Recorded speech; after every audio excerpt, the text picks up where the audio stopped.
The action takes place as the elder lies with his eyes closed and his disciples talk about how if he leaves, there is no telling what will happen to them. When Elder was young, he tried to survive on the streets, and by sheer luck he fell into the Wasan faction. Since then, he made it to the top and became an elder, a position that someone like him would never have achieved. He was able to become an elder because he lived in an era when everything was abnormal. This place has been torn apart by war for decades. Countless people have lost their lives in it. Soon, people began to refer to these times as the era of war. Many of the Wasan faction, the organization to which the elder belonged, also died. Soon, people began to refer to these times as the era of war. Many of the Wasan faction, the organization to which the elder belonged, also died. In those days, it was impossible to find anyone to take the place of an elder. Therefore, without much choice, the place went to Saken. Xiaochong was the oldest and the most educated. And so the age of war ended and peace finally came. Within the Wasan faction, Saken spent most of his time studying Murim. But he didn't take disciples because he hadn't rightfully taken the place of an elder. Siekian was too busy worrying about what others would think. And now he feels incredibly sorry and annoyed. After becoming an elder, Saken gained access to all the Murim books kept by the Wasan faction. He became even more powerful. But there wasn't much meaning in Soshang's life. He couldn't find love so simple for others. He only practiced martial arts, never even touching a woman's hand. Soshang wanted to excel at Murim, but he wasn't good enough. One of the most chaotic eras in Murim history, countless stories are still passed down. There are heroes and villains who made their names famous during that time, but Xiao Chun is not among them. He's sure he's lived his life for nothing. He regrets his life very much. The elder heard someone calling his name. Xia Kong opened his eyes and saw the master in front of him. The master told him that he was crying in his sleep again and saying something. Xiao Chong realized that something unimaginable had happened. The master told him that he was crying in his sleep again and saying something. Xiao Chong realized that something unimaginable had happened. Then Soshang realized that he was 8 years old, a fourth-generation disciple in the Murim. And in front of him is Master Yu. Xiao Chong is just sure that he has traveled back in time. He realized that after spending a few days in doubt, Sokian, who had been given the position of an elder in the era of war, had died. And now Saken has returned to Wasan as a child. Before the flowers were sprinkled with blood, and before the world was filled with wars. Saken was very happy to be back. He didn't know how he had gotten back in time or who had sent him here, but none of that mattered now. After a week of reflection, Saken decided once again that he could now use the memories from the past to live a new life. When Saken took the place of an elder, he learned many secrets of the Murim Alliance and the Wasan faction. He also knows all the events that will happen from now on. And now Soshang knew with full confidence that he would do it. This time it would work out. In his previous life, Soshang was strong, but not anymore. Now he's just a child barely 8 years old. And in the Hvazen faction, there is no such thing as freedom. Everyone must clearly follow the same rules. Saken was horrified at the thought of having to go through all that hellish training again. The teacher shouted for them to run without stopping. Saken remembered that child or adult, training to death didn't change. Every teacher knows the limits of their students. It is important to rest before passing out to recover. Then everything repeats again. The worst part for Soshang was that he hadn't even gotten to the training camp yet. The training center for the fourth generation is located in the Temple of Nakan. The way to this place is called the Nakan Hell. Saken realized that he had a long and not at all easy road to travel all over again to achieve his goals. Soshang reached the age of 9. Master Yu praised the boy and said she was proud of him. At first it was strange for Soshang to be treated like a child, but over time he got used to it. On that day, the master told him that from now on he could train on his own. Xia Kong was very happy to hear this news. He couldn't train while the master was by his side every day. But that didn't mean he was bored. He still had to go through Nakana Hell. When he just thought he was getting better, the masters would raise the bar and make everyone suffer. Even though this is the second chance in Soshang's life, but he doesn't want to go through this hell again. Once was enough. And Saken began to systematize his memories. Even though he knows what will happen in the Murim, he doesn't know everything. Human memory has its limit, so Soshang began to write down all the important events that happened in the future. Who would have thought that he could use what he had learned? Saken was excited that he would finally be able to do what he had been waiting a whole year to do. 66 years before his death, there was a genius in the faction, famous for his hidden talent. And thanks to this genius, the secrets of Manhwa Qigong were discovered. It's the foundation of the basic martial arts techniques that everyone knew. Who would have thought there could be secrets in such a simple matter? So Shang crouched down by the tree to feel the Fayu's energy. Quoting verses near a Manhwa tree allows you to absorb its energy. And it's not just absorbing its life force. If that were the case, the tree would have been depleted long ago. Could not be called a technique. It is not taking away the life force of the tree. Qi energy does not only exist in humans. It also flows in animals and plants. All living organisms exist and breathe qi energy. This kind of technique was So Shang's favorite. So Shang understood that if he revealed this secret, he would receive honorary titles, but that wouldn't be right to that person from the future. So Shang decided to save it for himself. Though Qigong is known for its stability, its disadvantage encapsulated in its limited speed and strength didn't make him particularly popular.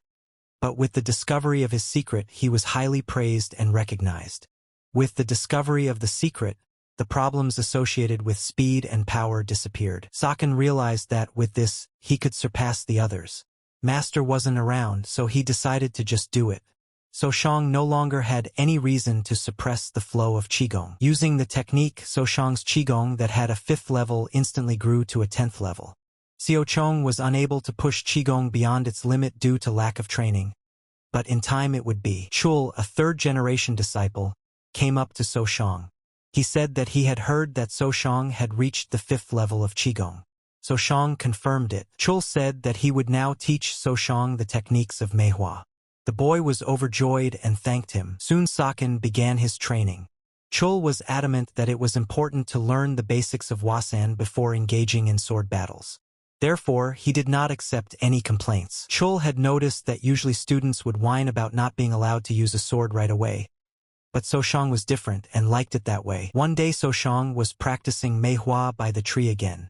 Suddenly, some boys came up to him and bullied him, saying that the tree was his only friend. Xiao Chong remembered that there was no greater evil than children. In a normal situation, he would have said he was busy and asked them to back off. But even if he did, they would still continue to annoy him.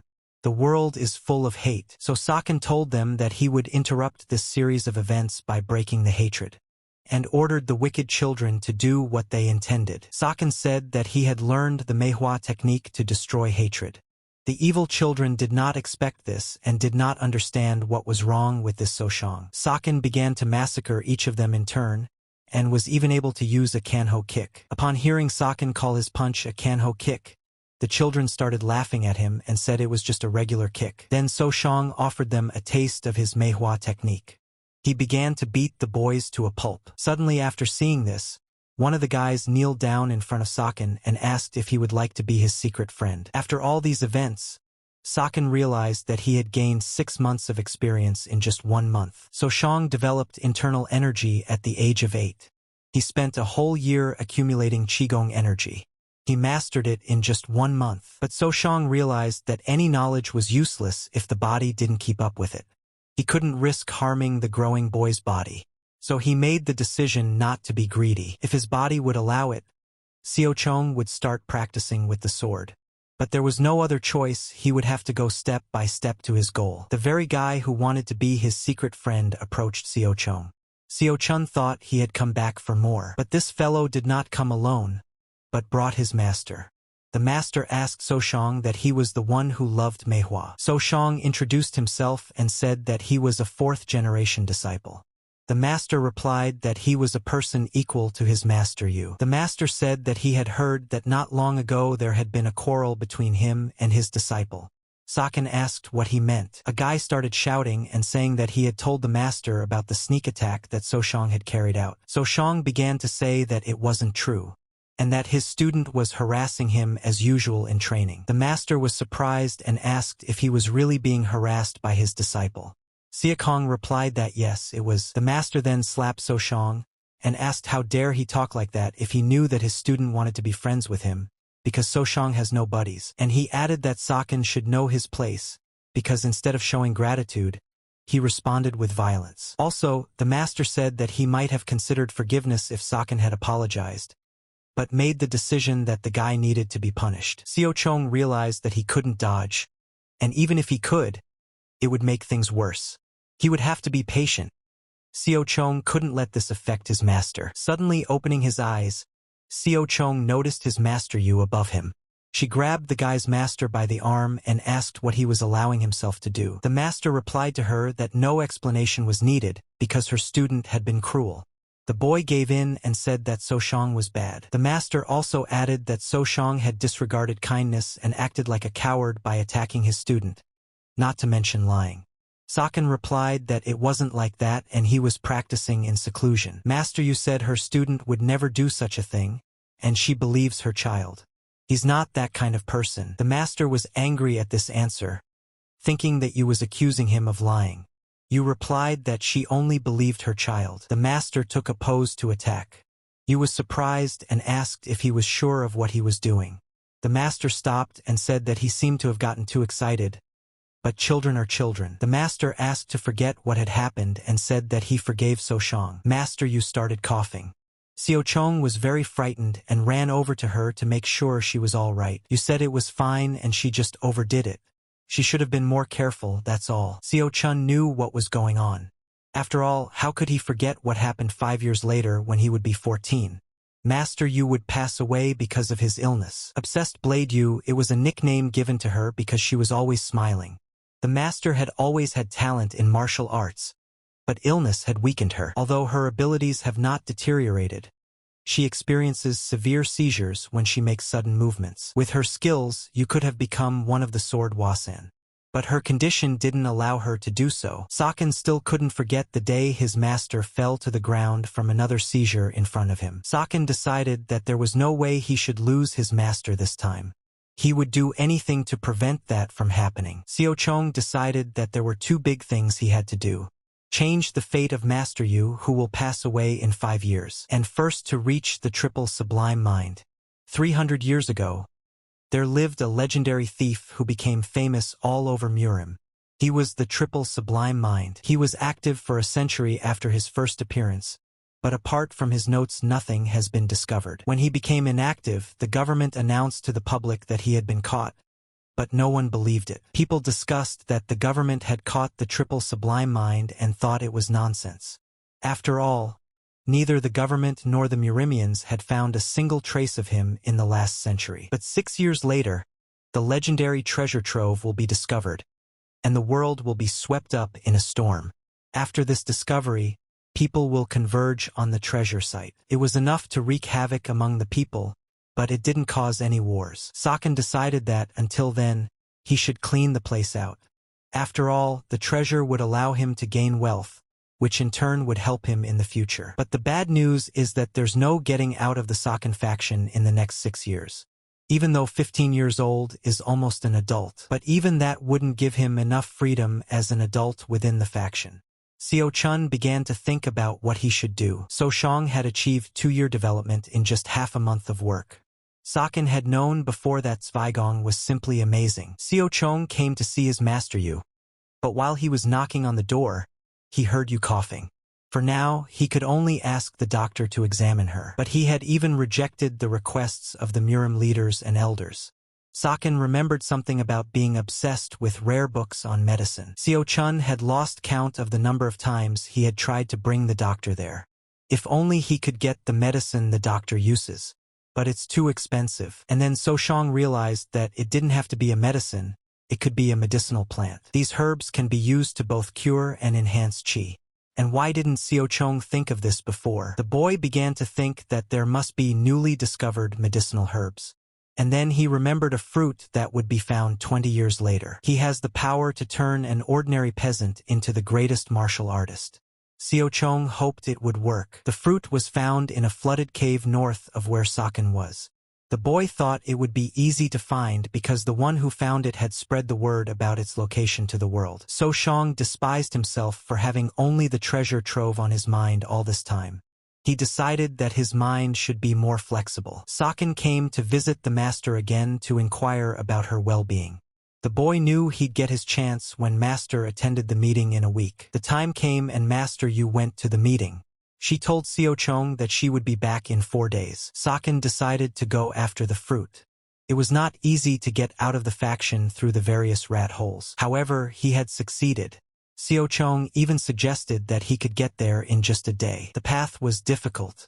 Seo Chong spent too much energy to get to the right place, but it was worth it because he made it in time. It was necessary to dive underwater. So Shang buried his belongings nearby and stretched himself properly. He jumped and hoped he wouldn't stiffen up. Siakan realized that he should have been better prepared before jumping. If it wasn't for the master, Seo Chong would have already swam back. He immediately ordered himself to pull himself together, because this pain was nothing if he could save the master. Finally Saken swam out into the cave. It was more difficult and he thought he would freeze to death if he kept going like this. Saken decided to use the energy to create heat. He set a clear goal to take the fruit and return to the Wasan. And suddenly he finally saw a tree that shone unusually beautifully. It was amazing to see such a miracle growing in a cave underwater. Siakan noticed the fruit, however, it wasn't that simple. Seo Chong didn't expect to see the mythical animal there at all. He noticed that judging by the size of the snake, it was at least 100 years old. But for now it was asleep. Seo Chong didn't remember anything about the giant snake guarding the tree. The boy didn't understand why it was there. But then So Shang realized that of course he didn't remember not the snake, because this place wouldn't be found until 20 years later, and things would be different. Seo Chong was already thinking that maybe he could escape from there. But Master Yu's fruit and health played a huge role. The guy realized that even if he came back here in a year, it wasn't a given that the snake wouldn't be there. So Shang slowly and quietly crept through the snake and saw that there was not one but 2 fruits. He couldn't even believe his luck. Extremely quiet and careful, Saken pulled out each fruit and finally exhaled. Done the deed, walk boldly. The snake opened its green eyes. Seo Chong's breath caught with excitement. It was pointless to run. Seo Chun and the snake stared into each other's eyes for a long time. The boy was afraid to move even a little. And, miraculously, the snake closed its eyes again and went to sleep. Saken was overjoyed at his good fortune. He finally swam to dry land with the 2 fruits. So Shang was cold, tired, and frightened as he headed back to the faction. Now he was faced with another task. How to slip Master Yu a fruit without her noticing. The boy was in doubt whether she would take it if he said he'd ripped it off somewhere on the street, and it was better to tell the truth. The master came over and asked him what he was thinking about. You said that Seo Chong looked as if his mind was burdened with deep thoughts. Master advised Saken that if he couldn't solve the problem himself, it might be helpful to get help from someone else. Saken realized that if she started to suspect something or ask questions, there was nothing he could do about it. It was all for her well-being. However, there is a chance that the fruit will lose its medicinal properties, and that would be the worst-case scenario. Then Seo Chong got up the courage to offer the master a taste. He was surprised and asked what it was. Without thinking, So Shang replied that it was medicine. He knew it was too stupid, but he had to make her eat it at all costs. The master asked if So Shang had stolen it. The boy replied that he hadn't. She then assumed that he had traded it for something, but Saken denied it too. The master assumed that So Shang had tricked someone to get him. But Sokian shouted that it wasn't like that. The master asked him again where he had gotten it. And Saken told her that while she was away, he had gotten out of the faction and accidentally found the fruit. But Master Yu felt that Seo Chong was holding something back from her. She said she could see it on his face. Seo Chong was about to make an excuse, but Master Yu said that she trusted him. Seo Chong couldn't believe that the master trusted him without any proof.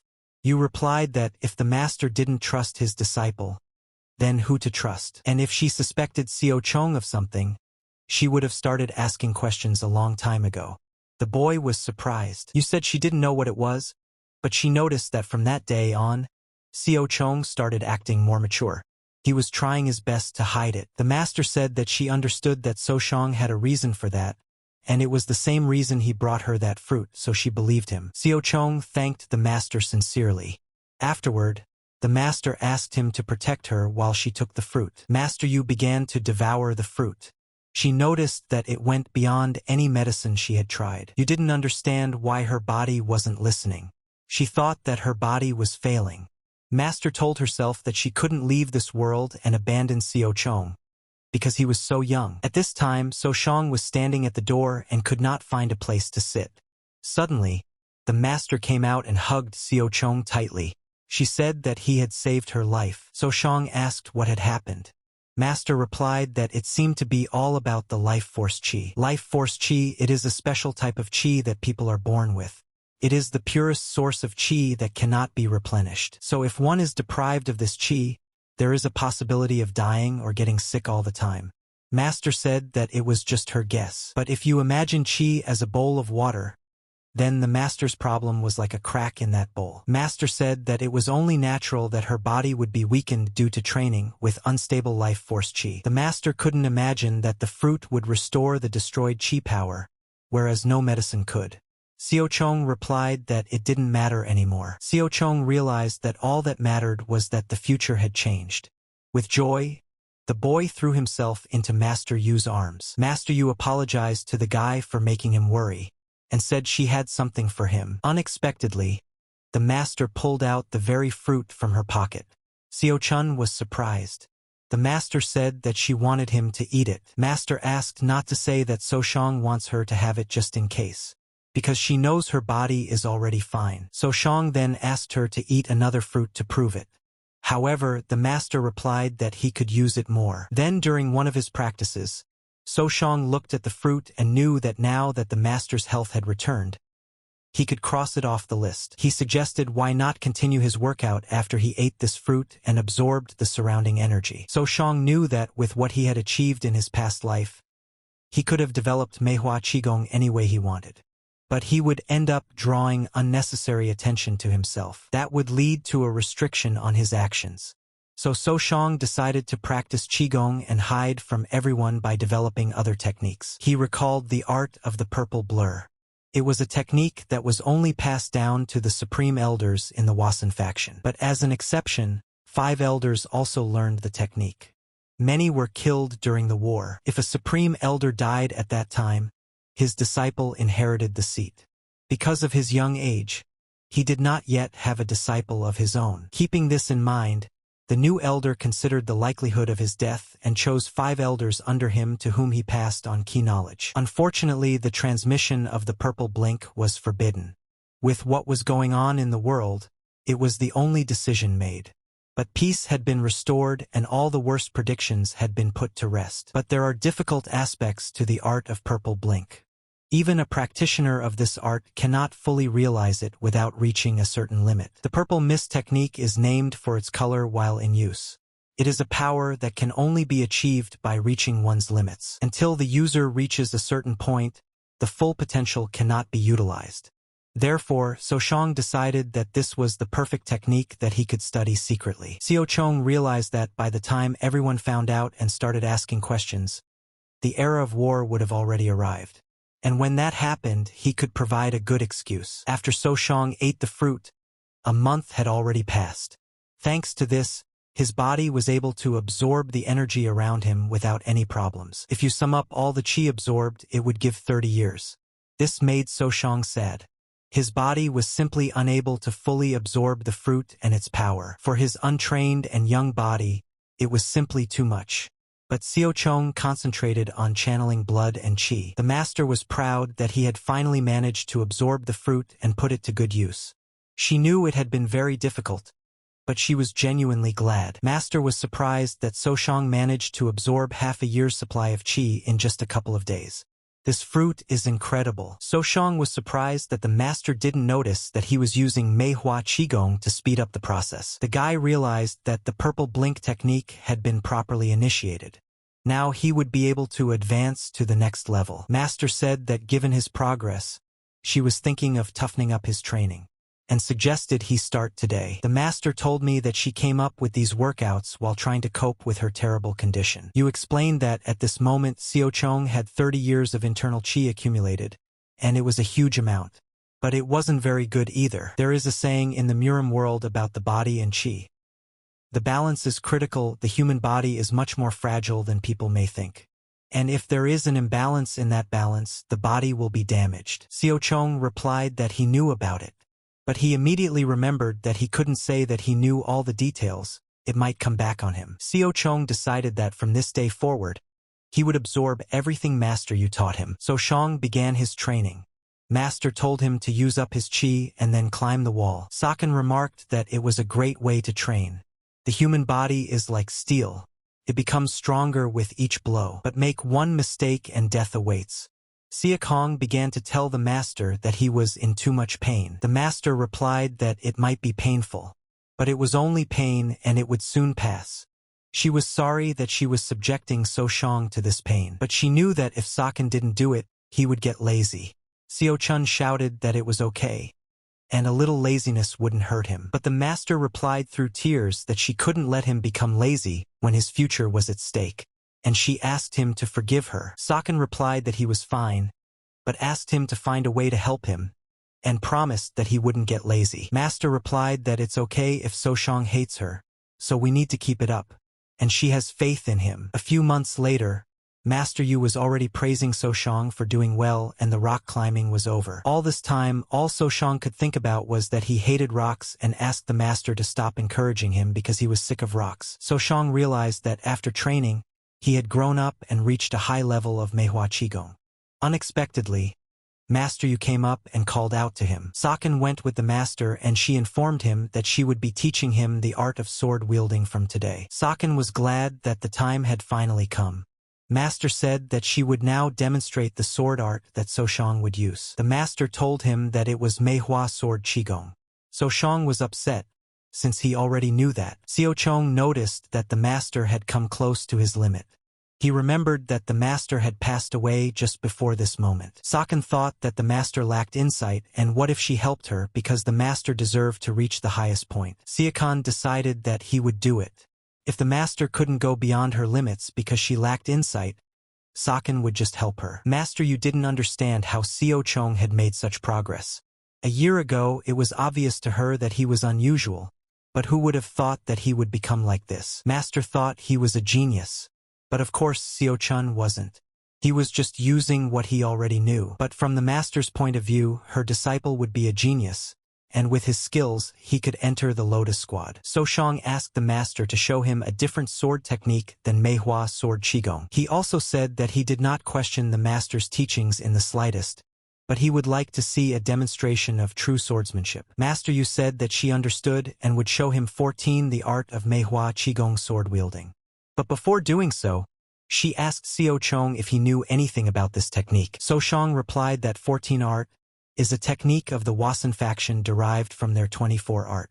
It starts with the Qigong movement at the curb and ends with the 14th step. The master replied that his knowledge was enough to start.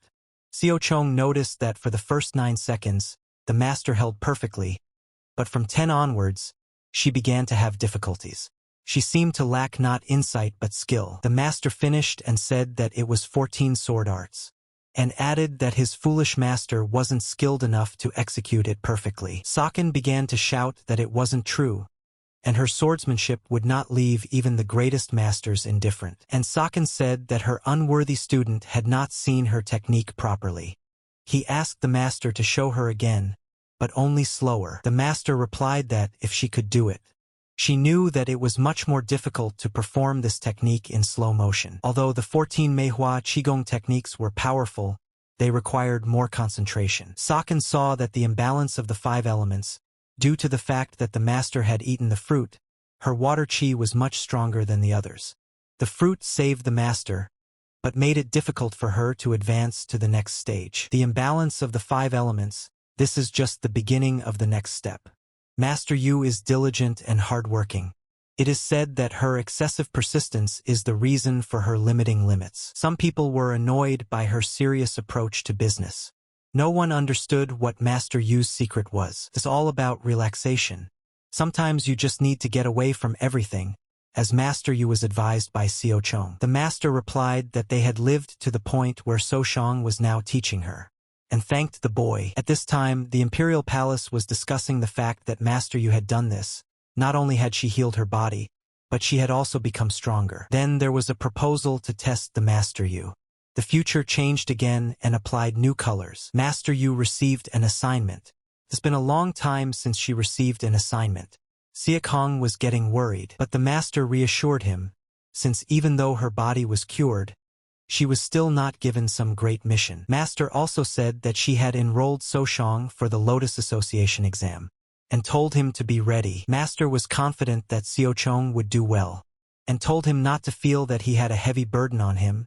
It would be okay if he didn't pass the exam. After which the master said goodbye and said she had to go. Soshong said that he would pray for her safe return. Saken began to think about the Lotus unification. This branch, as one of the few buildings in the Wasan faction, could be visited by the fourth generation of disciples. It is also the place where outstanding fourth-generation students are chosen to train before becoming adults. Soshong didn't know what he should do. In his past life, this was really where he wanted to go. Now he doesn't know whether he should do it or not. Saken should also not forget the triple sublime mind. Soshong pondered that after 5 years, the note of the triple sublime mind would be discovered. Nevertheless, he needed to get to the strength contest quickly. Saken will need at least 1 year to accomplish everything. And he will need help from someone, but it will take 2 years to find someone trustworthy. Saken really needs at least a year, 2 years at most. In other words, he needs to get to varsity by age 13. It would be quite exhausting, waiting for the opportunity to get into a duel only at the age of 13. Saken realized that he would have to keep his strength low because he was young. He decided to show only the skills that would allow him to pass the Lotus competition. There are 3 years to wait. This year, Soshong will enter the Lotus Association and show off his abilities. Even though he hates to show off his efforts, there is no other way. The day of the Lotus Unification selection had arrived. Soshong looked at the competitors and felt embarrassed to be in such surroundings. Saken walked by and one of the guys noticed that his face was very familiar. It was the same guy who had brought his master to the showdown. Soshong immediately realized that these guys would fail, and he really wouldn't have to use his strength to get through. Suddenly the people around him started screaming and some of them even started crying. One of the guys fell to the floor and began to say that he knew that some genius would appear. Saken noticed that this reaction was because of the girl who appeared, named Nak. Nak, the phoenix of the plum plant martial art. Everyone was discussing her appearance, and Soshong couldn't help but pay attention to her. As the only woman among the 5 great Wasan masters, she is a descendant of a superb master wielding a blood and iron sword. Her skill had reached the point where she was the first person to have the word phoenix attached to her title. But there is a proverb that the most beautiful flowers wither first. During the war, Nak was very active and received the title of hero, but she died before her 20th birthday. During the contest, Nak beat everyone. The boys stood around thinking that maybe next year they would be lucky. Soshong raised his hand and shouted that he wanted to fight. The surrounding guys were not happy with this behavior and bullied him. Saken approached Nak and she wished him good luck. Siakon greeted her and the girl said she was granting him the right to attack first. The judges were watching and one of them said it would be over in 3 seconds. Saken launched an attack and Nak was greatly surprised at such internal energy. But the girl calmed herself down. She thought about having to anticipate what his next attack would be. At this time, Seo Chun had already used his next attack. Nak tried to hold her defense. However, Saken was unlike her previous opponents. His strength was obviously different. The judge announces that Nak has lost, and the winner is Siakian. The guys who had already lost to Nak started shouting that they wouldn't recognize this victory, because it was only an advantage in strength, not in sword skill. Saken had assumed that would be the case, so it didn't matter to him how imminent it was. He was worried that it would hurt his master's honor. The judges' discussion began. The owner of the blood sword and iron sword named Shim said that she didn't approve of it. Wise Elder Haxon suggested listening to Saken's story first. One of them said that he agreed with Elder Shim, and that it's out of the question because how can they accept someone who insulted a sword-wielding Wasan into the Lotus clan? The Great One in the Tso clan told the two of them not to argue too much with Elder Hack. Herbalist Yoon said that he had heard the news that Swordsman So's disciple had drunk the elixir, and they can't extract the elixir from his stomach. But he would like to see what effect it would have. Plum Blossom Blade Master Jekyll asked to be allowed to join the Lotus, even though he is only 10 years old and has only received half of his education. After all, no matter how talented someone might be, If they teach them even through beating them, they will become strong enough. Finally, the meeting was over, and the elders came to the general conclusion that the only ones to join the Lotus clan would be Saken and Nak. A year later, Soshang was practicing by the tree. Suddenly, Nak crept up to say hello. Soshang didn't expect it and said that if she continued to sneak around like this, he might fall into a state of chi deviation. Nak apologized for scaring him. Soshang replied that she didn't need to apologize, since she's still a big kid. Or is it because she's a student of that old lady's student? Nak was about to take offense at the joke. But Saken told her not to take offense, because admitting a mistake was the right thing to do. Nak called Saken an older brother and said she had an interesting question to ask him. Seo-chun agreed, and the girl asked to be honest with her. She asked if the abilities he was showing were really his real ones. Saken replied that she did, and reminded her that she knows Elder Shim hates him, and that's why she'd better not go near him. However, rejecting Nak was very difficult for Soshang. After all, the memories of the moment when he first saw her are still firmly seated in him. As the first in the superlative generation of the Murim faction and a plum blossom sword phoenix, she was to be praised, and countless men would try to win her over, since her abilities and reputation were much better than Soshang's. He would only follow her without having the slightest bit of courage to speak to her. A few years later, Nak had become beautiful to the point where it was said that she was the most beautiful warrior of Murim, and at the same time she became a hero. Saken, being nothing, followed people for several years, several decades, until he died. Siakong told himself that now he had to be patient a little longer. Xianbi suddenly came up to him. Sunbei grabbed Saken and called him a Hillik enlightened, meaning that he only had fortitude, not Murim abilities. Xianbi began to shout that how dare Seo-chong take his warning as nothing. He had clearly told Seo-chun not to hang around Princess Nak. Seo-chong began to explain that it was a misunderstanding, because he couldn't ignore his order, and that Seo-chun had only given her a message from the teacher. Sunbei calmed down and let the guy go, calling him an insolent bastard, going about his business. Saken calmed himself down and said that he should just be patient, because there wasn't much left. After everything, Soshang went to the herbalist for an examination. The herbalist said that it didn't matter when he examined him, but Siachong's strength was always amazing. And he added that although Saken is 12 years old, if you think about it, he has already reached the gab stage. No wonder he is seen as a miracle. Saken knew that this was not the effect of the fruit at all, but the training of the plum blossom. The herbalist told Soshang that he and that wimpy girl had eaten such a good thing, and that they were selfish rascals. After all, they should have taken care of the elders first. This made Soshang very angry. He asked him to stop teasing him, because it was so funny to make fun of a child and humiliate his master. The herbalist began to laugh loudly and replied that of course it was funny. Then Saken said that if his examination was over, he would go about his business. But the herbalist said he had news of his master, so Saken sat back down. Then Saken thanked him and said that he was very grateful. The herbalist also said that Saken should get ready to go outside. The boy rejoiced, for he had been waiting for this for a long time. The elder went on to say that Soshang knows very well that the members of the Lotus clan are much better and splendid compared to the rest of the disciples. But Saken wasn't interested in that. He had finally waited and the time had come. 14th attendant Gyupeng greeted the boys and said that he would be looking after them from today. Gyupeng said he would take roll call. Then he called out the names: Hong, Soyin, and Sunbei. Also, Saken added that they're not going to go to their deaths or anything, so they can relax a bit. All that awaits them is the descent from Mt. Wasan. Gyupeng said it was time for them to go and led the children away. Soshang decided to ask him where they were going. Gyupeng replied that they would reach the south, cross Chongqing, and arrive in Guizhou. The Soyan girl queried whether it was definitely in Guizhou. Gyupeng said it was a provincial area on the border of the light and dark factions. Gyupeng also added that it's just as dangerous here as in Guizhou. There are many masters from the justice faction around, so they won't get hurt or killed. Soshang was only happy at this time that they were heading to Chongqing.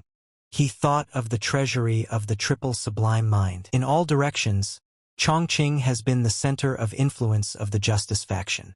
The treasury of the Triple Sublime Mind is there in Chongqing. Their group traveled south from Shaanxi, arrived at Chongqing, and continued south to Guizhou. But So Shang had no way to penetrate the treasury. And if he had been able to, it would have caused problems. The treasury was not for show. Organizations and warships lurked around it. For now, he could not act. Sunbei spotted a ship and asked the elder what kind of ship it was and where it was going. Soyan told him to look at the sail. And Gyupeng told him that the ship was called a hosen, a kind of border ship. The man who was driving the boat asked them to quiet their killing intent for now and calm down. The ship approached, and the man from the ship apologized for interrupting their journey in such clear weather. He also added that they are members of 18 pirate groups that protect the waters of this river. And they were protecting the waters of this river for free, so they were in a difficult financial situation, and asked Gyupeng if it would not trouble him to make up for their losses by donating some money. Gyupeng replied that they were protecting the waters of this river, so it was the least he could do, and added that they didn't have much money, and that was all they had. The pirates seized the tribute and said it was an honor to meet them. Soyang and Sunbei started yelling why he gave in to these pirates. After all, they shouldn't just let them get away with it, and that even if they don't have experience fighting on the water, pirates are nobodies against the swords of the Wasan. Gyupeng became very angry and shouted for them to be quiet, and he apologized to the man who was driving the boat, explaining that the two men were too zealous. Gyupeng asked if they seriously thought he was afraid of the pirates, giving some money without creating conflict. If they did otherwise, it could cause problems. Soyang and Sunbei didn't understand what problems the older man was talking about, and he said that, for starters, a whole country couldn't be guaranteed to contain every pirate, and asked if they knew why. And then Saken replied that because pirates are experienced sailors and they have an advantage on the water with their attacks. Gyupeng confirmed and said that if someone decided to run away, the news would immediately reach 18 factions. Gyupeng asked the question of who they thought would be the victim in this situation. If not them and not the Wasan faction. And Gyupeng explained that the victim would be this honorable citizen leading the boat. And even if they killed a few pirates, the pirates wouldn't even lay a finger on the Wasan. But their target for retaliation would be the boatmen. Soyan began to scream that it wasn't their fault. Gyupeng said they don't say who is right or wrong. It's no secret that the 18 faction is going down the wrong path. It is natural for them. And also Gyupeng added that if the guys are not going to take responsibility for the life of a boater, it would be best to leave it at that. And if word of this spreads, no one else will offer them their boat and escort. And for this to stop, 18 factions must disappear. But their size and power is not so small. Not only the Wasan faction, but also the Murima alliance must begin to take action. So it's also inappropriate. Gyupeng asked if they knew why. And So Shang replied that it would upset the balance. Because the power of the most powerful organizations creates a perfect balance. They were equal in power, so none of them could begin to act. If a Murim declares 18 factions as his enemies and starts a war with them, he will lose military power. The remaining houses can join forces and dislodge the weakened Murim alliance. Gyupeng replied that So Shang understands that very well. And he added that the guys know it too, they just don't want to admit it. Gyupeng said that it wasn't that he didn't understand their hopes, but great power comes with harsh reality, and they needed to think about it. Finally, they arrived in Guizhou. Gyupeng said they had business there and needed to hurry. There they were met by the king of merchants Li. His name is not very well known now, but in the future he would be the first merchant in the central areas. Saken realized that the king of merchants was not someone to be enemies with. He must have this money flea on his side. Saken knew there was no need to doubt his skills, and if he left the treasure in the care of the merchant king, he would be the one to dispose of it. And if you bribe Li, he becomes the most trustworthy person in the world. And it's noteworthy that Seo Chun can safely leave him the treasure. An unknown man approached Gyupeng. He began to admire them and said that they looked like they were from the nobility, and they were probably swordsmen from the faction. The man said he was a backwoods merchant, and seeing their lofty gait, he could not contain his admiration. Gyupeng replied that there was no need for them to unpack at the inn, so let him guide them to the Cayenne branch of the Murim Union. And if he decided to do anything, it would not escape Gyupeng's gaze. The man bowed politely. Gyupeng told the boys that if their destination was Murim, they would not have to stay in Murim.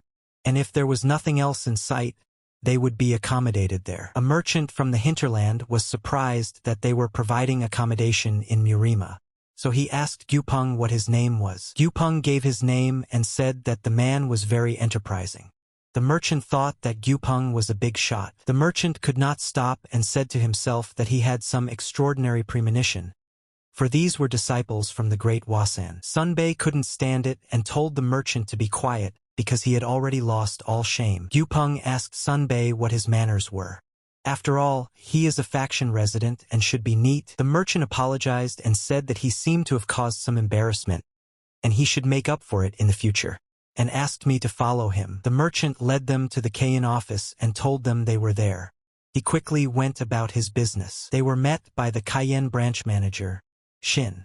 He said he was honored to meet the 14th honorary swordsman. Gyupeng replied that he was also honored to meet the branch manager who commanded the front line in Guizhou. Shin said he had ordered shelter and food to be prepared, and asked that the very guys who were members of the Lotus Union were with him. Shin said he was glad to have the opportunity to meet the master on whose shoulders the responsibility for the future of the Wasan would fall this year. Gyupeng replied that, in the name of the Wasan faction, he assures that whatever mission they are given. Shin replied that Gyupeng was as honorable as anyone, and said that he would soon inform them of their assignment. Shin warned that the royal family is in Kaiyang right now, and they will probably be working together on a mission, so you should get to know them. Xiao Chong remembered about the royal family of Zhuge, and didn't know if it was the right time or not. Great Minister Sak approached Gyupeng and greeted him. Gyupeng was glad to see him after 3 years. Sak asked if those youths behind his back were from the Lotus Union. Gyupeng confirmed. Sak said he had just brought the royal family to make her a great young generation in the faction, and if all goes well, he'd like to create a place to negotiate in harmony. Sak introduced his nephews and nieces. Sang walked up to Gyupeng and said hello, saying in Kangho he was credited with the title of the beautiful Jade Sage. Then the young lady Saran introduced herself and said that Sang was her older brother. Xiao Chun shouted her name in surprise. Sakin immediately apologized. Sak replied that there was no need to apologize, because on the other hand he was glad that the Lotus Union member knew their Saran. Sak then introduced the boy Zhu. He timidly took a step forward and introduced himself. Sak said he doesn't usually show himself, so it's not surprising, and asked to keep in mind that he's uptight. Sunbei was telling Soyang that he has a feeling that Xiao Chun will befriend his younger brother. Xiao Chun honestly didn't even think of being here. He was only pondering the possibility. This era witnessed the birth of an incredible number of heroes who went down in history generation after generation. Sang, who would be dubbed the Celestial Warrior in the future, would become one of these heroes. When the Murim world was filled with wars, Sang showed amazing skills. Sang was great at military strategy and tactics, while the scheming Saran became an expert in politics. During the war, most of the Murim tactics were created by these two. People even thought that Zhu had been reborn as a boy and a girl. Zhu, who was evaluated a little later, became a priority wanted along with those two. However, the strange thing was that Xiao Chong didn't expect to see Zhu in such a place. Sak yelled at Zhu to get even and called him mediocre, and that just looking at him would make you disappointed and furious. Sak said that it was all because of Zhu, and that he was the one who had created such a mess, and that was why he was called a frivolous weirdo. So Shang was surprised at such terrible treatment. Sak said he wasn't asking for much, just to do regular meditation like everyone else, and to stop studying useless things like the structure of mechanisms. Mechanism building is an art that has been abandoned and considered useless. With the art of utilization, mechanism building was a pride in the Zhuge family. But now this combination has been forgotten. If the enemy force was a jewel, crushing it would have attracted some attention, but that wasn't even the point. It was forgotten because of the two demonic powers. So learning something like the structure of mechanisms would be enough to earn contempt. Meanwhile, Soyan asked Sang if their little brother was strange and in the Manhua sect. Zhu apologized for his behavior. Soyang joined Sang, and Sunbei began to socialize with Saran. So Shang asked Gyupeng if he could go with Zhu. He explained that even though he was called a frivolous weirdo, they would find common ground. Soyang laughed and said that strange people are attracted to each other. Sohong approached Ju and asked if he wanted to be friends with his uncle. Ju got very aggressive and replied that Seochong was only 2 years older than him and started yelling at him to stop talking nonsense. Saken laughed and said that he was a little tough guy and if his uncle saw such a thing, he would be scared. Ju got even angrier and asked what he was trying to accomplish. Seochong replied that he just wanted to play. Saken realized that he should just flatter him first, because with him, even one wrong move was dangerous. Zhu replied to Soshang that it was strange for him to say such a thing himself, but Soshang had better not get involved with him. Zhu thought he was a pathetic fool who hadn't even reached 20% skill in attacking the small star of the heavens, and was obsessed with building mechanisms, so completely useless in this era. Seochong realized that this was an oddity, and just as Zhu's nickname suggested, it would take some time for his talents to be appreciated. Zhu was seen while exploring the treasury of the Triple Sublime Mind. It was because some mechanisms were in the treasury. The faction, especially the Zhuge family, were able to get hold of a huge amount of treasures. Thanks to the knowledge of Zhuge's mechanisms, Zhu thought that the neglect towards him would stop. He couldn't be more wrong. There were people who changed their minds about him, but most people thought he was at least good for something. And when Zhu was almost completely forgotten, his existence became widely known again. And it was because of the structure of machinery. Mechanical engineering, thought to be useless, was revived in the era of wars. And since the mechanic skill had been forgotten, the only one who could take the necessary action was Zhu. Later, the royal family's influence skyrocketed. It was natural because the only person who was called an expert in the structure of mechanisms was Zhu. Leaving all the work to Zhu was very destructive to his nerves. He was the only one who knew the mechanisms, so he had to keep an eye on everything. He worked on everything himself, and his room was under the supervision of a so-called guard. It was impossible to keep his mind stable under such pressure. Zhu finally became overworked and burned out. About 10 years later, he took his own life. Seochong replied to Zhu that he knows he's far from a gift, a pathetic sight who whines about anything. Seochong said that he's aware that Zhu is crazy about the structure of mechanisms, and that's not a bad thing. On the contrary, taking an interest in something that others don't dare to do is awesome. And if he sticks to his faith and continues to work hard, there will be nothing in the world that he cannot accomplish. So there is no need to stop, no matter what others say, to walk the road that is to his liking. And also, as he had done before, not to give up. Everything he has achieved, everything he has learned, don't renounce it. And that, if the world doesn't accept it, Soshang will. And those who neglect Soshang's brilliant little boy will know his wrath. Zhu was just shocked at such a speech. Zhu asked to tell the truth, and asked if his uncle had asked Seochong to flatter him to influence him in some way. So he kicked Seochong out. Xin showed the map to Gyupeng and said that moving from Guizhou, they would reach the east in 2 days and get to Wengong. In 2 or 3 months' walk they will reach a village, which in turn contains a murim and a river of evil banners. Xin said that from today's report they found out that they have been pushed back, and he hopes that the Murima wars of the Guizhou branch will support them. Sak replied that it might be a little dangerous, but it was a good experience for Sang and Saran. Gyupeng confirmed that the MANHUA sect would support the idea. Xin replied that, in that case, they should set out today at 1 o'clock in the afternoon. Seochong went out for a walk with Zhu. Zhu said that there is no war at all between the true faction and the false faction. So why is Guizhou the only place where there is turmoil and strife? Soshang replied that Guizhou is a place that divides the two factions, even if peace and harmony have been formed. If they are not capable of killing each other on the front lines. Seochong realized that Zhu was really only interested in machinery and didn't know anything about what was going on in the Murim. Therefore, he should get it into his head. Soshang tells Zhu that no matter how he tries to keep control, the Murim soldiers are patronized and embittered, and Guizhou is just such a place. The chains of patronage and spite lead to him being unable to change anything. No matter who tries, he can't break them ingeniously. Zhu asked what he meant by genius, and that his intentions are obvious, but they're not that bad. But then Zhu said, if Seochong meant something else by genius, then if it was uncle who sent him, then it's just a cheap trick. Saken asked the little guy to humble himself, because he knows that he is also considered strange on MANHUA. Saken knew his nature was very unstable, but he didn't think he was that fragile. And really that's strange. But Saken realized that if he didn't believe in this weirdo, Xiaochong gave a friendly shove to Zhu and said that they had a lot of work to do. Zhu started shouting that he had lost his mind. Meanwhile, Mr. Sak arrived at the warrior's house. He said that he had arrived as soon as he heard about what had happened.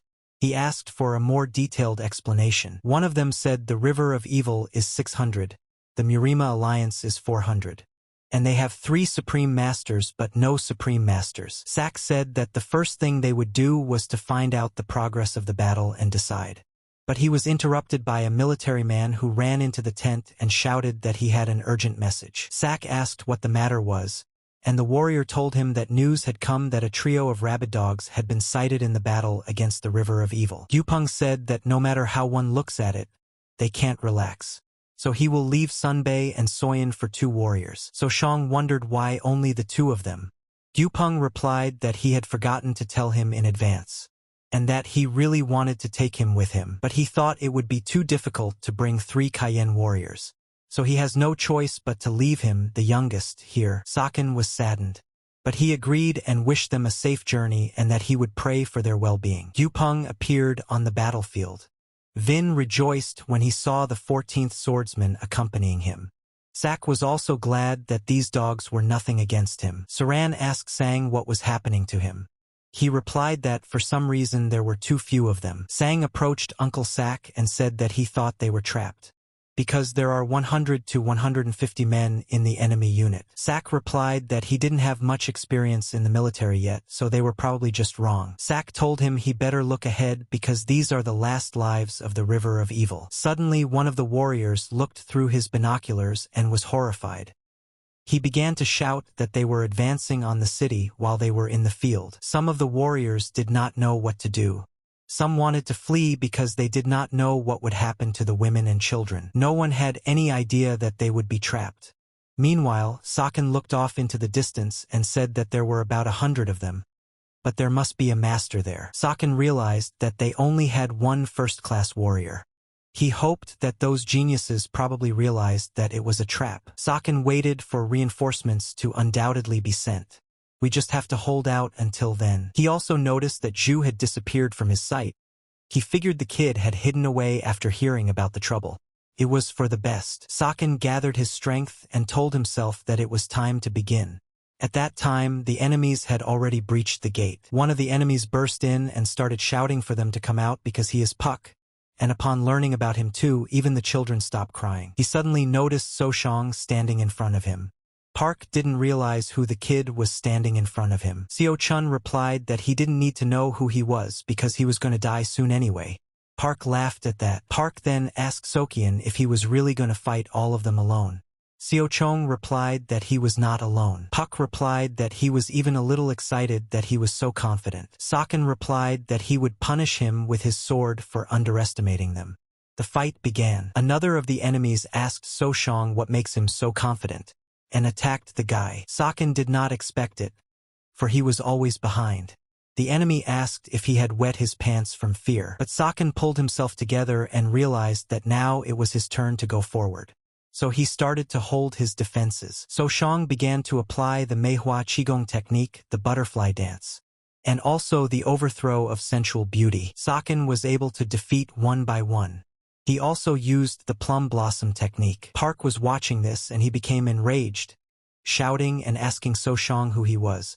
The guy replied that he was just passing by. 30 minutes before, Saken had tried to create some tactics with the remaining warriors in the city. Saken said to wait for them in front of the gate, blocking the enemies from rushing in all at once. And second-class warriors need to stay close and ensure in places where their help is needed. And finally in the center will fight Saken with one enemy after another, and this way maybe they can win. One of the warriors didn't believe in Saken at first, but after seeing him in battle, he realized that they had the Hosen's backing. Saken told him to be on guard because the enemy is pushing too hard, and that he understands his feelings, but they are too few and need to stick together. Another enemy attacked Saken, shouting that Saken would die this very second.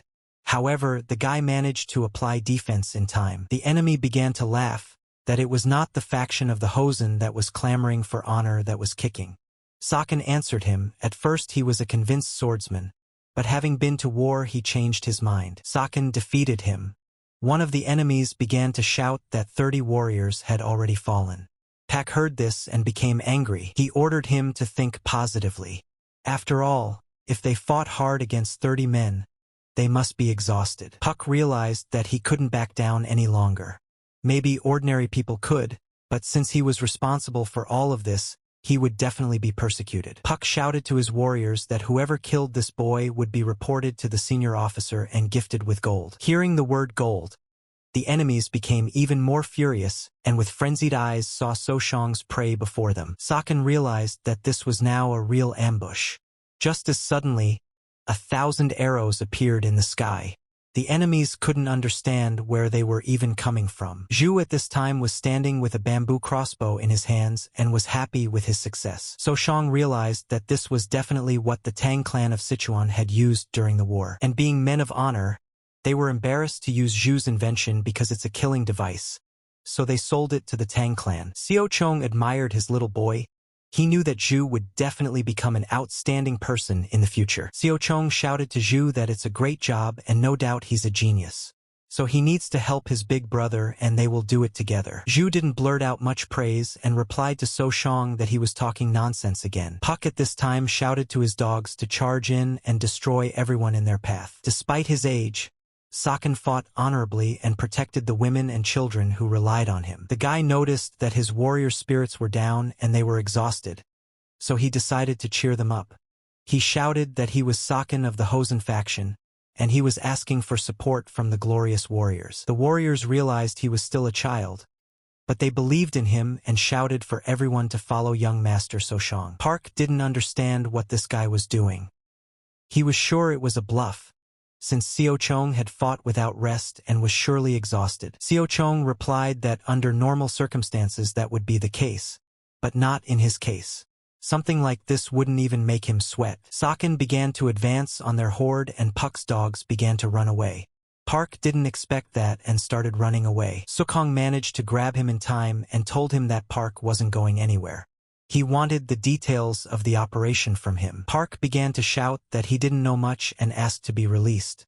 Siekian replied that he would have to kill him in that case. Park promised to tell whatever he wanted to tell and would do whatever Xiao-chong said. Finally, Gyupeng, together with Mr. Sak, arrived at the gate of the city. When they saw the broken gate, they were afraid to see what had happened. But when they entered and saw the mountain of defeated enemies in Saken, they realized that the warriors had defeated them. Sak began to question the older warrior and said that even though the Evil River's troops consisted of third-grade warriors, but how did he single-handedly defeat an entire 100? The warrior began to shout that it wasn't all his fault, but young Master So-shang's. Sak was angry and ordered him to tell it like it was. After all, everyone knows he is only 12 years old. The warrior shouted that it was true, and yet he had seen it with his own eyes. Then Sak replied that if he was saying that all the warriors of the River of Evil were third class, and half of them ran away in fear, then maybe there was some truth to it. Saken justified everything by saying that he has a lot more inner energy than his peers, and that played a big role. Gyupeng praised the boy. He had looked over So-shang before, and although his fighting skills were average, but his foresight and inner energy were impressive. Gyupeng knew that usually if one participated in a real battle at such a young age, their body would become frozen.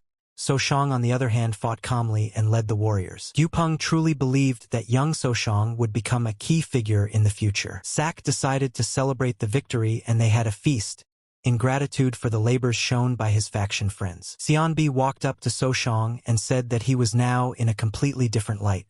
It was nothing compared to what the elders had done. Sang and Saran also congratulated Sohyun on his victory. Soyoung too admitted that she had underestimated him. The boys were sitting at the same table and all rejoiced at their victory.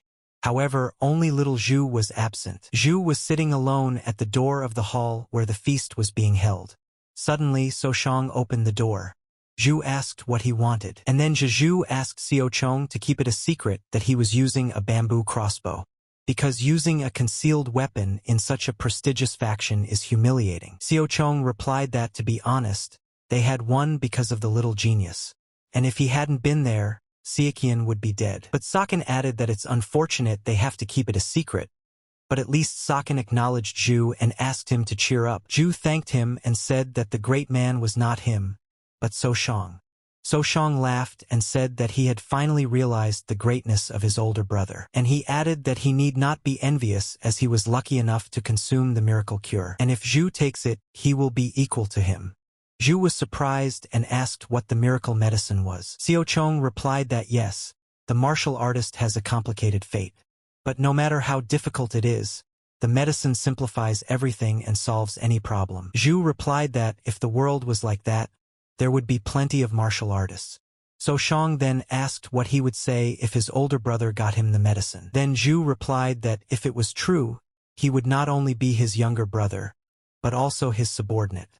And he hoped that Xiao Chong would remember that promise. A crowd of people stood at the gates of the city. A man approached and the guard asked the purpose of his visit. The man replied that he had come to congratulate the victory because he wanted to present a gift to the 14th sword attendant. Yupeng announced to his boys that today he would teach them how to deal with people. And he explained that when they received a gift, if they asked for a favor, it was better to refuse, because it's taboo for a Taoist to be greedy. One should always accept moderate gifts. And if the gifts are expensive, the attitude towards them may change. Also, if someone's tone promises anything, that person should be avoided. Communicating factions like theirs is a heavy burden. The boys went with Yupeng to receive congratulations and gifts. Someone came from Sichuan. Some came just to express their gratitude and bestow warm words. Some praised the lotus unit. The gifts were different, to taste and color. Sometimes nice, sometimes not so nice. But there was only one person So Shang was waiting for. The guy knew that he definitely had to be around here somewhere. He was waiting for the king of Li's merchants. Guy had done a lot to help him and was waiting for him to show up. Suddenly a man came up and said hello. He said that they had met again. Saken looked and remembered it was that small merchant, but it definitely wasn't him. He might have changed his name, but his passion for money is matched only by the amount of his fat.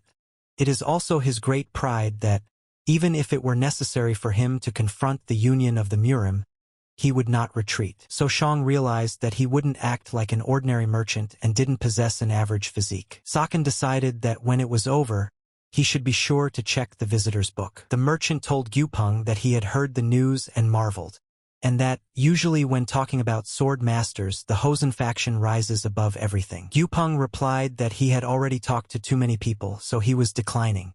The merchant asked for some time, but Yupeng replied that he had to go. The merchant asked him to stop and grabbed Yupeng's arm.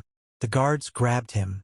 The merchant started yelling that they even knew who he was. He began to shout that he was a warrior of the Kayin Branch Union, Gold Merchant Organization, and that he was the head of a small merchant association called the Gold Merchant Organization, and his name was Li.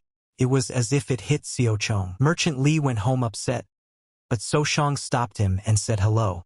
The merchant was greatly surprised. The merchant apologized to him for the trouble he had caused and asked him what had brought him here, if it was the 14th swordsman's orders. Saken replied that he had made that decision on his own and had business to attend to the merchant. Saken suggested walking somewhere else and talking there.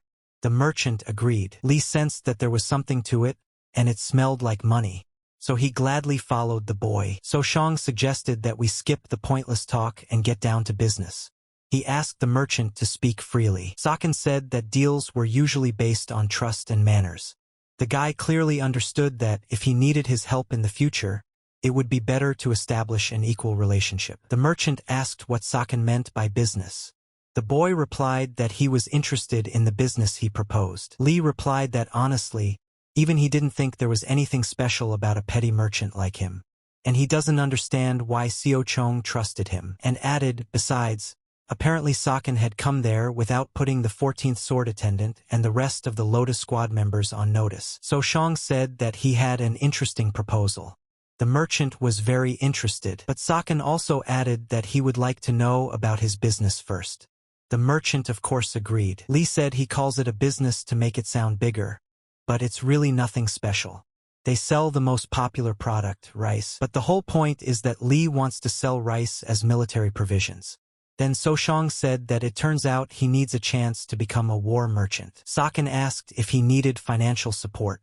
Li replied that there was nothing wrong with that, and they needed help of a different kind. So Shang said he was willing to listen. Li replied that the question was a bit sensitive and asked to listen to the end. Then the merchant said bluntly that they needed connections. No matter how, he needs permission to trade militarily. The merchant can't get the full, but he can prepare the partial. Saken replied that he won't get angry in the conversation, so the merchant can talk. And the guy won't judge until he listens. The merchant then asked that being a member of the Lotus Squad, So Shang must have visited with Gupungam to the meeting place where the head of the Kayan branch was located. The fellow confirmed. The merchant then assumed that he knew about the conflict in Guizhou. So he asked So Shang to tell him about the areas that were cut off or having trouble replenishing supplies. As Xiao Chong heard, Li's greed is no joke. And the person who originally helped the merchant is also insane. And judging from the situation, he's asking for information that's supposed to be secret. Xiao Chong realized that the merchant king was not the kind of person who could distinguish between good and evil. The word gold in the name of the organization is not just for nothing. He is only interested in money. Xiao Chong had expected this. Saken replied to the merchant that he could help, but everything would be limited to Wannan County. Li, of course, agreed. Saken also added that in a normal situation he would have said no, but he thinks the merchant knows the reason. The merchant thanked Saken for listening, and frankly he's surprised his head is still on his shoulders. And now Saken said that the time had come for his proposal. The merchant promised to listen. So Shang didn't hold back and immediately asked if he knew anything about the triple sublime mind. The merchant immediately realized that it was about the treasure tomb of the three-eyed ghost thief. So Shang said the fruit he ate a few years ago was originally found in a tomb, not an underground cave. So Shang asked the merchant what he thought about it. Li could see in So Shang's eyes that he was not lying. The merchant replied that if the treasury really exists, how does So Shang plan to move all those treasures without anyone noticing? It's impossible, and continued that So Shang is a Lotus Squad slain, and he may not worry about his safety. But Li is an ordinary merchant and will definitely be killed by robbers. Xiao Chong replied that there was no need to take everything. He asked Li to gather the men to go with him to the treasury and take only the most precious things. Saken also added that the merchant should keep it a secret, and then he would suggest that the military of the Vannan detachment give the replenishment of supplies to the control of the Gold Merchant Association. The merchant replied that he understood.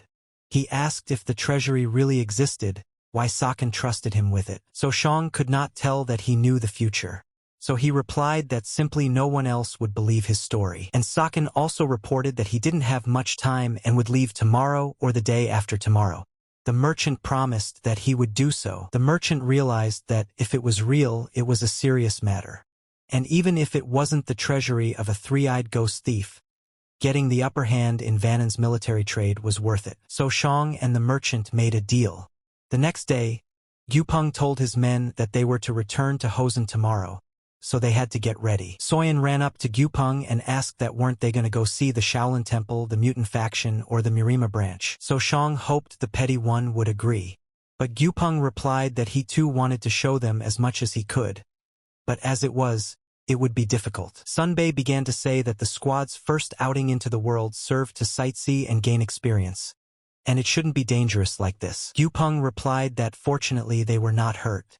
But the head office was concerned about them and unanimously decided to bring them home, so there was no choice. So Shang's thoughts split into two sides. On one side, the royal family had also been ordered to return, so he would be able to go to Chongqing. But on the other hand, he can't ask the king of merchants to go with them. Even if they went to Chongqing and plundered the tomb, he would need to return to Guizhou. So they went back to the river. At this time in the evil river, a subordinate came to Mr. Chion and said that there was news that the 14th swordsman would soon arrive at the Yangtze River. Chion was enraged and said that even the execution of those who attacked the Wenan and escaped would not quell his anger. And did they really think they would get away unharmed? He told his subordinate to teach those Kosan bastards a lesson. And don't come back with bad news. Gupeng and the boys and the royal family arrived at the port of the Yangtze River. Sak noticed that Gupeng was acting strangely somehow and asked him what was wrong. Gupeng replied that it was nothing serious, he just thought there weren't enough ships. Usually at this time of the year, many people gather there to enjoy the beauty. Sak replied that Gupeng had just become quite wary because of what had happened in Wenan. and he should rest. Gyupeng took a deep breath and enjoyed the surrounding beauty. Then he looked into the water and began to shout. Gyupeng shouted for Murim warriors to guard the Lotus unit and the royal family. Sak couldn't understand what was happening. Suddenly, armed men appeared on the cliff. One of them said that the 14th swordsman actually had a keen sense of intuition. The enemies jumped off the cliff right onto their ship. Sak realized they were pirates of the 9 seas. Gyupeng told them that if they had confused their ship with some other ship, he would forgive them, and ordered them to get out. One of the pirates laughed and said that they had met before, so he was definitely not wrong. The pirate said he didn't introduce himself last time, so he doesn't remember him. The pirate said his name was Yuk, and thanked him for the payment he received earlier. Sun Bei immediately recognized this pirate. Sak also knew that Yuk was one of the 100 greatest masters, the spearman of leaping water. Gyupeng realized that it was indeed a leaping water spearman, and he asked what he was forgetting on this ship. Yuk told Gyupeng to listen to him carefully, and that they were pirates of the 9 seas, guardians of the Yangtze River. Since long ago, if anyone wants to cross the river, they must pay a price. But Gyupeng defamed them by calling them thieves and did not pay the toll. Saken began to shout that it was all lies. Yuk replied that they weren't the ones who went up against the Lotus Squad and the stubborn children of the royal family, and that it was those kids who suddenly said they wouldn't cooperate with the pirates and pointed their swords at them. Sang at this time told his uncle that it seems like something is going on, and it doesn't look like these people will just let them go. Gyupeng asked that was why there were so few ships in the harbor. Yuk replied that young Murim blood was hot and it was natural to make mistakes without knowing the balance of power. Yuk reiterated that the territory of the river is the territory of the pirates of the 9 seas, and that they cause trouble, and so they, as guardians, protect the peace and law of the river. Yuk ordered to attack and spare no one. Gyupeng and the others had no choice but to hold their defenses. Siakan couldn't understand what was going on. Xianbi jumped forward and told Xiao Chun to hide behind him. Xiao Chong didn't understand anything. If they had fought with the leaping water spearmen, there was no way he would forget. It hadn't happened in his past life. Soshang gathered himself and realized that there was no time to think about it, as Gyupeng was at a complete disadvantage in this battle. Saken clearly understood that he had to help the 14th swordsman, but he couldn't die here, and Zhu were standing aside. One of the pirates shouted for the girls not to be killed. Saken ran up and struck the pirate who was not far from them. Sohyun called him brother and told him to be careful. Sunbei shouted that Siakan had gone crazy. Siakan replied that he would help Gyupeng, so there was no need to voice his concerns. So Shang headed toward Gyupeng. Xianbi tried to stop him and shouted that he shouldn't do that and offered to go with them. Saken began to attack the pirates. Sak and everyone around him couldn't understand what was happening or how he was doing it. Saken turned to the pirates and said he didn't have time, so let them all attack at once. One of the pirates yelled that he was a complete idiot and ordered him to kill this guy faster so he wouldn't present himself. The pirates attacked the guy, but he held on very tightly. Saken shouted to the warriors that he could no longer cover everyone and asked them to focus on defense instead of offense. Saken began to use the Manhwa lightsaber technique, but the guy didn't expect that it still took some getting used to. The pirates from the cliff watched the battle. One of them said that the captain should be warned. The other replied to him that he did indeed think that the lanceman of galloping water would lose on water. Yuk was fighting Gyupeng at this time, as he suddenly noticed his subordinates falling from some boy's sword. Gyupeng fought honorably, but suddenly his sword began to shake. Yuk knew that, in comparison, his unshakable water spear martial art leveled out the shaking, becoming terrifying. Yuk had learned enough about how amazing the art of wielding a Hosen sword was, but he decided it was time to reveal the winner between him and the 14th sword. Gyupeng realized that this was a bad thing. He knew that Yuk was still sizing him up, and if he fought at full strength, Gyupeng wouldn't last long. The body of his subordinate flew over Yuk. He didn't realize what the hell. At this time, Siakan stood behind him and greeted him. Gyupeng asked in surprise what he was doing. Soshang replied that he understood his feelings, but now was not the time because they didn't know what those pirates on the cliff would do. Surik told Gyupeng that he wouldn't believe it, but young Master Soshang had wiped out most of the pirates. Sang pulled her aside and said she was too forward. Gyupeng was greatly surprised and said that if they got out of there alive, they would talk about it later. So Shang said he would help. But Gyupeng stopped him and said he'd better not stir at his feet. And he added that he knew that So Shang was hiding his real strength. But the opponent was too strong. And if Saken interfered, instead of helping, he would only be a hindrance, and asked to leave Yuk to him. Gyupeng continued to battle with Yuk. But Yuk clearly had an advantage over him on the water, and was showing good techniques with the spear. Yuk started laughing and shouted that all his efforts were useless. He kicked his foot on the floor of the ship, and the ship lurched to the side. Gyupeng fell. Yuk seized the moment. Saken couldn't stand by and watch Gyupeng attack. He attacked the pirate. Yuk got angry and started yelling that he was an arrogant child. Seo Chun told him to stop already. Saken gathered all his strength and used the Manhwa's non-spewing lunge technique. And then a flurry of Manhwa attacks. But Yuk didn't put up with such antics for long. He used a technique and started spinning the whole ship clockwise on the water. The spear flew straight at So Shang, but the guy realized that this was his chance. Yuk flew with his spear at So Shang with full confidence of his victory. But he didn't expect the boy's sword to hold back his spear. Gyupeng made an attack on Yuk while So Shang held back the attack. Gyupeng praised him and said good job. Gyupeng reminded the kopecker that he had been careless. Yuk couldn't believe that he had been defeated. But then he interjected again as Gyupeng called him. He swung his spear straight at him. Yuk missed Gyupeng's body, but he broke the ship into two halves and everyone began to roll into the water. Sak was barely floating in the water. One of the warriors shouted for him to swim to him. Gyupeng ordered everyone to grab onto that rock. Gyupeng looked around and asked if everyone was there. Soyeon began to shout that she couldn't see brother Seochong and Ju. They began to shout, but they were nowhere to be found. 3 weeks later in Guizhou, Merchant Li couldn't get enough of the money.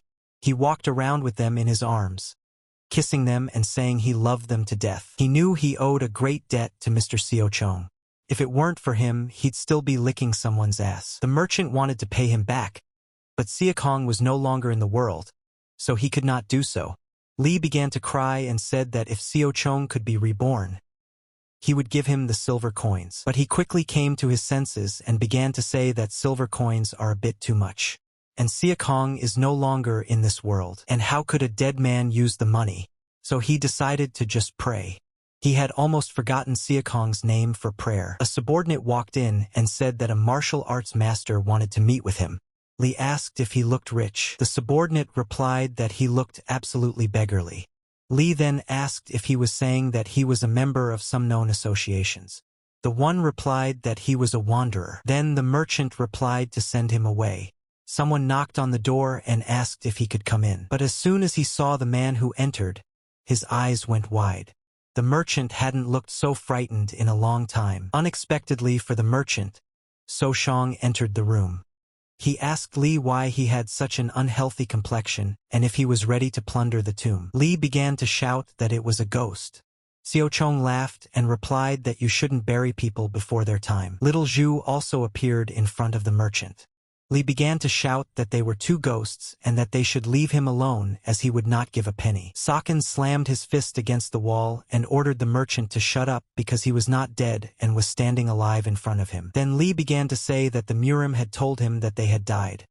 But he believed that Mr. Soshang was still alive and never doubted. Seochong said that he and Ju were swept away by the current and became estranged from the rest of the group. They ended up near Hubei. From there they traveled to Hunan and returned to Guizhou. Then the merchant asked why they had returned. After all, Hunan is the territory of the Light faction, and furthermore, isn't the royal family there? Saken said that this was the reason why if Ju or he were found, a fuss would start and they would return to the faction and the royal family. And if that happened, they wouldn't be able to get out into the world for several years. And that would mean they wouldn't be able to do anything with the treasure trove. Li replied that it means Soshang brought a member of the royal family to maintain secrecy, and that it was considerate of him. Seochong replied that that wasn't the case, and that Zhu was their partner, and without him, the tomb could not be plundered. Zhu asked if Seochong was sure that this tomb even existed. Seochong replied that even if it didn't, it was necessary to follow him. So Shang asked if the merchant was ready. Li replied that he was ready. Gyupeng arrived at the Hosen faction. He apologized to the master for failing to fulfill his duties and her apprentice's death. Gyupeng said it was all his fault, and if he had more faith in Soshang, it wouldn't have come to this. The master put his hand on Gyupeng's shoulder and replied that it was fine, and there was no need to be too hard on himself. The master also told Gyupeng that she had recently returned, so she was slightly exhausted, so she needed to be alone for a while. At this time, the master took out a letter from his inner pocket. In it, Saken wrote that he was fine. They are now together with Ju, and asked to keep it a secret. He promised to reveal the reason later. Xiao Chong also apologized for making Master worry. He promised that he and Ju would return safely. At this time in the Gold Merchants organization, Soshang was evaluating the warriors the merchant had gathered. Saken spotted 9 second-class warriors. 1 first-class warrior close to becoming a supreme warrior. Merchant Li said he had already warned the warriors that they were going to loot the tomb. Saken asked if they could trust them. The merchant replied that there was no need to worry about that. Merchant also said that warriors value their families, and each has members who need help. Zhu then asked if he had taken their family members as hostages. The merchant replied that he was not that mean. The merchant said he had made a deal with them and they had sworn allegiance to him. Accordingly, the treatment would be free for them. Then Saken asked how the merchant had introduced him to the warriors. The merchant said that he told them to obey his orders, and that they didn't know what Soshang and Zhu looked like, so they shouldn't worry. Soshang replied that it was good work and said that the treasury was in Chongqing, and handed the transcript to the merchant and told him to burn it afterward. The merchant said he would support Mr. Soshang on his journey from the side, from behind, and from the shadows, and will plunder and gather everything, even the bones of the three-eyed ghost thief. As Saken passed by the warriors, one of them said to another that should they really trust this milkman. A man named Wang came over and told them to shut up, because can't they see Mr. Soshang's stride length and stride technique? The warrior apologized. Wang reminded them that they must follow Soshang's orders, for that was what the chief merchant had commanded. Wang also said that there was no need to apologize to him, and for the slightest mistake, they would be brought before the chief merchant. The warriors, along with Saken, arrived at the location of the treasure house, but few believed in it. Zhu started pushing one of the stones away. Soshang noticed and asked what he was doing. Zhu replied that he didn't know what he was doing yet. Xiao Chong realized that there was a reason he was number 1 in engineering, because without Zhu, he wouldn't have even found the entrance. After that, Zhu shouted out what he had found, and huge pillars came out from under the ground. Xiao Chong thought it was really amazing. However, Xiao Chun had one question. Who could be buried in a tomb with this kind of mechanism? Together with the warriors, they began to go downstairs. The symbol of the three-eyed ghostly thief met them at the entrance. A Cho warrior approached Xiao Chong and asked him to tell the truth about whose grave it was. Soshang smiled and said it was not a grave but a tomb. Cho asked whose tomb it was. Xiao Chong replied that it was the tomb of a legendary ghost thief. Cho said it's just a rumor. Xiao Chun replied that they would find out when they got inside. Does anyone want to go inside? One of the warriors said he might as well die, even though he didn't feel like it. Saken replied that they would try to make sure no one died, but if anyone did, Saken promised that their family would be taken care of. Also, Saken said that No will go in front and Zhu will be in the middle, so he will need to be protected from all sides, but asked not to close Zhu's view, as there are so many devices in this tomb that it can be considered one big mechanism, and only Zhu can study them and neutralize them. Cho looked at Zhu with disdain, and asked if this child. Xiao Chong replied that he would lead everyone, but the top priority should be given to Zhu. He was the expert to a greater extent. The warriors had no idea that their lives would be in the hands of a 10-year-old. Xiao Chong asked Zhu where they should go. The boy looked around and replied that all the paths were the same. Sokian then suggested that they go straight ahead, but Zhu suddenly stopped Soshang. He picked up a stone from the ground and threw it into the passage. Suddenly, metal spears came from all directions. Soshang told him that he had told him that all the paths were the same. Zhu smiled and replied that it was true. They all had traps set in them. The warrior asked Zhu how he learned and asked him to teach him too. Soshang smiled and shouted that it was useless to ask him. Zhu said it couldn't be explained in words. He asked the warrior if he could see that the passage was set as if there was a trap. Cho said that he is a very strange kid. Seokyun replied that he is, but he's very reliable. Meanwhile, they were heading further and further into the depths. Some wooden figures appeared in front of them. No one could understand what they were doing there. Ju said they are also mechanisms, but he hasn't met them before, so he can't say what to expect. Saken told him not to worry, and that he would find out for himself what these wooden things were capable of. Ju said that there are no other devices other than wooden devices in this area, and asked Soshang to be careful. The warrior asked Soshang if he was sure he would go alone. Soshang replied that he would be fine and for them to protect Ju. Soshang approached the figures and they suddenly began to attack him. Soshang asked Ju if he could disarm them. Ju replied that he didn't know how. Then Soshang said that he would just smash them all. The warriors watched Soshang and realized that just as Brother Wang had said, Soshang was a true master. Ju asked Soshang if he was done with the figures. Seochong replied that he was almost. So the boy asked him to give him time to study them. Ju looked at the debris very carefully. He said it looked like wood, but he didn't understand why they hadn't rotted. Seochong hurried him over. They traveled on and suddenly saw a huge mountain of silver coins in front of them. Cho reached out to touch them. Saken shouted at him not to touch it. Cho apologized for his crazy actions and reminded him that it would all belong to the head merchant anyway. Ju at this time examined the mountain of coins and reported that a trap had been set there. So Soshang told Cho that even the slightest mistake could activate the trap, and only on the way back could he gain coins. Ju noticed a box among the coins.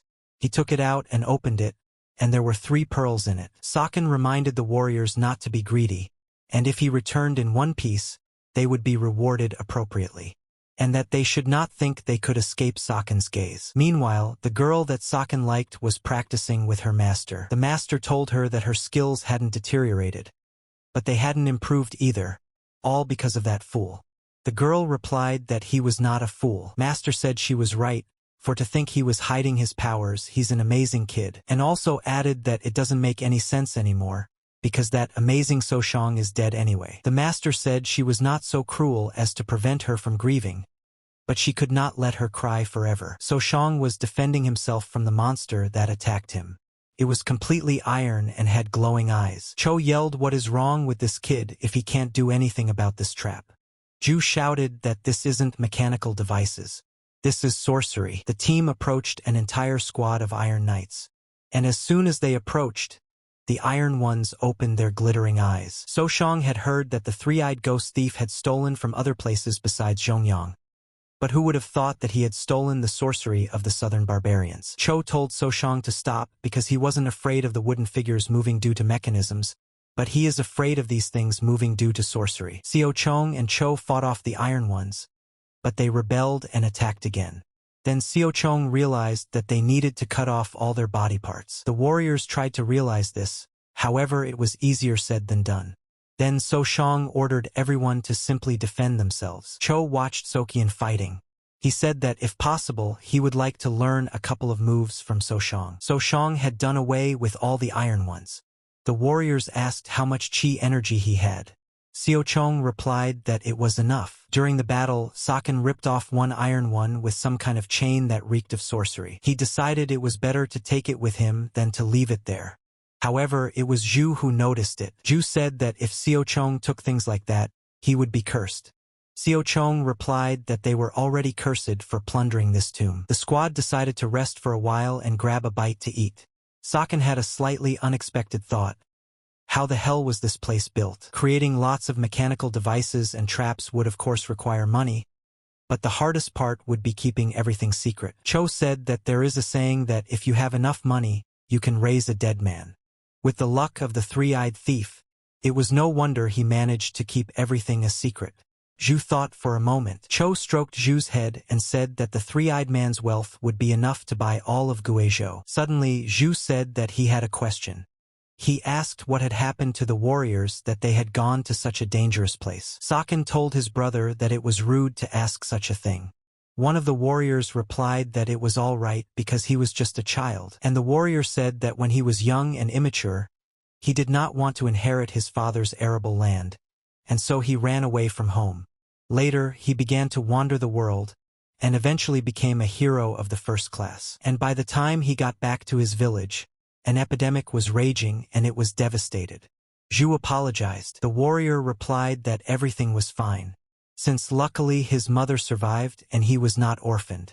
However, she is too old and sick. Another warrior, a woman, picked up and told me that she had a son and a daughter, but they had a very rare disease.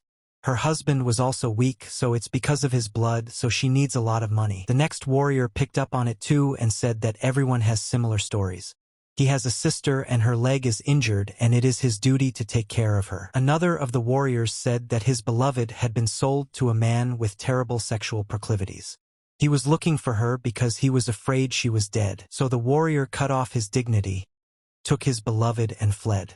It was then that the chief merchant picked him up. When the warriors heard the story, they supported his deed. Then one of the warriors stood up and said that that was enough of this nonsense and it was time to move on. The troop assembled and they came to a huge mountain of gold bars. The warriors began to look around for anything suspicious. Suddenly the woman found a chest. Saken decided to check out what was inside. He opened the chest and realized that he had found the real jackpot. And then Saken noticed that amongst everything there was a box with a miracle medicine inside. So Shang realized that it was a Shaolin enhancer. He knew that it was a medicine that released qi with a volume of 20 years when consumed. So Shang realized that stealing a Shaolin amplifier was like declaring war on Shaolin. Xiao Chong couldn't even think of such a thing. After all, the three-eyed thief had stolen 10 pieces. How fearless he was. Siakan laughed loudly and thanked the three-eyed thief. It seemed to the warriors that he had gone mad and crazy. In addition to everything else in the chest were some amazing books. One of them was about the art of the god of archers. Throughout history, only a few have been honored with the title of god. The god archer was one of them. There were many types of martial arts in Murima, but archery was ignored. If an archer was spotted by a Murim fighter, it was not difficult for him to dodge the arrow, so archery was considered harmless. But this was corrected by the god archer. His mastery of the bow and arrow was on a whole other level. Legend has it that his shot split the Yangtze River. His arrows smashed through rocks, and if he missed, the arrow would turn around and hit the enemy. Some believe he will be resurrected in the future and will instill fear in the hearts of countless martial artists. Saken also noticed a book about the unity of the 10,000 martial arts. And if one had to choose between the archer's art and this book, so Shang would choose this one. Saken decided to see what else was in this marvelous chest. He pulled out a sword of amazing beauty. One of the warriors noticed this and asked if it was the Yekin. Saken replied that if he was talking about the famous sword of Yekin, then yes, it was. No one present could believe what was happening. It seemed that the three-eyed thief had robbed the whole world. The squad continued on its way. 2 days passed, they went down, then up, and they didn't know what floor they were on. Suddenly they reached a strange door with a huge sign in the middle. Xiao Chun had never seen such a door before. Zhu went to the door and said that he'd like to say that the trap wasn't there, but he wasn't sure about it. Zhu noticed that there's a thick wall and only one handle. That's weird. Xiao Chong replied that they couldn't turn back and reached for the knob. Xiao Chun pulled the handle and the mechanism activated. An earthquake started and the rubble began to fall. The door opened and Saken saw the red carpet in front of him, which was laid right up to the throne. But then they saw a strange body. Without any hesitation and with one voice they said that it must be a zombie. One of the warriors said that if it's really zombies, they're definitely finished. Xiao Chun said that it would be better if they were really zombies, because if it was an invulnerable creature, they'd all die. The body came closer and closer. Saken shouted for them not to be afraid for now and retreated back. At the same moment, a body flew up and attacked Xiao Chong. Saken didn't expect it and started yelling that this zombie was pretty fast. But he added that he didn't seem to be such a great master when he was alive. The battle continued. Saken began to laugh loudly and shouted that however it was, Xiao Chong didn't think their meeting would happen so early. The people around him had no idea what he was talking about. Then So Shang said that this was the net of the three-eyed ghost thief. The Vin could not believe that this zombie was the great thief. So Shang said that no matter how hard he concentrated, he couldn't feel his presence. There is only one person who can do that. So-shang also said that the greatest treasure must be hidden in this room if the tomb master himself is guarding it. The female warrior asked Saken if she could kick the three-eyed thief. Xiao-chong replied that she shouldn't, because So-shang has personal motives on this matter. The battle continued, however. So-shang was wrong. The thief turned out to be a very strong opponent. The thief showed amazing techniques in battle. Xiao-chong didn't understand how the thief could be so strong. The guy applied the divine art of purple mist. In response, the thief used one of the most powerful Murim techniques. Xiao-chun couldn't believe what was happening. The warriors were watching from the sidelines, and were already thinking that maybe they should intervene and help Mr. So-shang. Saken shouted to the thief that he was putting up a dirty fight and one should at least give his opponent a breather. Xiao-chong realized that if this continued, he would lose. He had to stop his pressure and finish it all in one blow. At that time, So-shang dared to use the purple fog genesis technique for the first time. Previously, the boy had not dared to use it. The thief's body fell from the heavy blow, but Saken didn't stay on his feet either. The Vin ran up to him, one of them shouting for medicine. The only thing Saken thought about was that he had defeated the thief who stole the whole world. And then he's the one who stole from the guy who robbed the world. Time passed and Saken woke up. He asked the warriors how long he had slept, and they said it had been 2 to 3 days. Xiao-chong thanked the warriors for guarding him all this time. The woman replied that there was nothing to thank, because if they hadn't been there, he would have been able to eat the miracle medicine anyway. Saken replied that he had just woken up and didn't remember what had happened. The warrior said that after the zombie fell, the altar disappeared and the tombstone appeared. Ju told him that they hadn't touched the stone while Saken was sleeping. Then Saken decided to check what they had been suffering for all this time. So-shang walked over to the stone and said that they had found a ghostly martial art. There were some interesting inscriptions on the tombstone. Heaven is knowledge, earth is power, man is people. If one possesses both heaven and earth, one can attain 2 eyes. Therefore it is necessary to find the 3rd eye and steal the whole world. Afterward, So-shang found another amazing book on the tombstone. Pran's sacred art. The divine martial art of Shaolin monks disappeared centuries ago. Legends tell of its greatness. Today, it is considered an unrivaled martial art. Saken gathered the essentials he needed. The warrior asked if they were already leaving. Saken replied that he had found everything he needed. Now they could go home. The warriors were very happy about this. The journey was long, and it took them several more days to get out of there. A merchant greeted them cheerfully at the entrance. Xiao-chong said hello and said it had been a long time since they had seen each other. The merchant asked if it had been difficult for them. One of the warriors replied that just thinking about how hard it was brings tears to my eyes. The merchant immediately said that he had prepared a wagon for Mr. So-shang, and said that it was all over at last. Ju and the merchant were traveling in the same carriage. The merchant suddenly asked Ju if he was injured. Ju replied that it was necessary to look him in the eye when speaking to him. The merchant immediately fell silent. Saken said it's worth it for everyone to get a grip and talk about what to do next. Saken asked how long it had been since they had gone to the tomb. The merchant said it had been a little over a month. Then Saken asked if anything significant had happened in the meantime. The merchant said that a master had fought with someone and died. The merchant also said that he had built residential quarters in Giang, and he was going to settle there. So-shang did not expect such news. The merchant told So-shang that he was curious about something, so he wanted to inquire. Xiao-chong asked, "Is it about the distribution of treasure?" The merchant cheerfully confirmed. So-shang replied that he would tell him directly. The merchant at this time had thoughts in his mind how much he would give him, 20 to 30%. So-shang said that he would leave him everything. The merchant almost fainted for a second. He couldn't even blink an eye. Saken replied that he wouldn't do much with them anyway. Although the Kosan faction is down to earth, it is strict about possessing property. And that is why he is an ascetic. Also, Saken added that he found out the merchant is a skillful and trustworthy person. So he invests in him. The merchant asked what he meant by investing.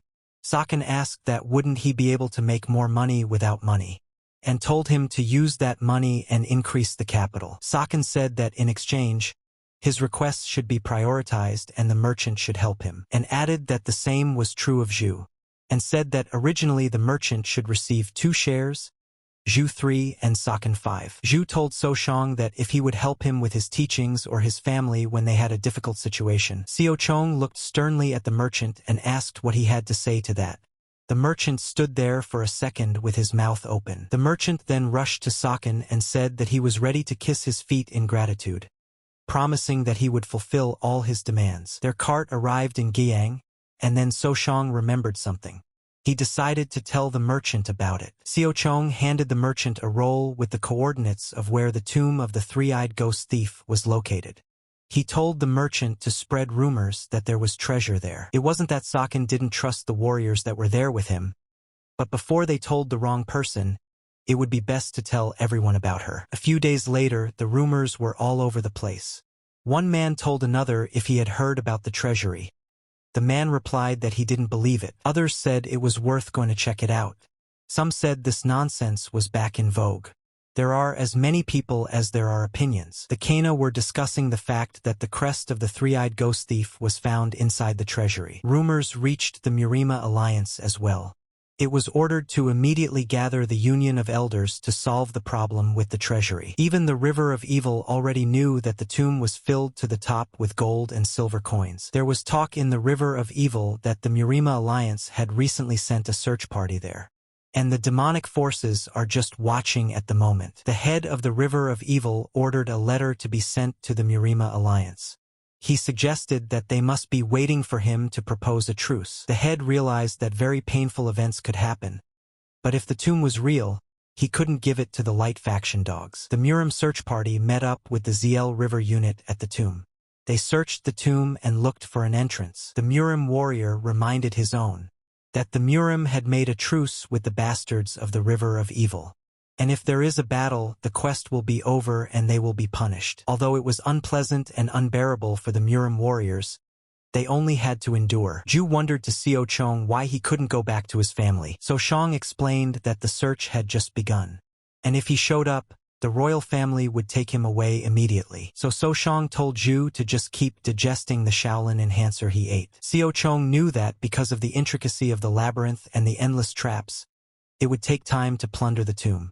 But he promised Zhu that they would return. Shang said that he had informed the merchant everything that was necessary, so we should slowly move out. But before leaving, Shang decided to give something to the merchant for safekeeping. He handed him a book.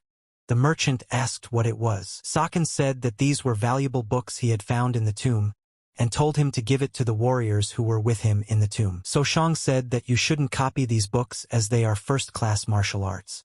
The merchant said he would take that into consideration. Set off on their journey. They came to a fairly quiet area, and Shang said they would settle here and he would help him with his martial arts training. Chong looked at Zhu and asked him if he was ready and confident in his abilities. Zhu proudly replied that he was ready. Saken liked this kind of pressure from the boy. He began his training. Surprisingly, Zhu turned out to be a pretty capable guy. A month passed and Shang told Zhu that he hates to say it, but so far Zhu is a total zero in martial arts. Zhu was very angry and said that Chong had said that he would become a master if his chi increased.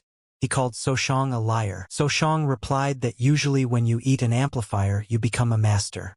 But because Zhu didn't try his best, it was his fault. Zhu got angry and started shouting that, but realized that it was his fault for being lazy in training. But he still feels cheated. Siakan believed in him and ordered him to keep practicing. Chong didn't waste any time either.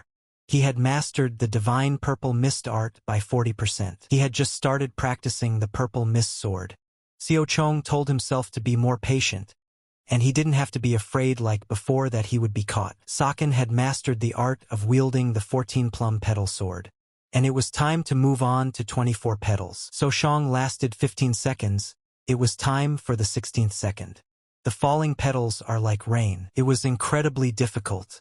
Because the volume of his qi surpassed 60 years, the absorption efficiency of Qigong Manhwa Qigong would drop. Shang decided that he was lucky and it was time. He took out the 10,000 Martial Arts Unification book from his pocket. Usually martial arts are too complex to master many at once. The teachings are so difficult that it is difficult to achieve greatness in even one, and it is impossible to develop the others simultaneously. It is well known that if one learns the techniques of one martial art, There is a risk of chi deviation when attempting to learn a martial art with a completely different nature. But transitional art allowed one to go against the commonly known postulates. When it came to transitional art, everything could be explored. Saken realized that although he could only show half of the native technique, what he lacked, he would develop on his own. However, Siakong said that this is not why he took the book, and how he uses it is another matter. Sokian burned the book. Now he had clipped the wings of the Lord of the Dark Heavens. It's about a power that hasn't appeared in the Murim yet. The Dark Sky faction. It was unknown when or where she had appeared, but Saken knew that they had been preparing for a long time to conquer the Murim. Aside from the tomb, the Dark Heaven Lord was putting sticks in Murim's wheels everywhere and controlling Joan. And in the future, when the Murim weakened, they showed up in this mirror and started a fierce war. And at the center of it all was the greatest man in the world, the Lord of the Dark Heavens. So Shang had only seen it once, and it was not a man. With strength that went against common sense and incredible intelligence, he lurked in the shadows and held the Murim in his hands. An extraordinary genius who could easily master any martial art. He, more than anyone else, could be called the greatest man in the world. But now, the unity of the 10 martial arts was no more. Xiao Chong hoped that this was his way of weakening the Dark Heaven Lord. So Shang also tried to learn archery. Archery itself is not difficult, but it was unexpectedly difficult to use qi. At this time, Zhu was practicing and shouted to So Shang that he had told him to practice hard. But he was idle for some reason. At the main branch of the Murima Union, Commander Chegal received news that Saken and Zhu were alive. The informer said that the head of the Wuhan branch suspected something and double-checked it. The commander wasn't too happy about this news, as the treasure trove was on his mind. He asked if everything was all right. The informant told him that the boat had broken up and he had barely managed to get out of the Yangtze. Unknown people were sharing rumors with So Shang and Zhu that a disciple of the Hosen faction and a member of the royal family had survived. Xiao Chong and Zhu asked where such news came from. The two replied that it was all about the treasury. Xiao Chong told Zhu that if he was upset, it was best to forget. After all, they have no more merit behind them. Thanks to the 9 big factions and 5 great families, they were at least mentioned. And he added that there was no need to attract attention all the time. If rumors about Zhu's knowledge of engineering spread, he might be kidnapped. Xiao Chong reminded Zhu that he had always said it would be safe to hide for now. Xiao Chong is sure that the Lord of the Dark Heavens is concentrating on the treasury of the three-eyed thief, and he and Zhu haven't caught his attention. And one must prepare for what comes next. And then there's the War of the 7 Blades. 2 years after the treasure trove of the three-eyed thief was discovered, the tomb of the cursed demon was found, guardian of hell and master of the 6 primordial demonic arts. When the tomb was excavated, several forces were gathered, 3 of the 9 great factions, 2 of 5 royal families, the demon church and the river of evil. Unlike when the treasury of the three-eyed thief was discovered. During the excavation of the tomb, various clashes took place. Gradually they expanded, and eventually war broke out. The tomb of the three-eyed ghost thief was different from the cursed tomb because this time, it was all set up by the Dark Heavens. Saken wanted to stop them by all means, but without peeking at them, it would be nearly impossible. In addition, there were a lot of changes. But it wasn't that So Shang didn't expect it. Therefore, he must find gifted people. The current situation didn't suit So Shang. There were still people he had to get on his side. Someone came up to Xiao Chong and asked him what he was thinking about. The boy thought he was imagining things and that he was hallucinating. And then the voice said that no matter how much time had passed, was treating his master's voice as a hallucination a bit rude. Xiao Chong realized that this was his master. Without a second thought, he threw himself into her arms. The boy was happy. Sohong asked why she was here. The master replied that he was her disciple, and who else could have come to meet him. Master said she was very worried. Siakong apologized. The master smiled and said that if he understood, then everything was fine. From Master Siachong's look, he realized that she was really worried. Suddenly, Zhu came in crying. So Shang asked why he was crying. Zhu replied that he didn't have a master and it was so touching. The master asked what kind of child he was. Zhu wiped his tears and said that he forgot to introduce himself. He said he was a member of the royal family. The master approached him and said that she was pleased to meet him and introduced herself. She also added that Zhu was no longer at the age where children play within families, and that he had been through a lot. Zhu pulled himself together and replied that it was okay because he was the child of a warrior family, stroked Zhu's head and said that he was so young but so amazing. She was glad that her disciple had made such valuable connections. Xiao Chong at this time was thinking about Zhu being from the 5 royal families who take blood ties very seriously, but to think that they don't realize that he's a child. What a miserable life. Zhu doesn't remember his parents, he was bullied and pressured by his family. But in spite of all this, he didn't give up what he loved. Saken knew that he was a much more amazing person than he realized. A man who would reveal himself later. Xiao Chong and Zhu sat by the rock and talked. Xiao Chong asked him if it was difficult to do mechanical engineering. Zhu replied that it was difficult. Then Shang asked why do it then. Zhu smiled and said it was fun. Shang gathered Zhu up and they sent him home with the master.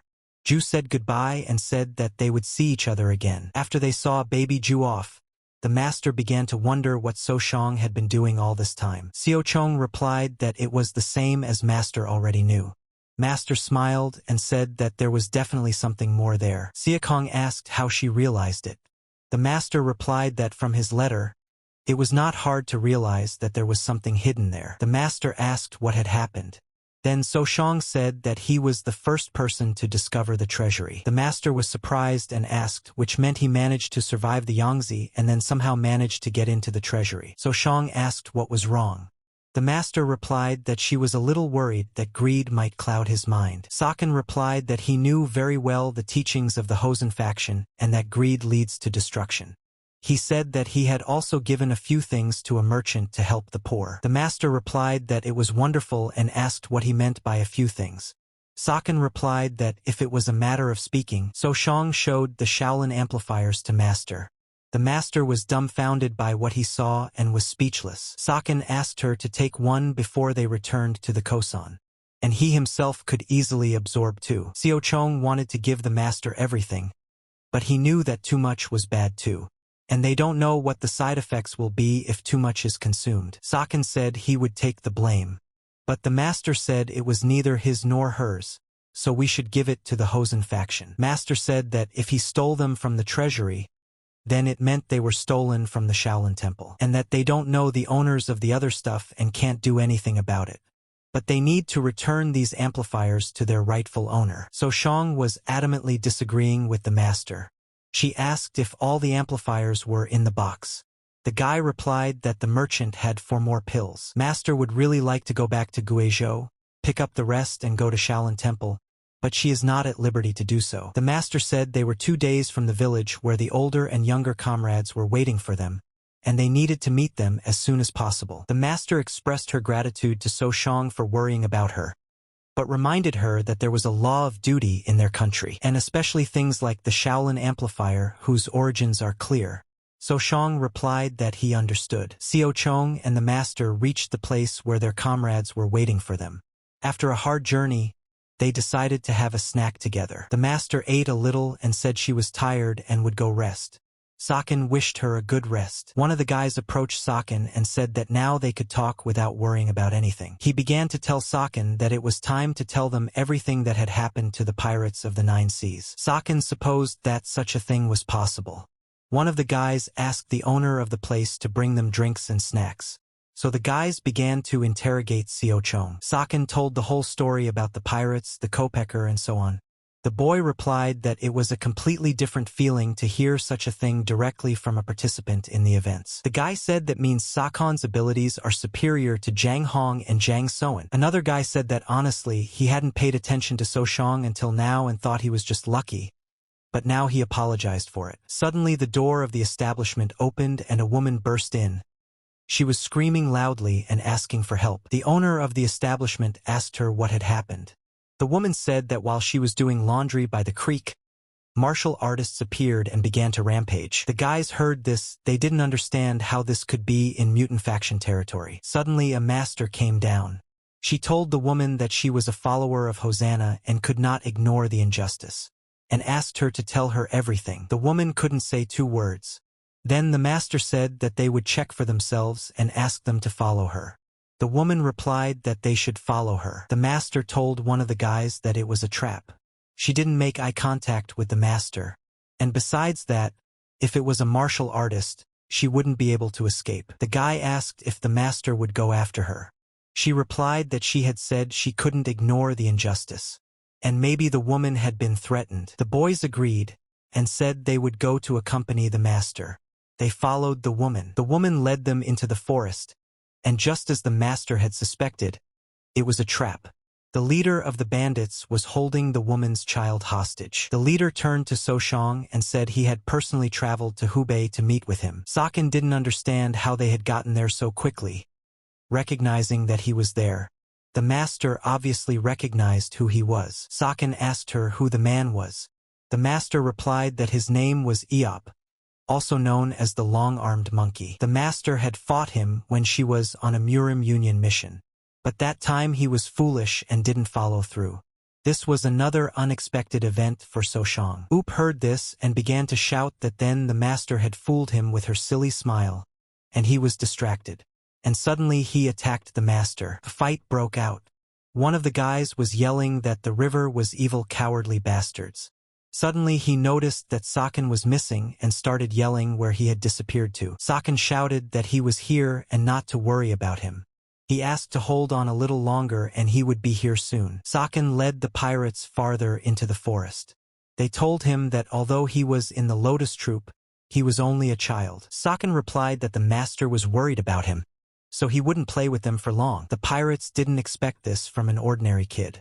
They wanted to destroy him. Soshang remembered that he had already died once before, and he didn't want to repeat it, since it didn't make any sense now. Saken dealt with a few pirates, and shouted to his master that he would be coming soon. The master was fighting the ringleader at the time. The battle was quite fierce, and only one could win. The master fought fairly fair and proud, but the ringleader put up a dirty fight. He shouted that he had only come there to avenge his defeat. The ringleader shouted that he would open the master's belly. The master realized that he had completely lost his mind. He hadn't had so many weaknesses before. The master was clearly in the lead, and she told the ringleader that the thing to fear most was herself. The ringleader shouted her moralizing to herself. The master replied that she would put an end to his hatred. The leader laughed and replied that that was why they were called light. The master realized that something was definitely wrong with him. The ringleader smiled, and suddenly blood spurted from the master's mouth. She realized he had used poison. The ringleader replied that he used an extract from the white spirit herb, rumored to be one of the most poisonous plants. He also added that the master had used up too much chi fighting him, and now detoxification was impossible. The ringleader laughed and said that she would have to experience such terrible pain that she would beg him to take her life. The master heard Soshang shouting. He flew straight at the ringleader to destroy him. The ringleader asked her if he was her apprentice, and she said that humiliating her in front of her student was a good idea, but killing her student in front of her was even better. Saken shouted at him that he had no idea who he had pissed off. The ringleader smiled and said he had a temper. Seo Chun broke his arm with one blow. The leader didn't understand how it could be like that, since he was just a child. The ringleader prepared to strike a brutal blow, but Saken beat him to it and said it was too late. Saken rushed to the master's aid. He looked at her, and realized that it was too bad. However, that didn't mean there was no way out. Soshang apologized to the master in advance and took out a Shaolin amplifier. He didn't know what kind of poison it was, but the enhancer would definitely neutralize it. Saken realized that the miraculous properties would disappear in return, but it was a small price to pay for the master's life. Soshang turned to the master and said that if she could hear him, she should make her chi circulate. The guy saw that the master was completely unconscious and he had to do everything on his own. Soshang concentrated and knew he couldn't let his concentration slacken. However, the poison was spreading rapidly and about 70% of his body was already affected. The contamination was too strong and Saken couldn't clean it all up at once. Then Saken decided to absorb the dirty energy from the master's body. Saken did so, and completely without energy he stepped back and collapsed near a tree. The guy didn't expect it, but his control over his internal energy increased. He had managed to reach the unbridled limit in his previous life, but it was too fast this time. Seo Chun didn't understand what had happened. He thought it might be because of the water fruit or the divine art of purple mist, or from the Shaolin Enhancer. So Shang realized that the water fruit and Shaolin Enhancer only increased his qi, and the divine art of purple mist did not increase his control skill. So Shang then speculated that it must be because of the unity of 1,000 martial arts. The divine art of purple mist and the art of archery are difficult to master. They cannot be trained at the same time, but through the unity of 10,000 martial arts, So Shang was able to learn them both. And no doubt the skill of controlling qi has increased rapidly because of this. This martial art is much more amazing than So Shang thought. Saken realized that if it wasn't for his rebirth, he wouldn't have been able to accomplish all of this. The boy stopped himself and said that now was not the time for that. Xiachong's organs felt like they were being squeezed in a vice. The knowledge of the poison arts proved useful to So Shang. Under different circumstances, he would have been able to increase his resistance to poisons. Saken gathered himself and said it was time to go. He barely made it and saw that the guys were already lifting the master and she had come to her senses. The master told them to send a carrier pigeon to the main temple and Murim to report, and the others to find a health resort and get treatment. So Shang thanked the master.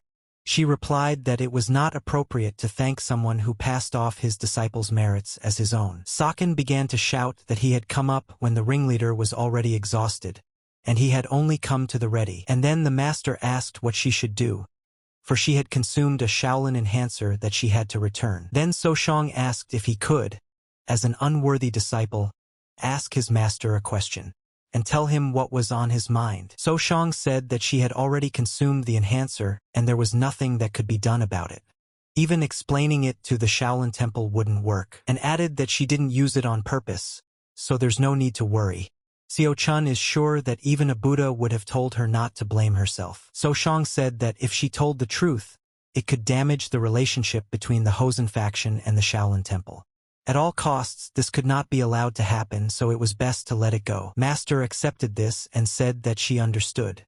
Xiao Chong understood that Master could now become one of the 100 greatest masters. Master said that she would now be in debt to the Shaolin Temple, and she would take this secret with her to her grave, but someday she would repay them. So Shang understood that he too must repay tenfold the favors he could not pay for in his past life. Saken told the master that it wasn't too long ago that they decided to go back, but he had already gotten her into a lot of trouble. Master smiled, stroked his head and said that the more she looked at him, the more she admired him. The master said that they must now prepare to leave, and they had little time left. They must get there as soon as possible. After a long journey, they finally arrived.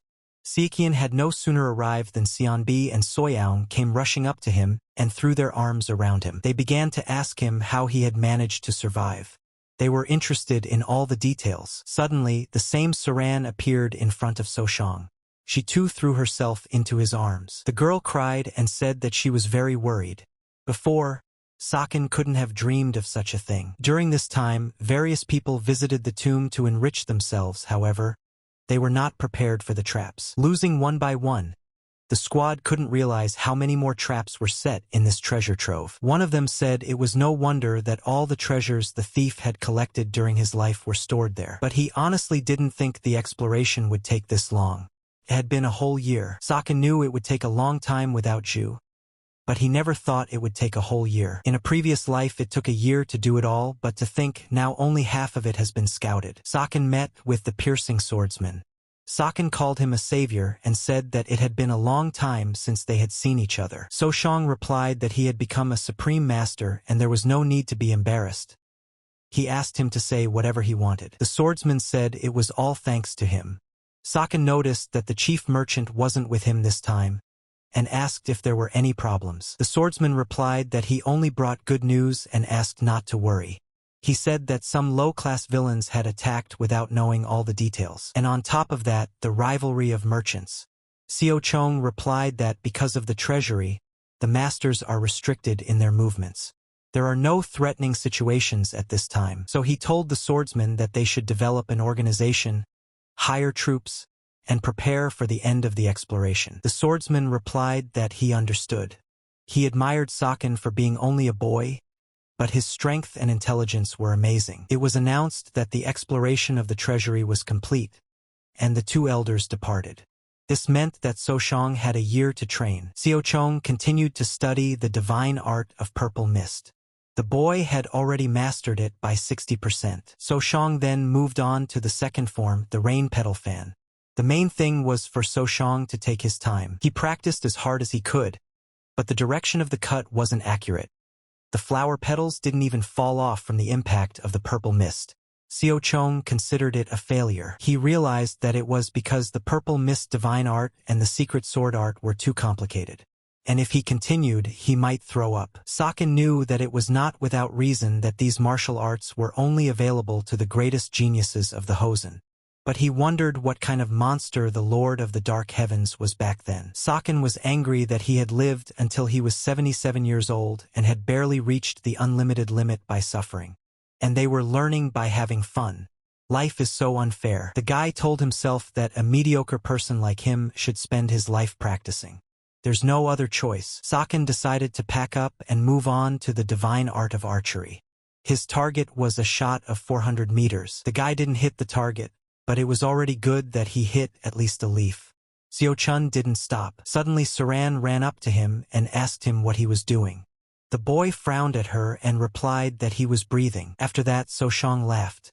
Saran looked at him and asked if he was calling it a joke, adding that he has a problem with his sense of humor. Saken asked her why she was looking for him. Saran said that she had come to tell him about the lotus competition. Saken was surprised and said that the lotus competition had not been held for a long time. Saran smiled and said that she thought Soshang knew. Saken immediately thought it was all about the pirates of the 9 seas and the treasury. Saran asked him why he looked so displeased. Saken replied that he will be released next year, so he wants to spend this time relaxing. The lotus competition is an annual tradition. It does not carry the goal for martial artists to become world famous. But that doesn't mean that the participants are treating it half-heartedly. Quite the opposite. This is a once-in-a-lifetime opportunity. The Lotus contest is more of an evaluation than a competition. If the contestant performs well, a miracle medicine or a personalized sword will be the reward. The participants are aiming for something completely different. This competition selects potential candidates for the next generation of Hosen swords. Siakon once dreamed of becoming a Hosen sword too, but he realized that if he became one, his freedom would be limited, and he will be forced to stay in Hosanna to carry out missions. That would affect his plans. Saken decided that he would show the bare minimum. The Lotus Elder at this time in the gathering said that 3 years had passed, and this time there would definitely be many outstanding faces. The woman said that the winner has already been decided. And it's Saken. The herbalist asked her why she thought that. The woman replied that it was the decision of the elders. The man said that his grandson, who doesn't even want to join the Hosen swords, may well have a chance. So he apologizes in advance. The woman replied that there was no need to apologize, because as she said, the winner had already been decided. The man said that he would keep his opinion. A very familiar feeling visited Soshang. He knew and felt something familiar. He looked at the elder and realized that he was instinctively attracted by the purple mist divine art. Suddenly Saran shouted to him and asked him if he was listening to the instruction carefully. Saken replied that he was listening, of course. The instructor said that due to the fact that there were only 9 members in the Lotus squad, there would be 5 matches in the first round and they would draw lots in the second round. Saken thanked Saran for worrying about him. The girl replied that everything was fine and she had to go since it was about to start. The competition has begun. Saran entered the first round. Her opponent seemed very formidable. The instructor ordered them to get ready, greet each other, and announced the start of the fight. The battle did not last 2 minutes. Saran skillfully overpowered her opponent and knocked the sword out of his hands. The elders were watching this. The head elder told the woman that Saran was incredibly accurate and frighteningly strong, and that she had all gone to her, the wielder of the blood and iron sword. The woman gave thanks for such words. The instructor announced the next one, and it was Seo Chong. His opponent was Pang Kielsan. Saken looked at him and couldn't figure out what to do.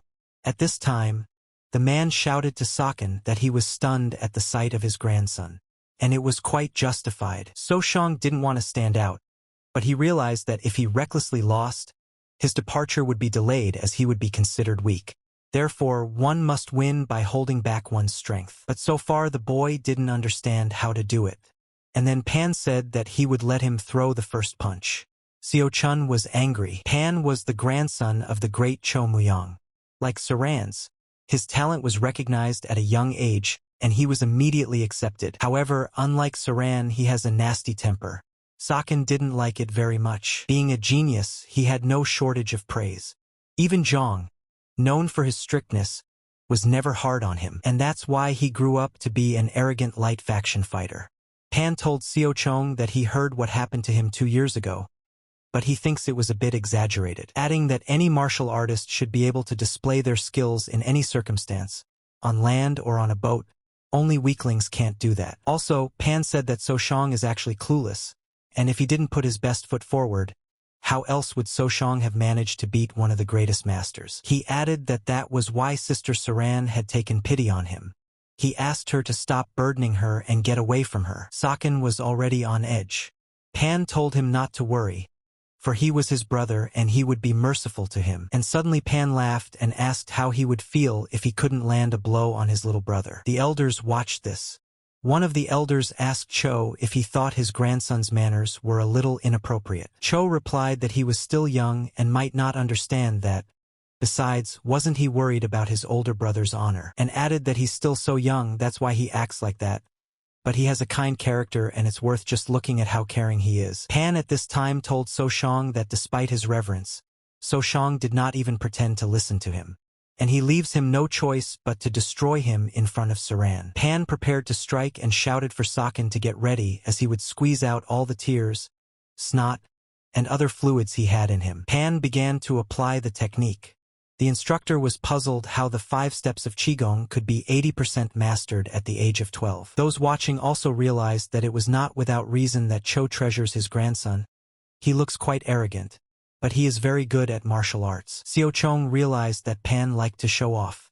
But if people found out that Seo Chong had mastered the 5 steps of Manhwa Qigong a long time ago, Pan at this time thought that Seo Chong was suppressed by his movements. Seo Chun thought that he was getting so frustrated.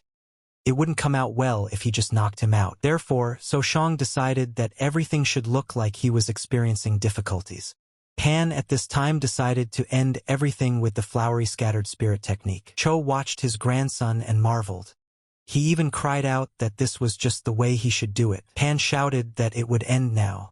Siakan realized it was time to wrap it all up neatly. So Shang used his technique and knocked Pan down with one punch. No one expected this fight to end like this. Seo Chong realized that he had overdone it, even though he didn't want to draw attention to himself and show his strength. Suddenly Cho began to shout that his grandson had almost been killed. The elder asked him to lower his voice, otherwise their eardrums would burst. And he added that his grandson wasn't hurt too badly, he was just unconscious. After resting, he'll be fine. The elder at this time thought that Seo Chong had just grown incredibly during this time. An amazing child. Cho began to shout that the bastard must have used some kind of sorcery. Otherwise, Pan wouldn't have lost so easily. The elder told him not to be a laughingstock.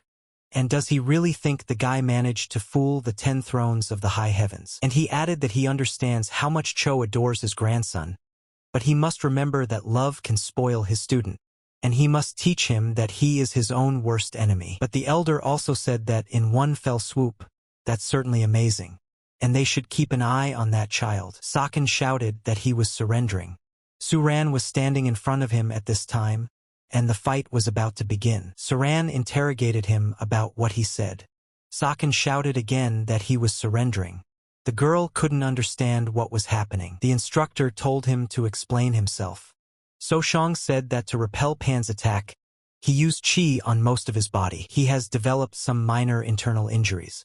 They haven't healed yet, so it's too difficult for him to fight Sister Saran. The elders listened and thought that perhaps that was the case. After all, it would be impossible to block Pan's attack with average capabilities. And besides, his opponent is Saran.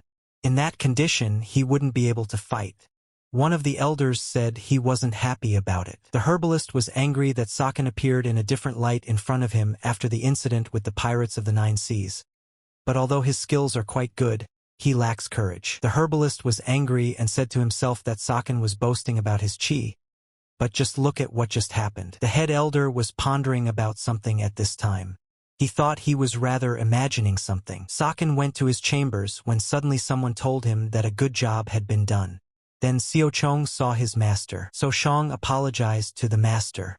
She replied that he didn't do anything wrong, and asked what he was apologizing for. So Shang began to explain that it was because he was a master's apprentice, had participated in the lotus competition, and the master stopped him and told him to stop, as she understood how he felt. Master said that during the battle with Pan, So Shang was amazing, but she's sure it wasn't enough to cause internal damage, and she thinks his body is fine. She is sure that Saken must be equal to that amazing girl Saran. The master also said that she knew he wasn't interested in becoming Hosen's sword, so there was no need to worry about her anymore. And because of this, he did not need to try his best in the lotus competition, and so he gave Saran a chance. Saken replied that she was wrong. The master said it's all good, and there's no need to deny it. Caring for the younger ones without looking back is glorious and deserves respect. So Shang said again that it's not like that. Master hugged him and told him there was no need to be embarrassed because she was already proud of him. Saken stepped back to take a break. Suddenly, a woman elder came in unexpectedly. Saken greeted her. The woman looked at him with a stern look and said she owed him a debt of gratitude. And then she just walked out. Xiao Chun was angry because she had thanked him for taking care of her granddaughter. What a strange misunderstanding. Then he thought about it and said that it sounded pretty good. Suddenly, Saran walked in. There she goes again, Siekian thought. Saken turned 18 years old. The sun was setting and he was still practicing. He had mastered the purple mist divine art at 80%. There was still 20% left until full mastery, and so Shang will be able to utilize this divine art. He has comprehended the second form of this technique. He was 10% away from fully mastering the art of archery. In those 4 years, thankfully, there had been no changes in history, so he could prepare in no hurry. He was especially worried about the tomb of the cursed demon. It would have to happen next summer.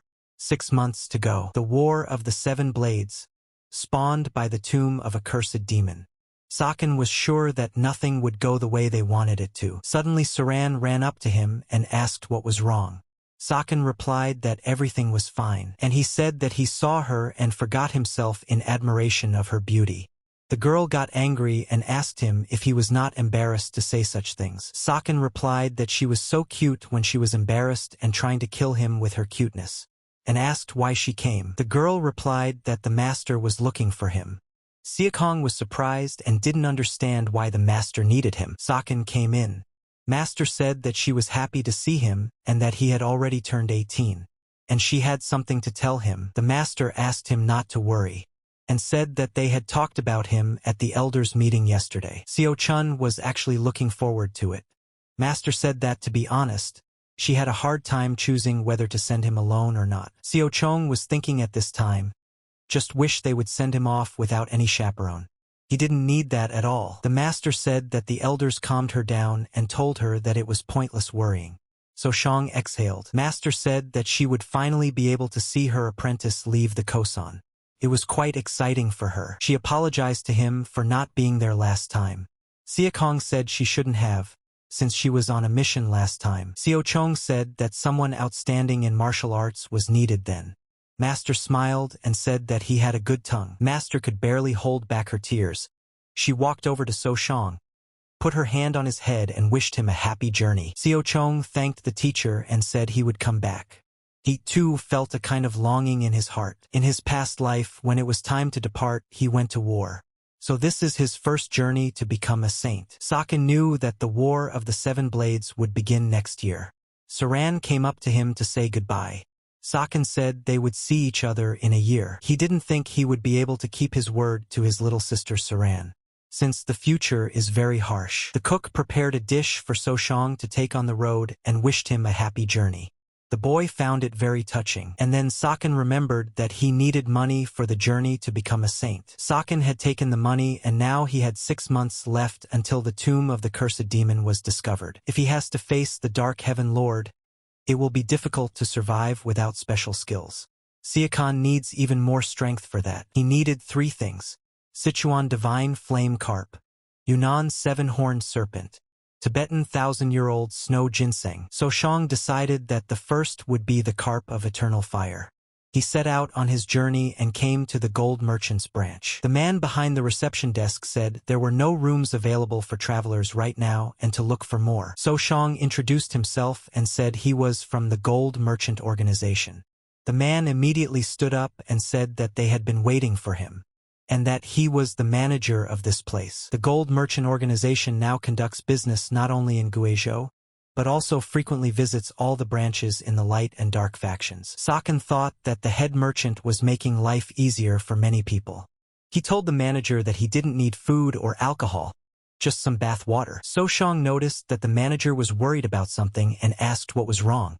The man said that Shenmi was based on trading various minerals, but the most traded was iron.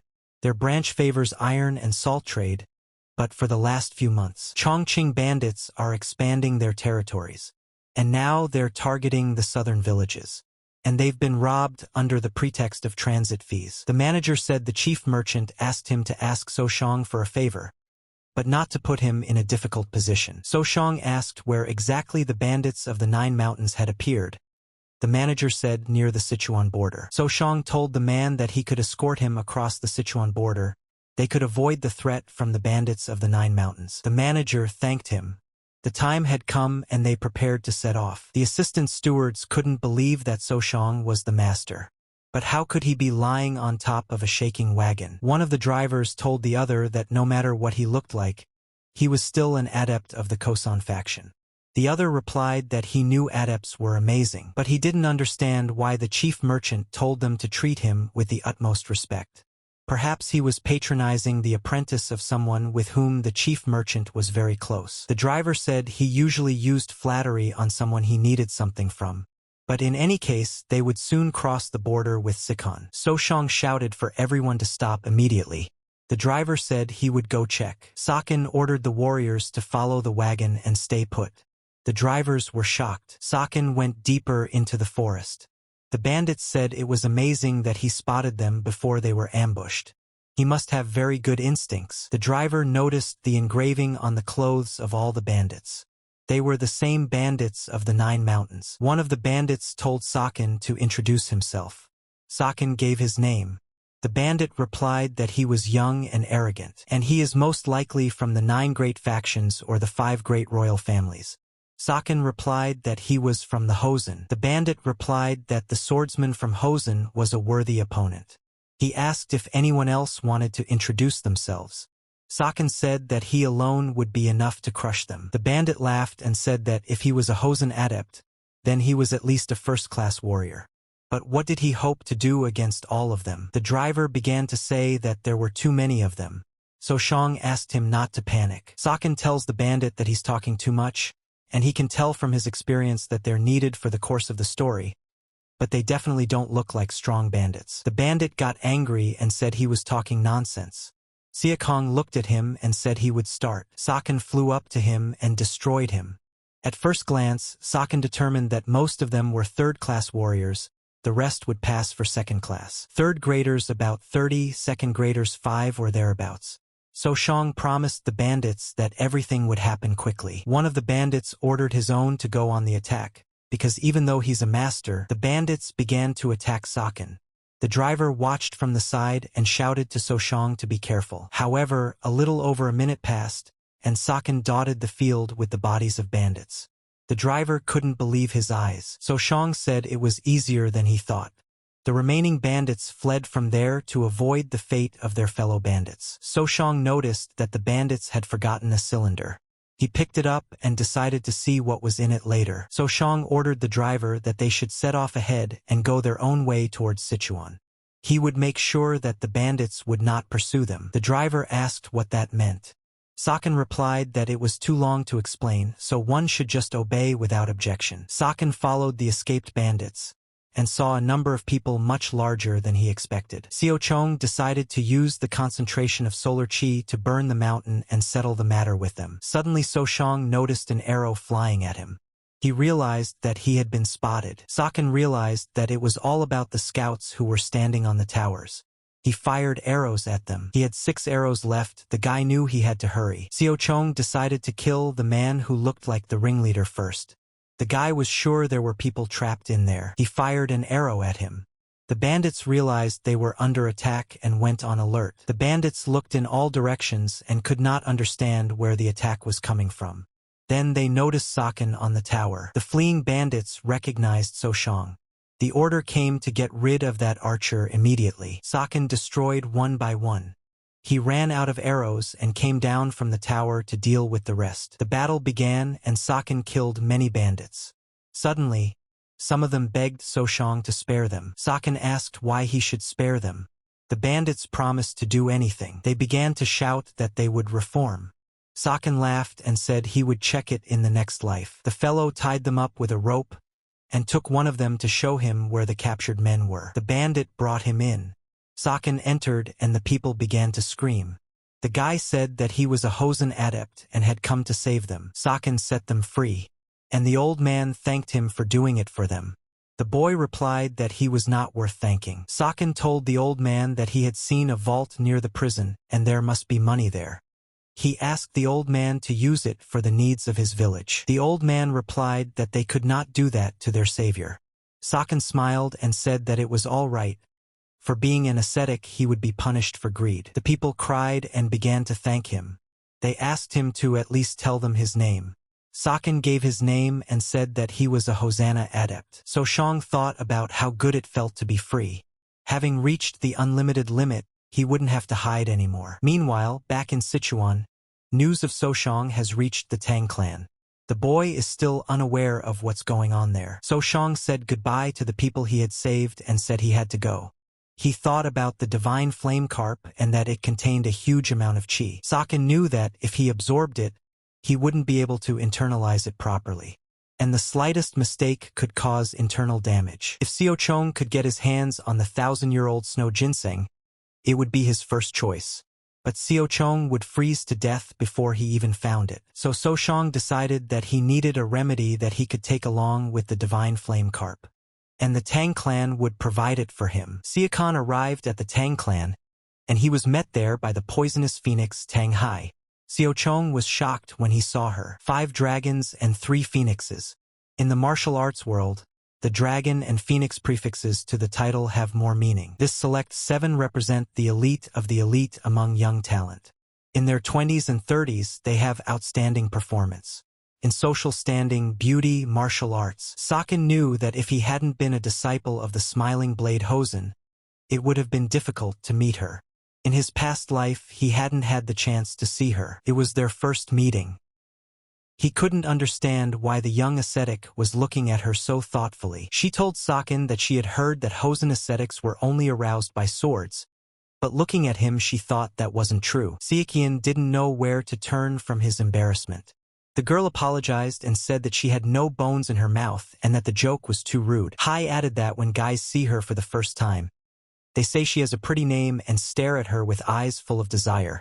And she noticed that Seo Chun isn't like that. The girl asked him not to worry, and if he would be a bit quiet and say his name at least 3 times, maybe she would remember it. Saken didn't expect the poison phoenix to be so spoiled. She said that So Shang could stay as long as he wanted and could rest before continuing his journey. The girl also asked not to look for her. Siekian replied that she was quite impulsive and that he had met her in order to have a duel. The girl was surprised and asked what the duel was about. So Shang replied that it would be a betting contest. Hai said she was intrigued by him and asked him to lay it out like a net, and reminded him that it's best not to compare her to other regular girls. Seo Chun replied that he hadn't even thought about it. The girl asked what his rate would be. So Shang took out his sword, put it on the table, and said that it was an excellent sword. Hai said that it was certainly not bad, but if Saken asked for her hand in return, it would just be robbery. Siakong replied that not all men want just that. He said he wanted frost poison in return. The girl was puzzled as to why a Hosen adept would want poison. Saken replied that if she was interested in his motives, why don't she defeat him and ask him about it? The girl replied that it was very impertinent, and asked me not to make her angry anymore. Otherwise it would end badly, since she can throw him into the river and keep him underwater until he literally turns into a ghost of the river. The girl exhaled a little and said that she accepts his challenge. Then Seo-chun said that the choice of time and place was up to her. The girl pointed a butterfly at him. Seo-chun realized it was a poisoned butterfly. Hai praised him for dodging the soul-seeking butterfly. Seo-chun replied that her attack had failed and what she was going to do next. Then she replied to let Saken survive the next attack, and then she would easily admit defeat. The girl stomped her foot and shook the entire room. She started to fight the guy, but it was a distraction. The butterfly was hunting Seo-chun. Seo-chun wasn't as stupid as the girl thought. He cut the butterfly into two halves with his sword. They were interrupted by the subordinate girls. They rushed in to grab Seo-chun. She held them back. The girl asked again what Seo-chun's name was. He reminded her. She ordered her subordinates not to lay a finger on him until she returned. Seo-chun at this time hoped she wasn't plotting a surprise attack to try and kill him again. The girl returned, and as they had agreed, she handed him the poison he had come for. Seo-chun took the box and said he wasn't happy to meet her and hoped they would never meet again. And then the girl asked him if he knew what the worst trait of the Tan clan was. Saken asked what if he didn't want to know. And the girl replied that they were the most sinister clan in the martial arts world, and that they believe that if you offend a girl, there is no sin. Hai said that she always pays her bills, and promised that it would not be a sin, but a poison that would consume his whole body. Saken replied that he had heard that the Tang clan was the most generous in the world. He added that he was done with business and would go his own way. Seo-chun set off on a journey that lasted several days. He finally reached Mount Zhongliang. Seo-chun sighed deeply and used his technique to search for the carp. With a little bit of effort, he found it. Thanking the Dark Heaven Faction, an organization under the Dark Heaven Faction that collected and recorded data on miracle cures and mythical creatures. In the Age of War, they used a huge amount of mythical beasts to increase their internal energy or hire masters outside the faction. There was a reason for their power. Their archives were only revealed to a small number of people, mostly faction heads. But the records were not very useful, as the faction left no cures or mythical animals behind. Saken had once read these notes out of boredom, but he didn't think he would ever need it. Seo-chun fired 3 arrows at the carp at the same time. However, he clearly underestimated the fish. The carp managed to dodge. The carp then soared over the river and hit Saken in the face with its tail. Before that, the boy had not seen a rival in the fish. Seo-chun got angry and shouted that he wouldn't leave alive after that. He was going to kill him anyway. Seo-chun began to use the first form of purple Genesis mist. And after that, it came to the second form. Seo-chun used a fan of rain sheets, and he managed to grab the carp. He asked him how he did it. He added that even though he was a mythical creature, he was insignificant in front of humans. Seo-chun wondered what he tasted like. He took it in his hands to taste it, but stopped and said it was not the time. Saken put his hand into the carp's mouth and took out a pearl, and as soon as he extracted the pearl from the carp, it immediately turned black and its eyes were like an abyss. Seo-chun thought that he was no longer so appetizing. Saken went on his way and told himself that the life of creatures always comes down to survival of the fittest. And he was not at all angry that he had hit him. Saken found a convenient place to absorb the amplifiers. The main task for him was to concentrate. He knew that by using the frost poison he would neutralize the fire chi, and the fire chi would disarm the frost poison. Seo-chun had heard that the Tang clan's poison was incredibly powerful, but this one exceeded his expectations.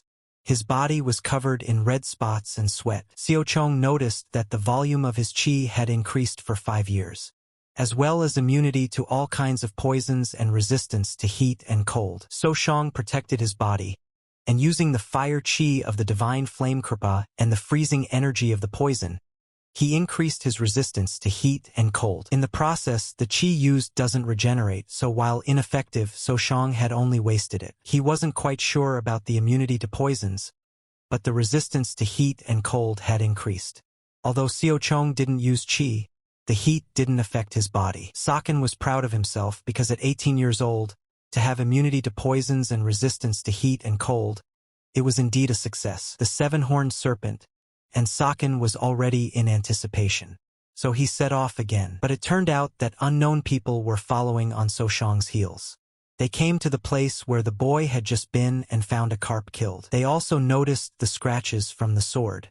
They did not understand who had dared to steal it. One of them became very angry and shouted that the one who did this would die a slow and painful death. So Shang arrived in Yunnan at this time, and the boy thought that at least here he should sleep on a bed. Sakin came to the Milky Manor, specifically the Flying Tiger Guard. Xiao Chong knew that starting from Yunnan, the gold merchant organization wouldn't be able to help him, and the money could not be wasted. And if there's any time left, after he gets his hands on the core of the seven-horned serpent, it's worth a visit to the Diansong faction. Xiao Chong took a seat at the table and heard a certain man ask another if he had heard of a young man who had recently won a contest against a poison phoenix. The man replied that he remembered and asked why he was asking. The man said that he had heard that So Shang, before he arrived in Sichuan, interrupted about 50 mountain bandits. Plus he rescued captured citizens, and what's more, he even shared the stolen money with them. At this time in Mti Lao, this mountain has a bad reputation as the Mountain of Death.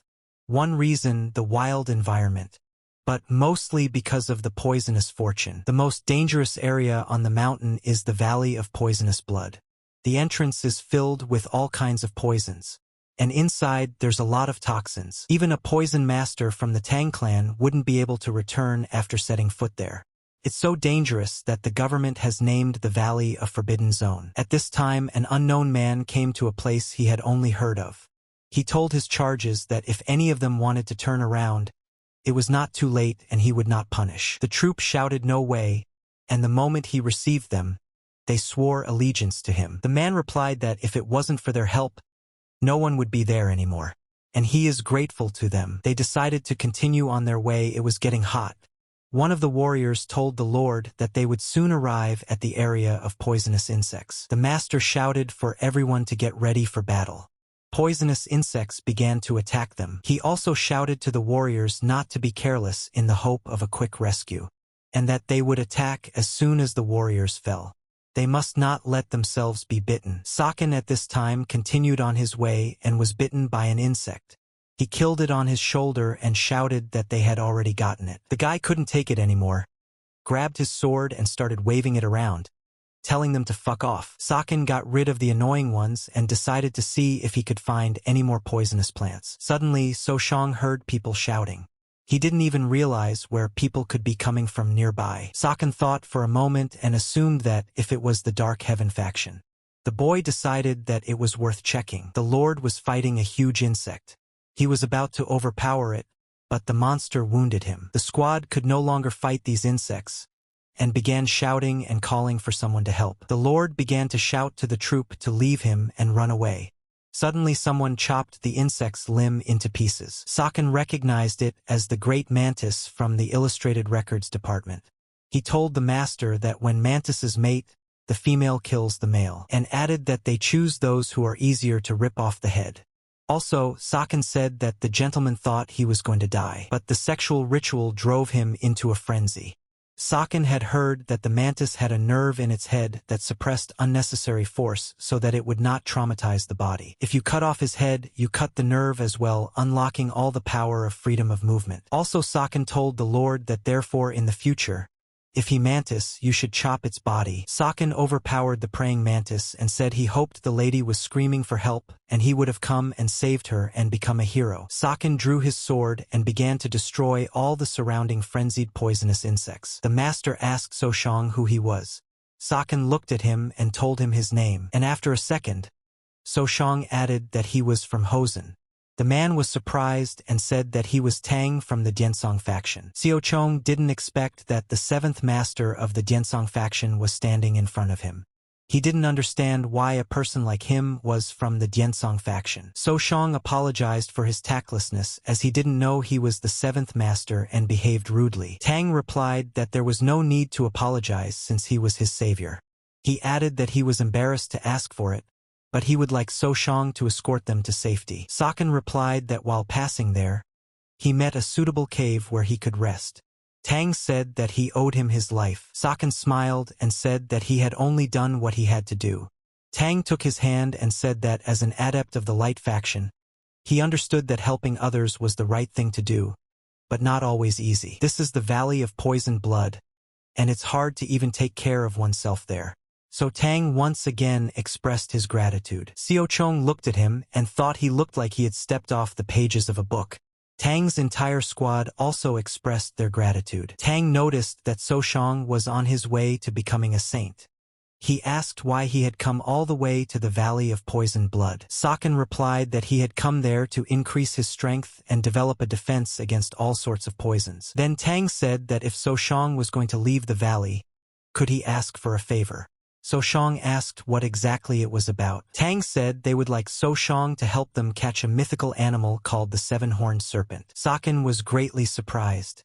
Tang said there was still some difficulty and decided to explain to So Shang. But first he asked So Shang how much he knew about him.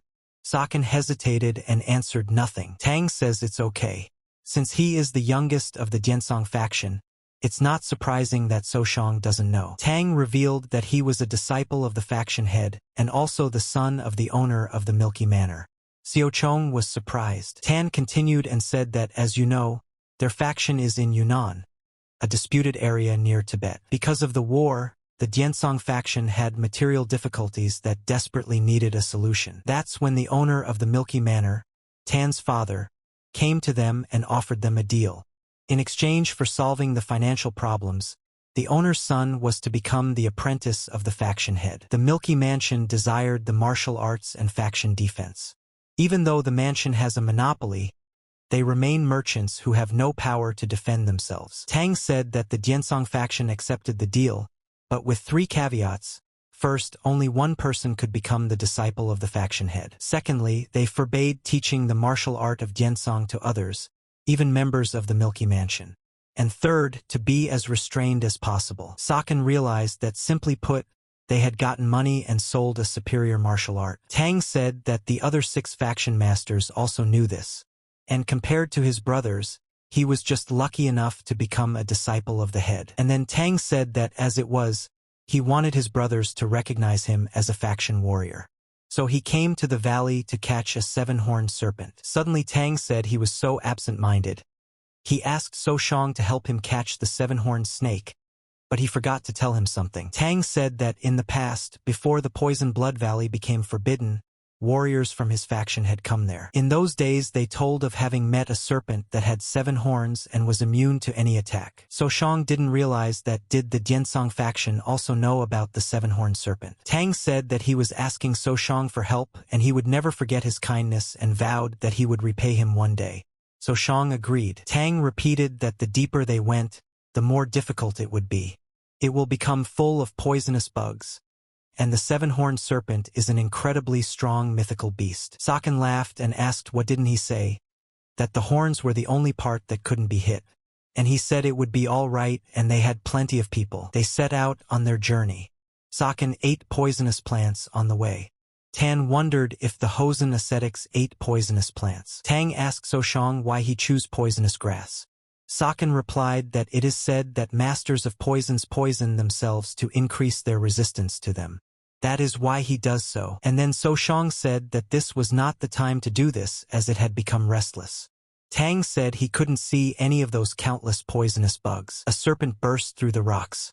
Tan was surprised at how big it was. So Shang thought about how he would eat it. Saken began shouting to the warrior squad to gather and act on the plan they had discussed earlier. Tang didn't realize whether Xiao Chong was really going to be the bait, whether he was brave or just fearless. So Shang began to attack the serpent from different directions. He climbed to the very top and prepared to strike directly at its head. Saken thrust his sword in and shouted to Tan to block. He wanted to see what was there, but he didn't have time right now. The serpent began to scream loudly. At that time, So Shang began to chop the horns of the serpent one by one. The serpent felt it. However, when So Shang cut down the first horn, the serpent became even more furious. Its eyes began to glow and it flashed with blue energy. The serpent opened its mouth, and at that time the thane pierced its tongue. And Saken at the same time pointed his sword straight at the eye of the serpent. Saken struck a blow and venom poured out of the serpent. He shouted to the squad to be more careful as the poison would kill them. While the serpent was spewing venom, only So Shang could fight it. He began to use the sword art of 24 plum petals. Saken struck and the serpent shimmered with light energy from within.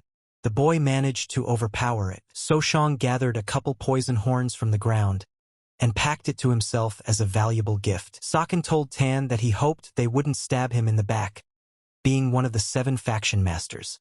Saken takes his 6 horns and goes on his way. Tan replied that he could not do that to his savior and would keep his promise. Tan and his troop thanked Soshang for saving their lives. Tang said that he would never forget it and that he would repay them. Then Saken asked a favor and told Tan to keep it a secret that Saken had helped him catch the 7-horned serpent. Saken asked that he shouldn't worry because if he says that someone from the Hosen faction helped him, it won't count. So it's in his best interest. Tang replied that he couldn't refuse his savior's request. Xiao Chong realized that he would be torn apart by the warriors wanting to get their hands on the serpent's horns. And surely that would only cause trouble. Tang swore on the life Soshang had saved that he would keep his promise, and these guys would also take the secret with them to the grave. Then Saken noticed that the poisonous insects had reappeared near them. Saken shouted to Tan to focus on defense. Tan asked if he was going to be okay. Saken said he must have been tired from fighting the snake, so he just asked him to look after his luggage. Tang noticed again how good Soshang was at martial arts. Soshang had dealt with the insects, and now there were slightly fewer of them. Then Soshang walked over and picked up the bow and arrows. Tang was surprised and asked if he was really going to use the bow. Soshang replied that he was. Tan replied that although the number of insects had decreased, he didn't think they could afford such entertainment now. And then the poisonous spiders appeared. The warriors noticed that Soshang was extremely talented in martial arts, but no one would have thought that he could use a bow like that. Tang once again enjoyed watching how amazing Soshang was at martial arts. Saken dealt with all the insects around them and they said their goodbyes. The boy continued on his way. Saken returned to the serpent. He had secretly withdrawn the core, so now he came to check what he had seen there. No matter how much he wanted to check back then, it might have aroused suspicion, so Saken went with the squad. Suddenly he found what he was looking for. He thought it would break because of the destruction. But fortunately, the Onan was unharmed. Judging from the way it was preserved, Soshang noticed that the quality was quite amazing, and what was inside must be extraordinary. It was good that it was not far from the entrance. If it wasn't, it would have taken Saken half a year to find it. Saken opened it and saw that it was a lost martial art. 10,000 green-eyed martial arts. Soshang realized that the 10,000 green-eyed martial arts, it was a famous art from the past. 150 years ago, after the public learned of its existence, martial artists would set out to find it, but could not find it, being mortally wounded in the process. It seemed like it was hidden in the Poison Blood Valley. Xiao Chong didn't know how the Dark Heaven faction hadn't managed to find it. He gathered some poisonous plants and the core of a 7-horned serpent. This was a chance given by the heavens. Xiao Chong was now determined to get out of this valley. He suspected that the Diensong faction must be on their feet right now because of the young master's report. The Dark Heaven faction, who have the most extensive information network in the world, would surely hear about it. The 7-horned serpent is a mythical animal from the illustrated records they do, so they will definitely want to see for themselves. At that time, the people who were following Sachkin came to the place where the snake had been killed. They found that half of its skin was gone. The man grabbed his head and started screaming that this couldn't be happening and there was definitely something wrong. The man didn't know what to report to the man in charge. No matter how you looked at it, the poisonous insects had finished off the weakened snake. He thought it was the work of the 7th master of the Diensong faction. So he ordered a search of the entire valley to collect the remaining horns, as they are extremely strong and poisonous insects cannot eat them. He shouted that Tan had only brought 1 horn, so by all means, they must return the rest. Suddenly the subordinate showed him the arrows and pointed to the marks of the one who had used them. The man was puzzled. The man knew that the Diensong faction didn't use arrows, and didn't understand who the hell was using them in the first place. And then he wondered if it wasn't the Diensong faction that had defeated the serpent. And who it was, he didn't understand either. At this time Soshang reached Yunnan.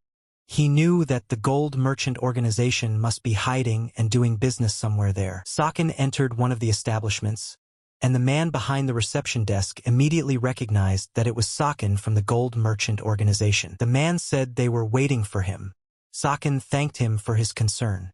But first he handed the man a package. He said he had hidden 5 of them nearby, and asked me to find them tomorrow and send them to the chief merchant along with a letter. Saken handed over the letter and the map where he had hidden it, and said he had heard that Saken's 10 whirlwinds were waiting.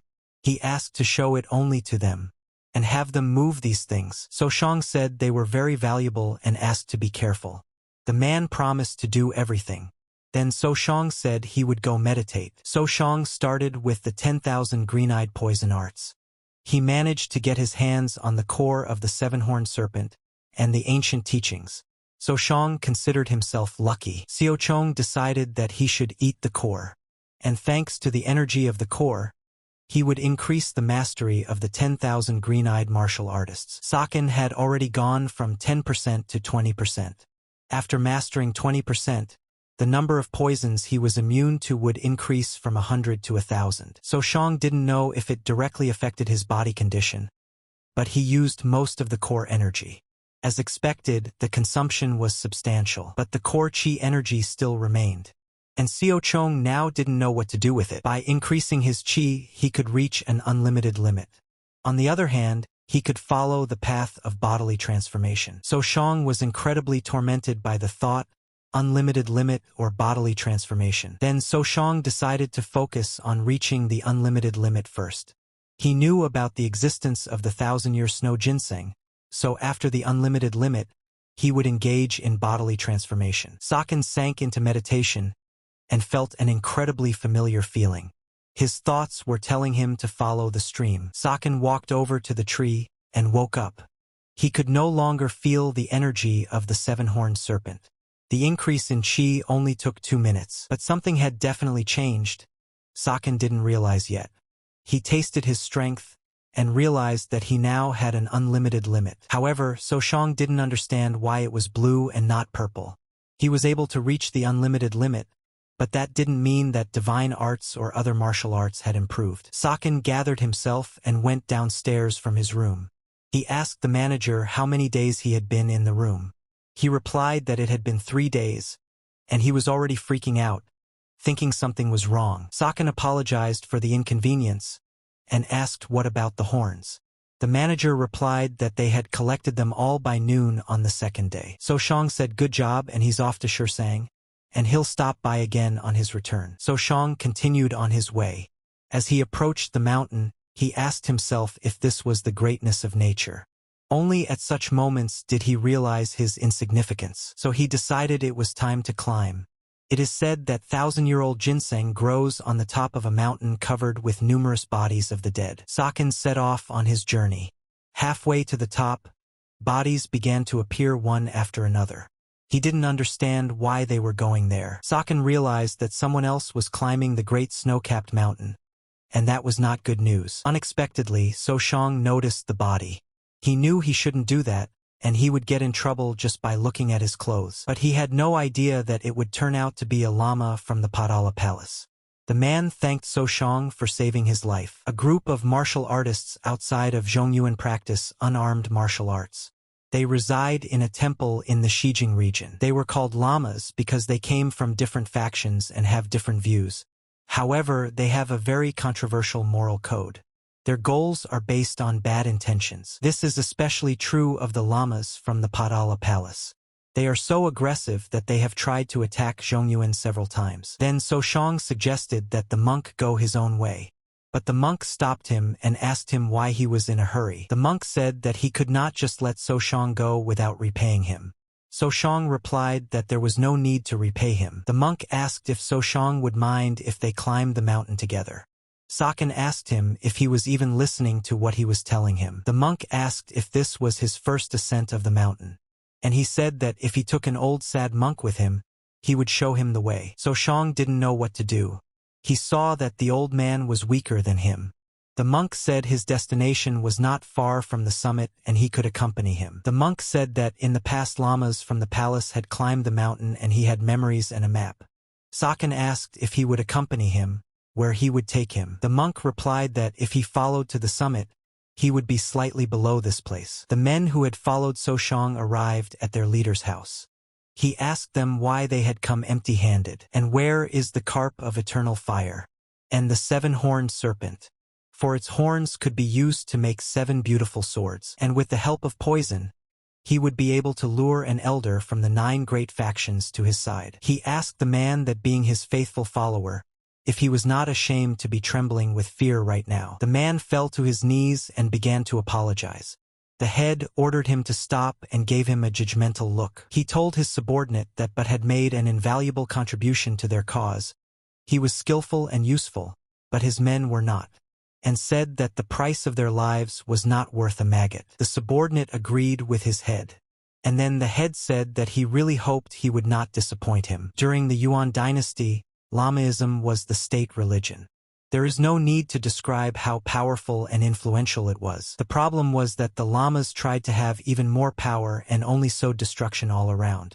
This is what led to their decline. The Padala Palace was the most famous temple, but it has earned itself a bad reputation. Lamas, especially those of the Padala, are still extremely arrogant and shun the darkness. So Shang continued on his way with the old man and told him that just by looking at him, the guy realized that the old man was an unusual person. The old man answered him that if someone makes a mistake, he must accept it and admit that he is wrong. If he does not, he will be shackled by his foolishness. Saken thought that it looked like this old man had some problems in the Padala Palace, and was most likely being poisoned there because of his strange character. The guy pointed out that the old man arrived unaccompanied and assumed he had a low position there. So Shang decided to ask the old man and asked him why he was here. The old man replied that he was here to watch people in pain. The boy had not expected such an answer. The old man told him that even though he looked foolish, it was unfair to answer questions only to him. So Shang replied that they had a long journey ahead of them and should hurry. The old man asked So Shang his name in return. Saken replied that they were not close enough to introduce themselves, and suggested that the old man imagine that they were Mamakadiles. The old man told the lad that he was as cold as the lamas, and offered his help to teach Saken warmth in return for a favor. Saken asked him if he shouldn't have taken a vow of silence, and if so, it was time to put it into practice. Finally, after a while, they reached a place where the old man thanked the guy for saving him and guiding him. Suddenly Saken noticed the snow-covered bodies of people. The old man explained that in Lamaism there is a law of merciful meditation, or, as it is called, the exchange of a few words. This is the exact opposite of the Zhongyuan breathing technique.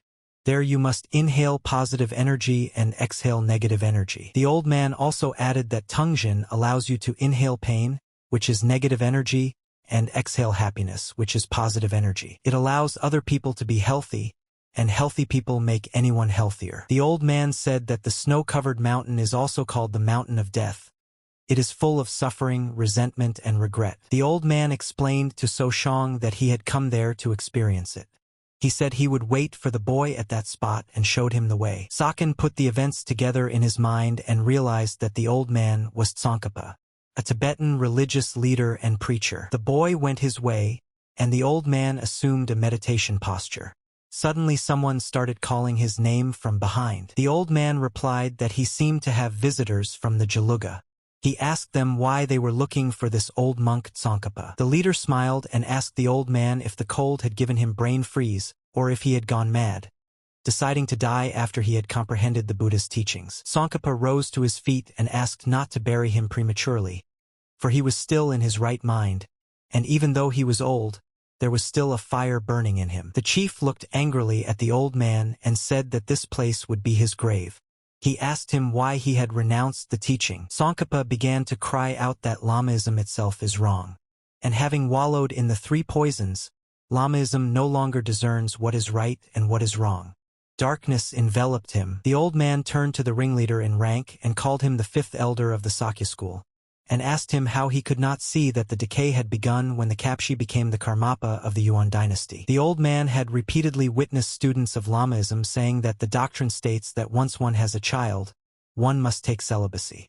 But if there is no child, one is free to date women. The old man explained that the Sakya school teaches that one must give up worldly things and attain enlightenment, and only then will the path to nirvana open. But Tsongkhapa considers this to be nonsense, since the road to nirvana opens only through hard training. This approach contradicts Bhavachakra and defiles the path to enlightenment. The old man told the ringleader that his path to enlightenment was wrong and asked him how he hoped to achieve it. The ringleader shouted at him to shut up. Then Tsongkhapa asked him what about the 10 laws of Shaolin? After all, by inheriting his position, the ringleader could correct the promiscuity and wantonness in the Sakya school. And instead of eradicating them, he allowed them to multiply and develop. Tsongkhapa thought this was wrong. The leader lost his temper and started shouting that didn't he tell the old man to shut up. He reminded the old man that there were laws to be obeyed and Buddhist scriptures to be studied. Tsongkhapa retorted by saying that at some point a hard political line would have to be taken, otherwise Lamaism would always have a bad name. A fight started, and the leader began to use techniques on the old man. Suddenly someone ordered him to stop, as he was not the boss. The leader turned around and saw a guy in front of him. He asked who was he? So Shang replied that he was a wandering ascetic. The boy promptly dispatched the ringleader. Tsongkhapa was surprised and asked him if he had not gone about his business. The old man said they could understand each other and get along, although asceticism and Buddhist teachings are different. Tsongkhapa doesn't mind having a zhuang friend. Suddenly the lamas present heard that Tsongkhapa had renounced the teachings of Lamaism and brought someone from Zhuang. Saken replied that his eardrums were about to burst and asked the lamas if they were going to kill them by causing an avalanche. Saken thought at this time that, judging from Tsongkhapa's strange character, he had expected something like this. But he had no idea that the other monks wanted to kill him. The boy asked the monk if he needed help. Tsongkhapa laughed and asked him, "Aren't they mimic crocodiles?" Saken looked at him menacingly and once again clarified if he wanted his help. Tsongkhapa looked pitifully at Soshang and asked for help. The lad immediately took off and attacked the lama. The lamas did not expect such a turn. They thought there was no one to stand up for the old man. The lama shouted at Saken how dare he do such a thing and raise his sword at the lama. After only a few seconds, Saken managed to overpower the lama. The monk's disciples called him a bastard and asked him how he dared to kill their teacher. They pounced on the boy. Saken looked at them scornfully and said that they were just a bunch of stupid monks. The guy was killing one after another when suddenly someone approached him. One of the lamas asked the boy who he was. The unknown man said that he had heard that Zhuang's martial arts were superior to the ordinary ones. But he didn't understand how Xiao Chong could surpass them so much since they had reached the top level. Saken laughed loudly, gave his name, and clarified that he was from Hosen. Then the lamas were even more surprised. They knew that Kosan was one of the 9 great factions, and they didn't understand why a warrior from Kosan would interfere in the affairs of Siskson. The boy at this time became angry and called the lamas evil heretics. After all, to think that he had been forced by a cunning word to reveal the secret he had kept hidden for so long. Then the lamas turned to the guy and asked him to calm down and talk, as it was a slight misunderstanding. Saken looked at them angrily and replied that they had learned something they should not have learned. The guy started attacking them. One of the lama leaders yelled that they should kill the guy. Several lamas attacked Saken. One of them used a double attack, but Saken had no trouble repelling it in a second. The ringleader didn't realize what was wrong, for it was a double attack that he had put all his strength into, risking internal damage. They sincerely didn't understand how the guy managed to block a double sword attack without using chi at all. The lamas looked at each other. They couldn't understand what was so nonsensical.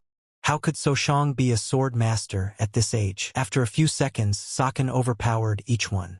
Tsongkhapa was watching from the sidelines in amazement. Saken looked at him and said that he had not done it out of good faith. It was because the lamas were acting as if they wanted to talk and were looking for the right opportunity to kill him. Siakong had learned this from his past life. If it is necessary to act with contempt or kindness, one must take a closer look at the opponent, otherwise he will take advantage of his naivete. Saken and Tsongkhapa continued their journey. The old man told them that the Nigma was composed of priests and rich men, which was the reason for the increase in crime and the failure to develop into an influential organization. Soshang replied that in Zhuang he had been interested in Buddhist teachings, and hearing about it in Shirzong was just something. Tsongkhapa kept pestering the guy. He shared his assumptions that he was being poisoned because he was underestimating the weak old man. Saken replied that he was beginning to tire of such talk.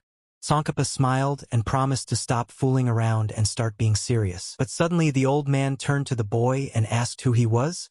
Seo Chong turned around and looked menacingly at the old man. Tsongkhapa continued that all the lamas he had fought 2 hours ago were from the Patala Palace, and there were quite a few of them. The old man explained that he had never heard of such martial artists, and even in their second decade, such skill was simply impossible. Sia Kong was just looking at Tsongkhapa with a perplexed look. And then the old man asked if it was possible that Saken was a rejuvenated master. So Shang's eyes popped up to his forehead. However, he immediately laughed out loud and told the old man that once more he would say something like that and people would think he was completely out of his mind. Starkey just looked at the guy perplexed. Seo Chong changed the subject at this time and said that Zhuani's emphasis was on doing favors, harboring grudges, and carrying out revenge. Guy went on to say that he had saved Tsongkhapa's life, and so he wished that what happened today would remain a secret. The old man replied that it was quite easy to accomplish. But what bothers him is that there is nothing more he can do to repay the man who saved his life twice. Saken replied that that was what he would pay for the first time, and he would save the second time for something else. The boy clarified that the old man would help Juani or him in the future if danger arose. The old man replied that man was by nature greedy, but he was surprised that So Shang had not the slightest hesitation in talking about keeping Joni's peace. Saken actually doubted he could ask the old man to teach him Mahamudra, and sure enough he didn't have the miracle cure either. Tsongkhapa said that if there was danger in Zhuang, albeit without the consent of the Patala Palace, he would swear in the Lama's name that he would help without hesitation. They finally came to a common denominator and continued on their way. Evening came and they descended the mountain. So Shang told the monk that this was the end, which meant that everyone would now go their separate ways.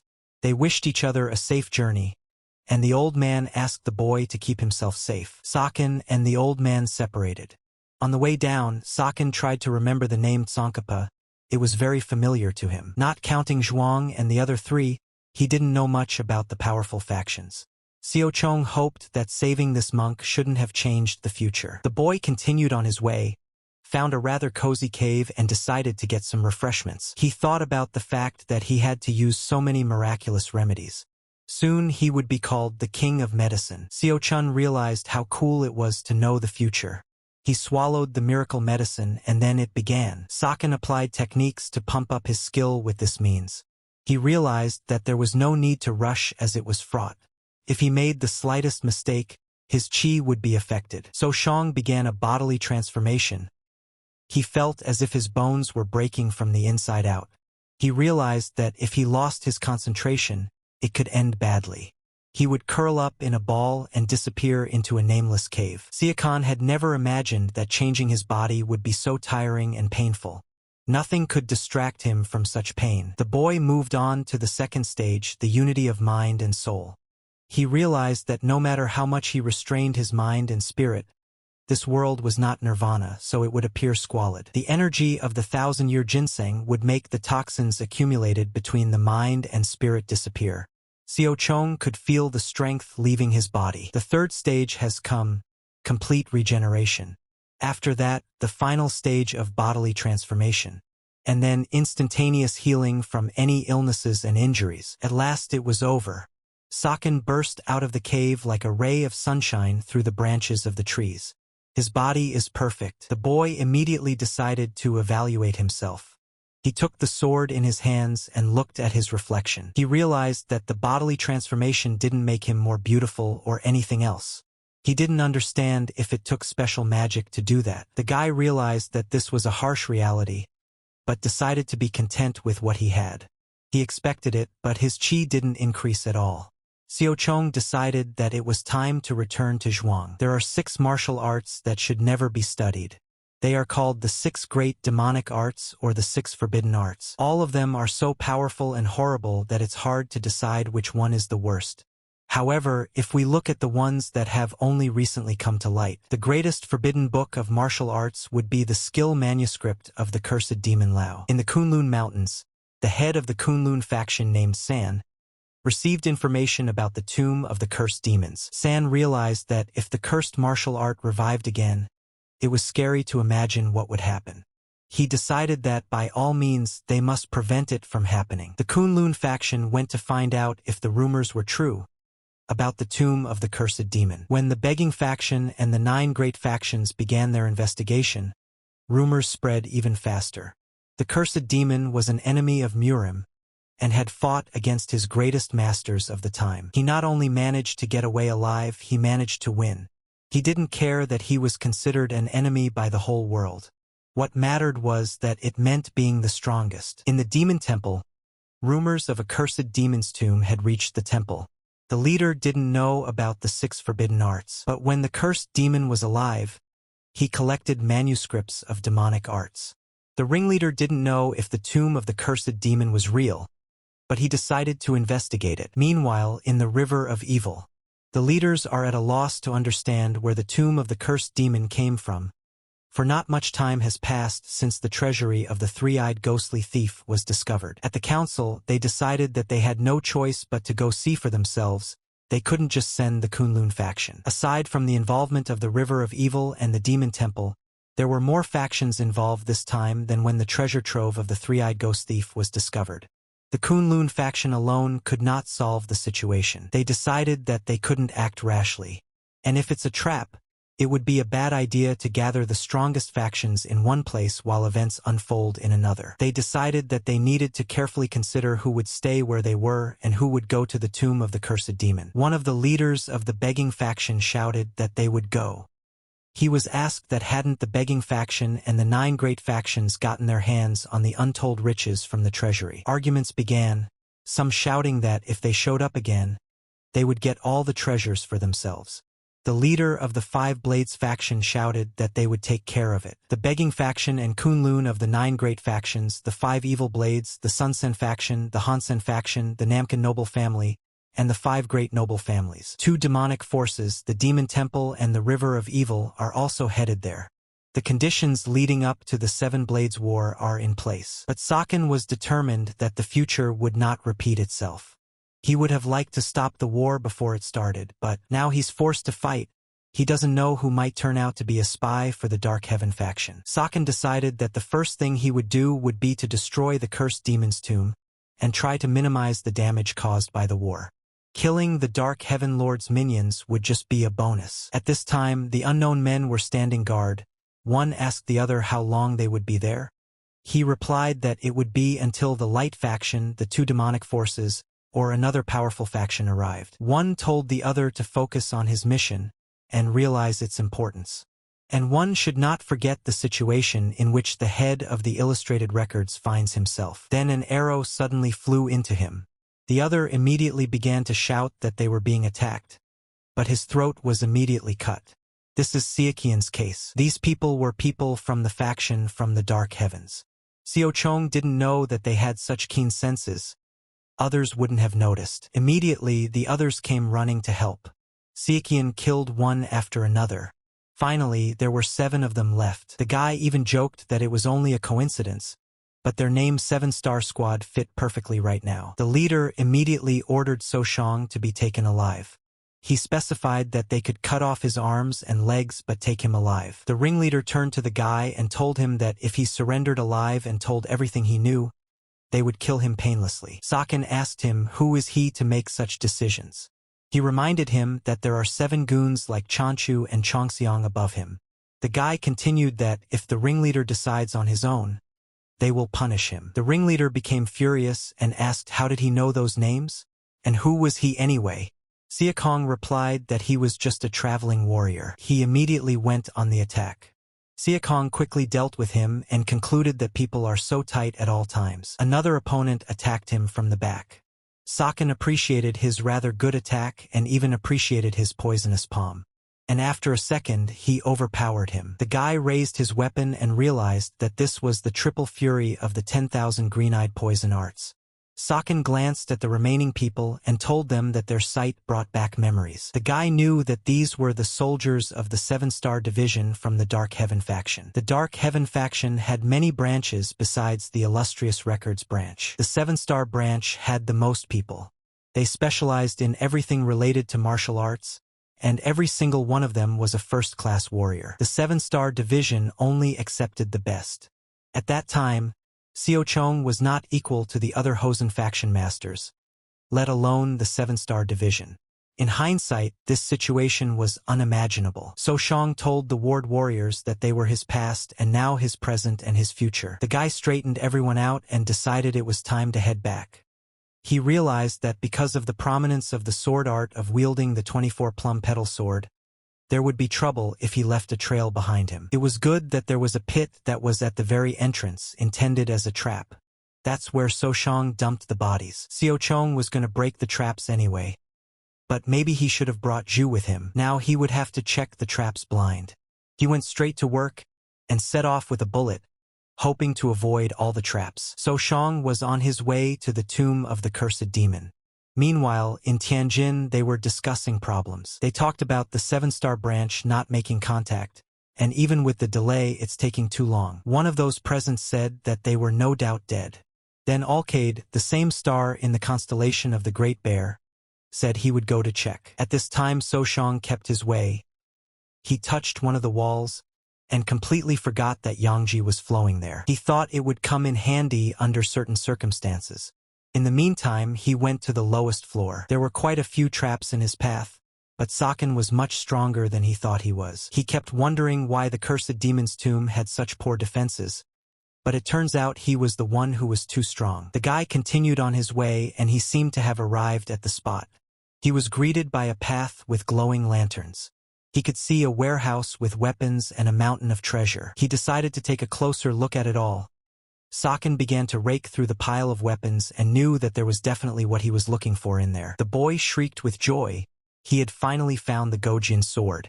It was one of the 3 swords forged by great General Iwan Gojin. Saken realized that although his Yihin was amazing, it couldn't compare to Tei's divine sword. Now all that was left was the tomb.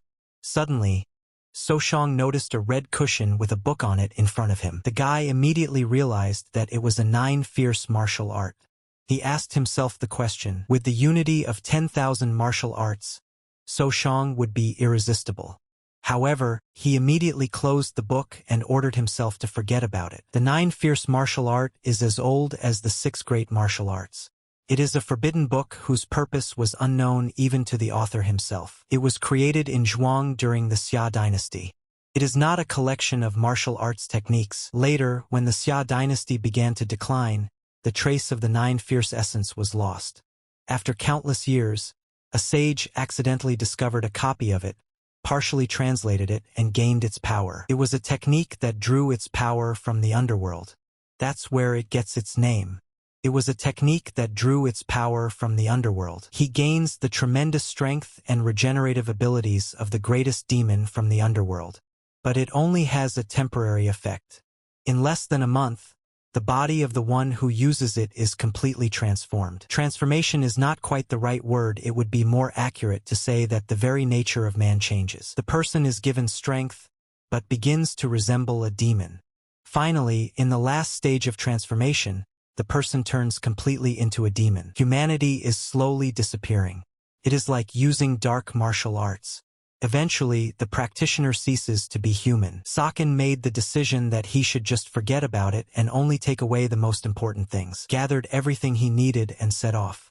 On the way, he tapped the walls and a strange sound was heard in one of the walls. Saken thought that there must be water channels crossing at this place. He immediately drew his sword and used the first technique of the purple mist divine art. With this technique, he was able to cut through the wall and get out.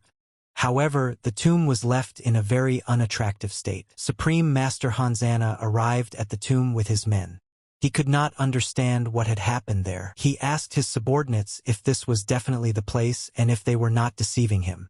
The subordinate replied that when they arrived, the tomb was already in that condition. The first-grade master of Tenzin named Song told the Supreme Master that everything was clear here and a child. The Supreme Master replied that if he did not explain everything in detail right now, he would not spare him. Song smiled and asked what Mageto thought about it.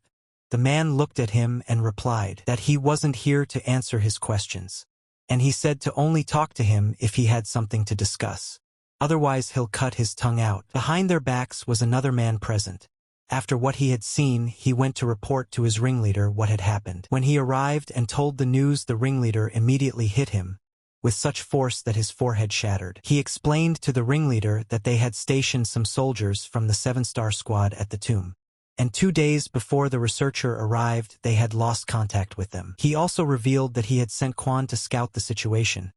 But by the time he arrived, the tomb had already been destroyed and the Star Ward themselves were nowhere to be found. The ringleader became furious and replied that, in short, the plan they had worked so hard on had failed, and they were now not sure what it was about. The ringleader said they have a bunch of all sorts of options but nothing works and he's never been humiliated like this before. He thought and concluded that there was no madman among his men who would dare betray him. So someone else had destroyed the tomb. He ordered his subordinate to go to Tianjing and find out what happened there. And if he botched it, he would kill him. At this time in Hubei, So Shang woke up in his bed as a girl suddenly came into his room and said there was a matter. Saken asked what was the matter. The girl explained that he had a visitor, and asked Xiao Chong to at least wash his head before meeting this person, as he seemed to be an important person. The guy did not expect at all and did not realize what kind of visitor could come to him. He cleaned himself up and decided to have some tea. Suddenly someone called out to him and called him elder brother. The words made Siakong choke on his tea. Zhu burst into the room. Xiao Chong had incomprehensible feelings. However, he was definitely happy to see this boy. Xiao Chun asked Zhu who he was as a joke. Zhu smiled and replied that it was not a funny joke since he was the only genius sibling of his older brother. So Shang said that most people think their siblings don't change, but Zhu has grown up a lot. So Shang asked Zhu how with a face like that he still hasn't gotten married or made friends. So he's still just as weird, talented but with a lack of social contacts. Zhu started shouting that he had a lot of friends. Xiao Chun smiled and said that judging from his reaction, he was as lonely as ever. Then So Shang suggested that he name at least 5 friends, not counting family. Zhu smiled and they shook hands. The guys started eating breakfast. Their conversation came to the fact that it had been 5 years. Zhu said that the last time he saw Xiao Chong was 5 years ago. Xiao Chun asked how things were going with Zhu. The guy replied that he was doing the same, just continuing to study in his room. Zhu asks what about him and how So Shang is doing, since he had heard a little about him and wanted to know him personally. Xiao Chong replied that he had just returned, so he would tell him later. Xiao Chong looked at Zhu carefully and asked that he was already 16 years old. Zhu smiled and replied that he would be 17 in half a year. So Shang clarified with the guy, did he have freedom of movement? Zhu was embarrassed and replied that he wanted to help with the tomb of the cursed demon, but it had collapsed. Zhu says that only Xiao Chong knows he's a genius, but he has few opportunities to show his talent, so he is forced to just study. Zhu immediately snickered and said in a frustrated voice, what is he even worth without knowledge of martial arts? Xiao Chong looked at him and realized that he was still the same. He put his hand on the kid's shoulder and told him that he had grown so much and if he sat in his room he would just languish. Sakan asked him if he could socialize a little more. Zhu looked at him and asked if So Shang had really come to take care of him. So Shang smiled and replied that it was like that and he needed his strength. There was no one else to help him but him. After a touching conversation, the guys went for a walk in the garden. Suddenly, someone called out to Saken and said that it had been 6 years since they had seen each other. Xiao Chong suddenly turned around and saw Saran, Zhu's older sister. The guy looked at her and thought that she had probably already heard all sorts of compliments about her beauty, so he didn't say anything about it. Saken asked if the heir is with her now as he would like to welcome him too. Saran replied that the elder brother is temporarily absent. He returns to the ancestral home only once a year. Saken replied that he had heard that the heir had already been recommended for the role of strategist of the Murim Alliance. Saran smiled and said that they didn't call him a wise dragon for nothing. Saran explained that she had come here after hearing that Zhu was leaving her family for Gango. Zhu turned white with fear. Saran asked him who told him to do that. She asked if Mr. Chu had told him to do it. Zhu had been standing timidly looking at his sister all this time as well. She seemed to be several times his senior and he was afraid to say a word to her. Zhu suddenly gathered all his will in his fist and daringly told his sister that it was his personal decision. Saran looked at him and smiled. She said that his father had considered his request and he thought it would be a good chance to establish a relationship with a large faction, so there was no need to worry. Saran added that her father is mulling over what kind of security to give him, and soon Zhu will know about his decision. Zhu stood still at that time. Saran turned to So Shang and said that she hoped he enjoyed his stay in their home.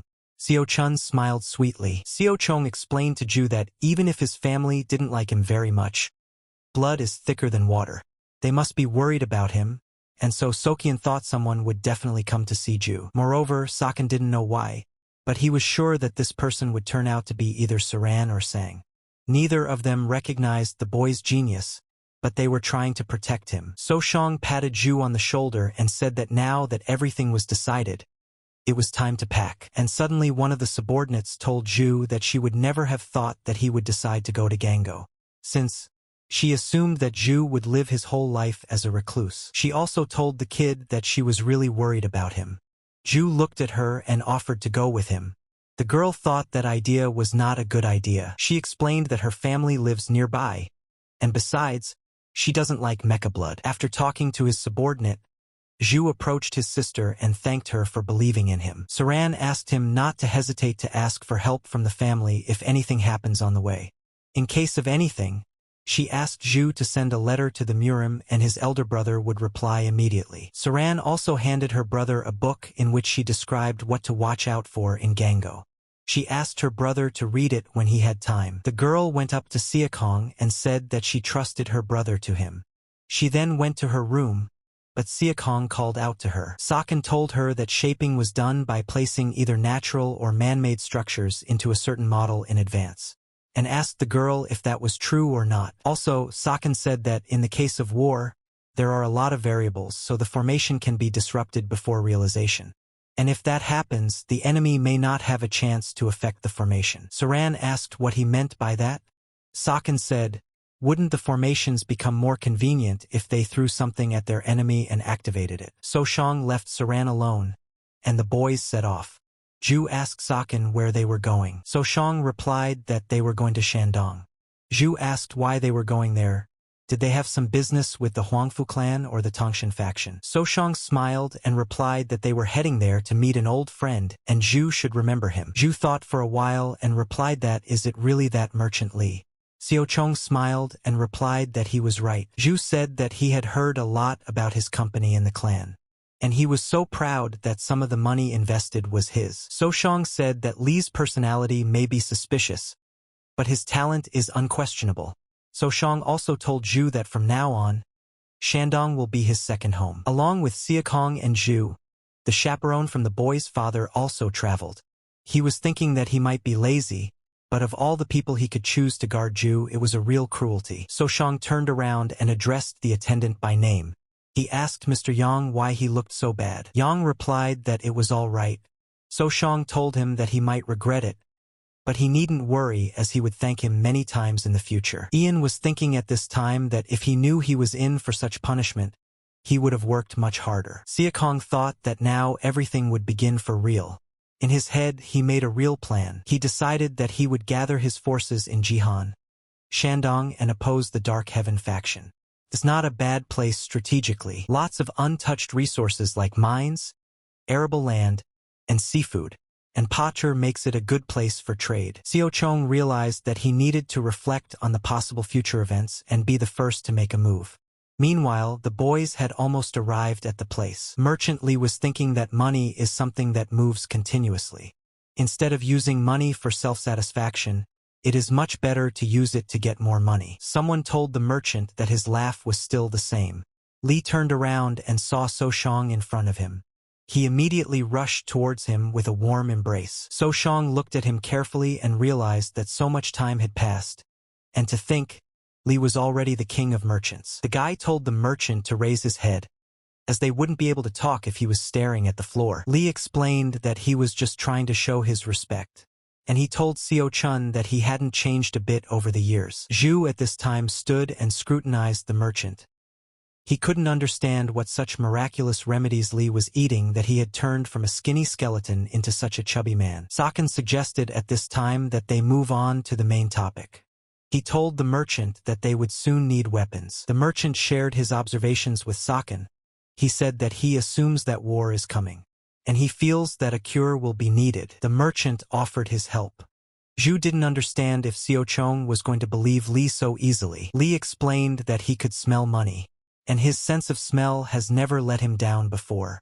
He said that getting the money, weapons, and medicine was no big deal to him. Recruiting people is a different story. Siakong said that they would mostly need martial artists, even mercenaries would do. Lee said that leading people is his specialty. And rumor has it that even a ghost can be controlled with money. So Seo Chun should trust him. Meanwhile, the Dark Skies faction had received a proposal that they should release a new technique to replace the old one, namely the Blood Monk technique. Not everyone present liked the idea, as it was too different from the original plan, and the Shaolin Monastery would not sit idly by. Who is a Blood Monk? A martial monk of the Shaolin Monastery. He was a genius at absorbing all the knowledge he received, and the monastery generously granted him permission to use the temple library. The Blood Monk's desire to master the new martial arts was so strong that he even laid his hands on a forbidden library book. But not only that, he managed to combine demonic techniques with the classic muscle modification manual, turning them into an entirely new technique. Classic bloody tendons. It's a technique created by an excommunicated monk. The Dark Heaven faction realized that if they started spreading it, the 108 Arhats would surely stir. The Arhats annoy some of the Dark Heaven faction, but they won't be able to take an extra step. Therefore, it doesn't bother the faction much. The factions have come to a consensus, and whoever thwarts their plan will die a painful death. At this time, Siekian acquired an army. He has about 300 martial artists under his command. Some are mercenaries, the rest are from other factions. The merchant explained that they divided the men into 3 regiments to make them easier to manage. The 3rd regiment is made up of the newly hired, the 2nd of martial arts masters stationed at various points within their faction. They either have better backgrounds or are stronger than those from the 3rd regiment. And the 1st regiment, these are the elites. The 10 strongest warriors give orders to their own teams and are under the direct control of Merchant Lee. After listening to all of this, Sakin concluded that they used their weaknesses to earn their loyalty. Sounds like blackmail, but it wasn't impressive. Sakin told the merchant that from now on he was in command of the 2nd regiment. The merchant escorted the boy to the regiment and introduced him as the new commander. However, the warriors were not very happy to hear this, as Seo Chong was too young. The merchant was asked questions and reproached that Seo Chong was from a well-known faction. But what could an inexperienced young man teach them? The merchant ordered everyone to shut up immediately and explained that this guy might even turn out to be a martial arts god. So Shang asked Lee to keep him busy doing something else while he took care of the shelf. Lee listened and left. Then So Shang turned to the warriors and said that it would be better if he just demonstrated his skills. So he ordered them to attack all at once. The warriors couldn't understand what the kid was talking about. Then Sakin said that he would be the first to strike. Not even 5 seconds later, the warriors were already on the ground. Not one of them could stand on his feet against So Shang. Sakin looked at this picture and told his warriors that this was how their training would be done from now on. The organization would treat their injuries and provide them with weapons. One of the warriors was very angry because some young man thought he was the god of martial arts. So he attacked Sukong. However, his attempt was unsuccessful. The guy smiled and said that this was how the training would continue. Sakin turned to the warriors and explained that he wasn't going to teach them martial arts just because he was in charge. And looking at them, he could tell they were having a nightmare with the base. Time passed and Sakin earned the respect of the 2nd regiment. The merchant could not admire such skills and training. Lee told So Shang that it was just unbelievable.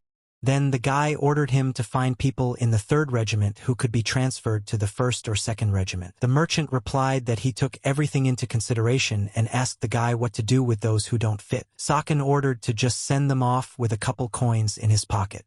The merchant agreed and asked what else was required. The guy said he needed about 200 people and asked me to find kids that fit his requirement and bring them to him. Sakin said they should be somewhere between 9 and 10, and they should have no physical defects. They should be children who won't be a problem. Orphans would be the best fit. The merchant smiled and asked So Shang if he was going to form his own army. The merchant smiled and asked Siakong if he was going to form his own army. The merchant suggested building a dueling and practice ground and other infrastructure to nurture warriors. Sakin replied that it was a good idea. Seo Chong also asked the merchant not to touch the head position for now, as he would find a suitable person in the future. The merchant replied that he understood and asked what about the title. Soshang smiled and looked at him and said that since he had formed the faction under his command, it was therefore his.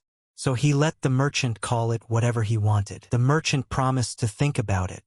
Xiao Chun knew exactly what the merchant would name the faction, since it wasn't the first time a faction was created under the organization. This was supposedly going to happen in the future, and Saken was only speeding up the process a bit. Li decided that the faction would be called the Sword Faction. However, he continued to ponder. As the Merchant King often said, money was power. He hired those who were skilled in martial arts and also bought various techniques. A faction created by money for money's sake. And then the merchant's mind hit the ground and he shouted loudly, Golden Sword Faction. In his previous life, Soshang had a person known for his techniques on the enemy's side. Saken's main task was to take the Sword Demon from the Dark Heaven faction head. Soshang traveled to Sichuan, specifically to the Tang clan. The Fire Phoenix had not expected such a visitor. The girl decided to serve tea to the guest. However, Xiao Chun immediately realized that it was poison tea. Phoenix said that he was right and that anyone who drank it would experience unimaginable pain in his stomach. Saken smiled and thanked him for the welcome. The guy clarified if this was revenge for last time. Phoenix smiled and replied that it was a normal greeting. She asked the guy what he had traveled such a long way from Shandong for. Xiao Chun was surprised that the girl knew where he was staying. Phoenix said that it wasn't that she was following him, but she knew in general terms that Xiao Chong took that weirdo from the Chegal clan with him and went to the gold merchant organization. After that, she asked Xiao Chong not to think she was interested in him. Saken smiled and said that he came here to give her a chance to get even.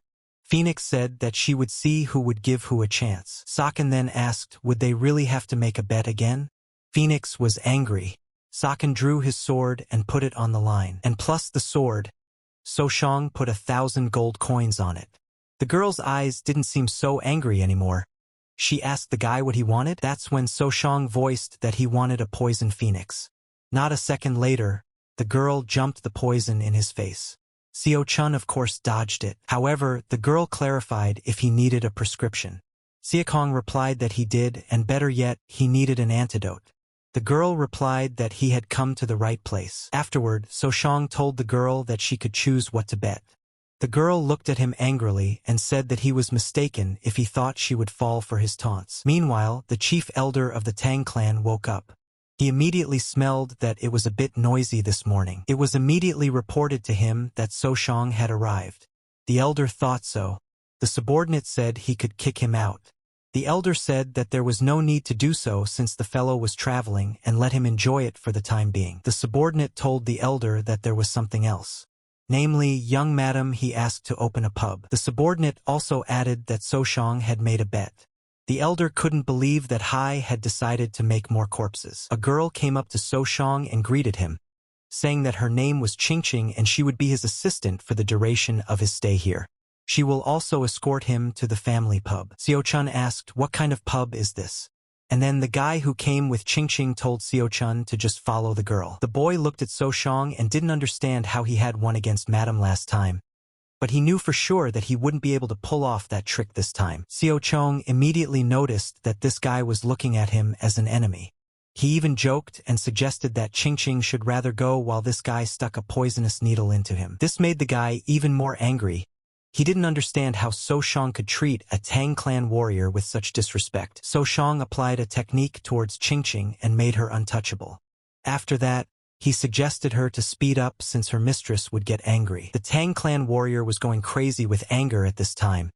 He didn't understand how much longer Soshang intended to insult the young mistress. Suddenly an elder appeared and told the warrior that he understood his anger, but they should go to the pub as the head elder was waiting. The warrior immediately apologized to the elder. Meanwhile, the elder himself was assessing Soshang.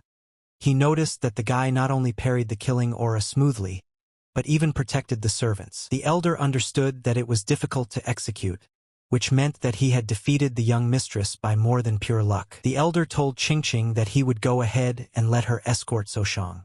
The girl took this to heart. Soshang asked Qingqing what the Tang clan's pub was. Ching Ching told him that it was a pub in the clan building and was usually closed. The girl also added that there are only 2 occasions when it is opened. The first is when a guest is welcomed. It's when the Tang clan is going to take revenge on someone. The girl finished her story and they came to a tall wooden door. Ching Ching opened the door, and So Shang saw a crowd of shouting people. They were shouting, "Drink and die." Xiao Chong saw a table in the middle of the room, with Lady Hai sitting at one end of the table. The chair at the other end of the table was for him. And then Xiao Chong remembered what the Tang clan's pub meant.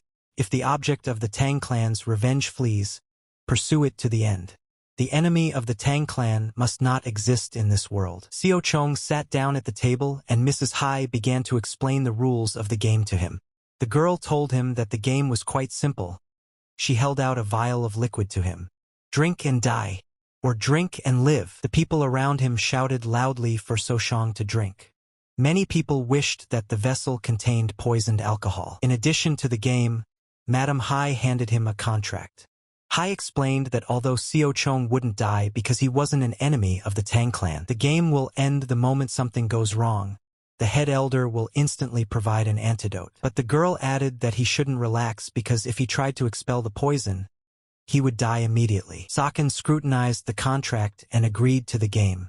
The elders watched this, and someone even thought he was an idiot for taking the young mistress poison lightly. The chief elder couldn't figure out whether this guy was brave or stupid. Meanwhile, the second elder predicted that Xiao Chong would fall down at the first sip. The chief elder told him that there was always a chance that something would go wrong. And it might be for a long time, so you should just watch. The second elder agreed.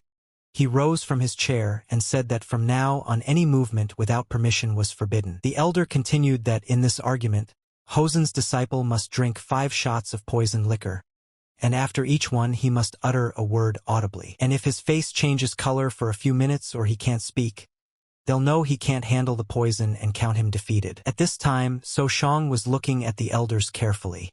He realized that this old man was the Poison King. The elder at this time said that both sides should agree to argue with 5 moves. The elder also added that the contract with the terms of the dispute will be signed with witnesses present. And also it will be received by both parties to avoid unwanted revisions. The elder then ordered Lady Hai to fill the vessel. The girl was happy to do so and asked So Shang if he liked to drink. Saken smiled and asked if she was serious when she asked the ascetic if he liked to drink. Hai laughed out loud and replied that she hoped so, or else Xiao Chong wouldn't be able to take it all. The girl opened the lid of the vessel and then the crowd started squealing loudly. Hai smiled and told Xiao Chong that he would have a little chance in life to taste the 15-year-old liquor. He said that the drink was closely intertwined with the venom of the snake gold thread, so the alcohol might be stronger than what he was used to. The crowd shouted at this time that this was to be expected from a poison phoenix, as it could easily withstand such poison. The elders at this time were discussing that the young mistress's poison was only comparable to the heir's poison, and this rumor was not false. Everyone has noticed that Hai isn't going to stand on ceremony with Sukhong, and that guy's going to lie down after the first drink. Hai turned to Xiao Chong and said that there was no time limit, but the poison wouldn't get weaker with time. And then Xiao Chong drank the first shot. After that he exhaled and said that it was quite spicy. Hai almost turned white. The elders jumped up from their chairs. The crowd fell silent. This made Madame Hai very angry. She didn't expect Xiao Chong to drink the first shot of poison so easily. Madame Hai was filled with anger. She couldn't believe that Xiao Chong had done it again. She thought that this time she would be able to take her revenge. She looked angrily at the servant and ordered him to fetch another vessel. He brought it immediately. So Shang looked at the vessel and said, to think, he was being given the joy and pride of all of Sichuan Erdai Baijiu. Mistress looked at him and said that she would see how much of a smile was on his face. The mistress told the guy that he would wish to taste the poison of the flaming lotus. The crowd almost went crazy at what they heard. The chief elder couldn't understand what was happening. The secondary elder thought his daughter had gone too far. Flaming lotus poison is an artificial poison created by powerful yang qi. There aren't many of them in the Tang clan, and they are capable of striking even the strongest masters. The elders were already amazed that So Shang was able to withstand the venom of the serpent gold thread. The boy's vast supply of qi was able to neutralize it, and qi alone wasn't enough to neutralize it. The second elder said that they would have to try their best to get the flame lotus poison out of his body. The chief elder asked another elder to get ready to come to the young man's aid. Meanwhile, Shang decided to try what kind of poison it was and drank a second shot. The lady looked at him and couldn't understand if he wanted to die. The crowd was shouting that Xiaqian was insane. The guy finished the poison, put the glass on the table and hiccuped. Shang said it was an overwhelming sensation for his tongue.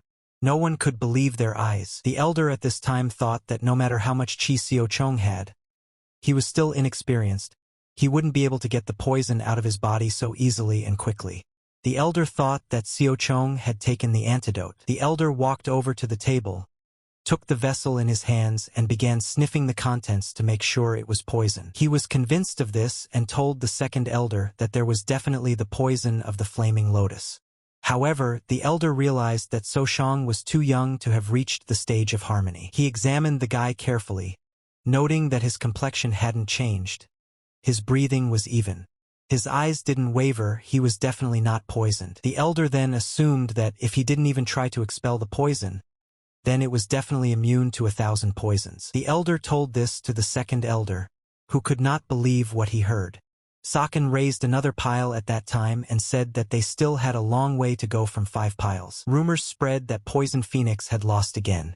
Everyone around him was saying that that guy's first victory was not ordinary luck. Some said that Saken simply couldn't digest poison, and most likely had that famous immunity to 10,000 poison. Some argued that he was only immune to 100. The second elder was thinking at this time that if it weren't for Shang's young age, he would have accepted him as a son-in-law. The subordinates told the elder that if Shang was immune to thousands of poisons, it meant that he could pass many poison valleys and gather a bunch of poisonous plants. The elder was told that Saken hadn't taken on any of the important tasks in his faction, so they might poach him for their own. The elder called his daughter to him. He told her that he had heard that the bet was that she would cure someone. Mrs. He replied that it was so. Then her father looked at her and said it was time for her to go to Gango. He told her to tread Saken, and he would put a couple of guards on her. And if she ended up falling in love, she would bring Saken into the family. The elder said when Hai returns, she should visit her brother and help him with his work. After such events, Mrs. He's journey to Gango was carved in stone. And the title for Shang was finally formed. He was called the Young Phoenix. As Nak continued to train, rumors reached her about what Saken was doing in Gango. This made the girl very angry. Her teacher came up to Nam and asked her what was causing her to pout her lips. The teacher said, "Is it Siakong again?" The girl replied that while someone was training tirelessly, he was walking around Gango and flirting with a girl. She was going to continue her hard training to follow him to Gango. In the past, the sword demon was a special figure. But he had one weakness. His precious daughter was stricken with an incurable disease. The sword demon had visited many healers, but he couldn't even recognize the name of the disease. Finally, he visited the hospital of the Light faction, where the god of medicine himself lived. But the hospital only laughed at the sword demon, who was not famous at that time, and when he had no hope left, the Dark Heaven faction came. This incident turned out to be a disaster for the Murim world. The worst disaster in all of history. The sword demon's daughter wasn't sick. Saken realized that by healing the sword demon's daughter, the head of the Dark Heavens had thus earned his loyalty. And now it was Siachong's decision to do so. But he realized he couldn't do it alone, as he didn't even have a basic knowledge of poisons. Such close cooperation with Lady Hai was now playing into Siachong's hands. And the sword demon just had to wait. Madame Hai and Shang set off on their journey. The girl rambled all the way about immunity to 1,000 poisons. She told Shang that she didn't understand how an ascetic could be so deceitful. Saken asked her what she meant by that. The girl started shouting. Had he forgotten who was begging for help and said that she would not continue the journey with him? Siakon started laughing and replied that to think that a poisonous phoenix was breaking his promise. The girl got angry and replied that when they were done, she wouldn't let him get away with it. Finally, they arrived in Jiangxi. Madame's guard was angry with Shang again and couldn't understand why he had brought Madame to this place. Shang told him to reduce his fervor, because just because this place belongs to the river of evil doesn't mean there are mountains of corpses and a sea of blood everywhere. The guard started shouting and did not hold back in his remarks towards Shang. The guy told him to address him by his first name. However, even this did not calm the guard down, so Mrs. He had to intervene. She told the guard to shut up. Mistress asked him if he really wanted her to burn with shame. She was about to drown herself in a bowl of water. The girl said that taking 20 guards with her was like ordering everyone to look at her, so she decided that she would only take 3 of them with her. The rest of them were to gather information. Seo Chong arrived at their destination together with Mrs. Hai. The guy told her that he didn't care what she thought of the man they were about to meet, but asked her to be wary. A gate was opened to them and a subordinate asked who they were. So Shang said that they had come to meet a ghost swordsman who was obsessed with money. The subordinate immediately drew his sword and said that if they had come here with evil intent, then let them not even think of coming out of there unharmed. A subordinate came to the subordinate's aid and he said that not many people knew about him, and asked him to tell them who they were. The crowd of guards and subordinates was jostled by someone. Siakan saw the sword demon Mitsar in front of him. Sakan just stared at him for a few seconds. He couldn't see the limit of his strength. The guy just admired him. Mitsara noticed the plum blossom sign on Sakan's clothes at that time. Mitsara immediately realized that the Master of Harmony was in front of him. He realized that Hosen had created a monster. Mitsara also noticed that there were a couple good masters in the group. His thoughts were that if they were planning on taking her hostage, he was done for. He won't be able to fight properly as long as he protects her. So Shang put his hands up and said that they didn't come to fight and he had nothing to worry about. Guy said it was better to get right to the point. He asked Mitsar if his daughter was bedridden, and if so, they would heal her. This made Mitsar very angry. He replied that he didn't know what Sakan was up to, but if he tried to do anything, he wouldn't get away alive. Then Seo Chong asked Mrs. Hai to take off her veil. The girl did so. Then Mitsara realized that he was a phoenix. The girl introduced herself and said they weren't some rabble of idiots. The girl introduced herself and said that they were not a bunch of idiots. Sakan set his sword on the floor and said they would surrender their weapons if that was Mitsara's wish. He asked them to listen to him. Mitsara then asked the boy who he was. Sakan told him that he was a 4th-generation disciple of the Hosen faction. The people in Gango nicknamed him the Young Phoenix. Those present immediately realized who they were talking about. It was someone who had defeated the Poison Phoenix at her own game. Mitsara said none of the healers had answers, and even the luminaries of medicine shook their heads after examining his daughter. He asked So Shang why he was so sure he would cure her. Siakong replied that it was not he who would cure her. Mitsara doubted, as he had never heard of a poison expert treating illness. Sakan said he should try to believe in her. Mitsara thought for a moment and replied that there was some logic in what he was saying and motioned for the guests to go inside. Mrs. Hai and Seo Chong went into the room where the sick girl was lying. She didn't look like she was showing any signs of life. Mitsara warned the lady that he would cut off her wrist if she tried to harm her daughter. Phoenix replied to him that if he didn't stop staring like that, she wouldn't be able to figure out what was wrong with her daughter, and she wouldn't even be able to feel for a pulse. The girl lifted the girl's hand and tried to feel her pulse. Mitsara kept his eyes on her at the same time. Phoenix regarded the girl for a long moment.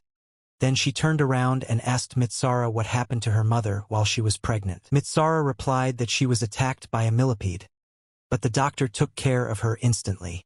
Phoenix then hesitated and asked if she was close to her delivery date. Mitsara confirmed it. Then Hai said that poisoning during pregnancy was much more dangerous than he might have thought. The girl said that the doctor probably missed some details and thought the mother was safe. That could have been the problem. After hearing this, Mitsara asked the girl if she knew what this disease was. Then he asked him if he had ever heard about fetal poisoning. The man was greatly surprised and asked the girl what else was fetal poisoning. The name implies that this dreaded technique is designed to produce resistance to poisons while the child is still in the fetal state. A child born this way, theoretical, has immunity to 100 poisons and can learn a variety of poisonous techniques. Phoenix also added that this was sometimes practiced by the Demon Temple, but she had heard that even they had stopped using the technique. And apparently, the chance of the mother and child surviving is too slim. They either poisoned the mother with an animal or sent poisonous energy into her body and treated accordingly. Mitsara looked fearfully at the lady and the girl answered him that yes. It seems that the millipede's venom was passed on to her in her mother's womb. Phoenix also told the man that it was a true miracle that the girl was still alive. Mitsara replied that he thought she was weak because she looked like her mother. Hai asked the man how old his daughter was. Mitsara replied that the girl was already 14 years old. The mistress examined the girl once more and said that only in her, a small dose of poison spread throughout her body. So the only one who could spot it was either a poison master equal to Lady He in strength or the god of medicine himself. An ordinary healer wouldn't be able to detect it. Mitsara stared at Lady He for a few seconds and then fell to his knees in front of her and begged that he would do anything. Seo-chun looked at Hai and asked the girl what she thought about it. The girl replied that her title of Poison Phoenix was not for show. But the girl added that in that case, she would need the help of an artifact. Saken looked at her in surprise and asked what it was. The girl uttered a mind and chi divider. Seo-chung immediately understood what Phoenix meant. As the name says, mind and chi separator, it is a ring that allows you to split chi and mind into tiny pieces. To explain this using the example of martial arts, if you take a person trying to use fist technique and sword technique at the same time, the difference is not only in the weapons used in the techniques, but also in the stances one must adopt and exactly how one should direct the chi in one's body. But by having a ROM and chi separator, one person can use both techniques at the same time, ignoring the limitations described above. Because when you get split mind and chi, it's like two people fighting in the same body. Frankly speaking, this is an artifact that surpasses all logic. Saken heard that the artifact was lost in the war between the light faction and the evil faction. So it turns out that the Dark Heaven faction had it all along. And it was the one the head of the Dark Heavens used to cure the Sword Demon's daughter. But anyway, of all places, it's one of the evil factions. This is what Saken shared with Mrs. Hai. She couldn't believe that one of the evil faction had the artifact. Mitsara said he couldn't go there. This really surprised Phoenix, so she asked Mitsara that wasn't he the one who had just said he would do anything for his daughter. Saken said that he seems to know why Mitsara can't go. The guy added that he heard that Mitsara has been to different battles to make money. Mitsara replied that it was just like that, and because of that he had made a couple of enemies. Saken asked him if his enemies knew where he lived. The man said that his enemies don't know the exact location, but they know he is in this city. Saken said that he had spent a lot of money to find Mitsara, so it would be a bit difficult for the others to detect him, and he shouldn't worry about it so much. The guy also added that he would try to get the artifact himself. Phoenix told So-shang that she didn't know how the artifact ended up with the 8 evil factions, but he shouldn't take them so lightly. Saken thanked the girl for her worries and replied that he knew where he was going and what he was doing. Mrs. Hai warned So-shang that she won't help as she needs to prepare for the treatment, and she hopes he can handle it. Unlike the light faction, which values pride and reputation immensely, the evil faction is not very secretive about what they do. Because of this, there are constant battles between them, for almost no reason at all. The Exploding Blade faction claimed that martial arts are exclusively blades, and only jerks and weaklings like the hypocrites of the light faction use swords. The Miao Sword faction claimed that a spear is for 100 days, a blade is for 1,000, and a sword is for 10,000. And any idiot knows that the sword is the king of weapons. The reason was simple. It went from a simple argument to a morass. Soon the battle escalated, turning into a feud between two former allies after one side lost a fighter. Saken went to the sword faction, asked for his name at the entrance. Seo-chung introduced himself and said he was from the Hosen faction. The guard immediately formed his opinion of the guy.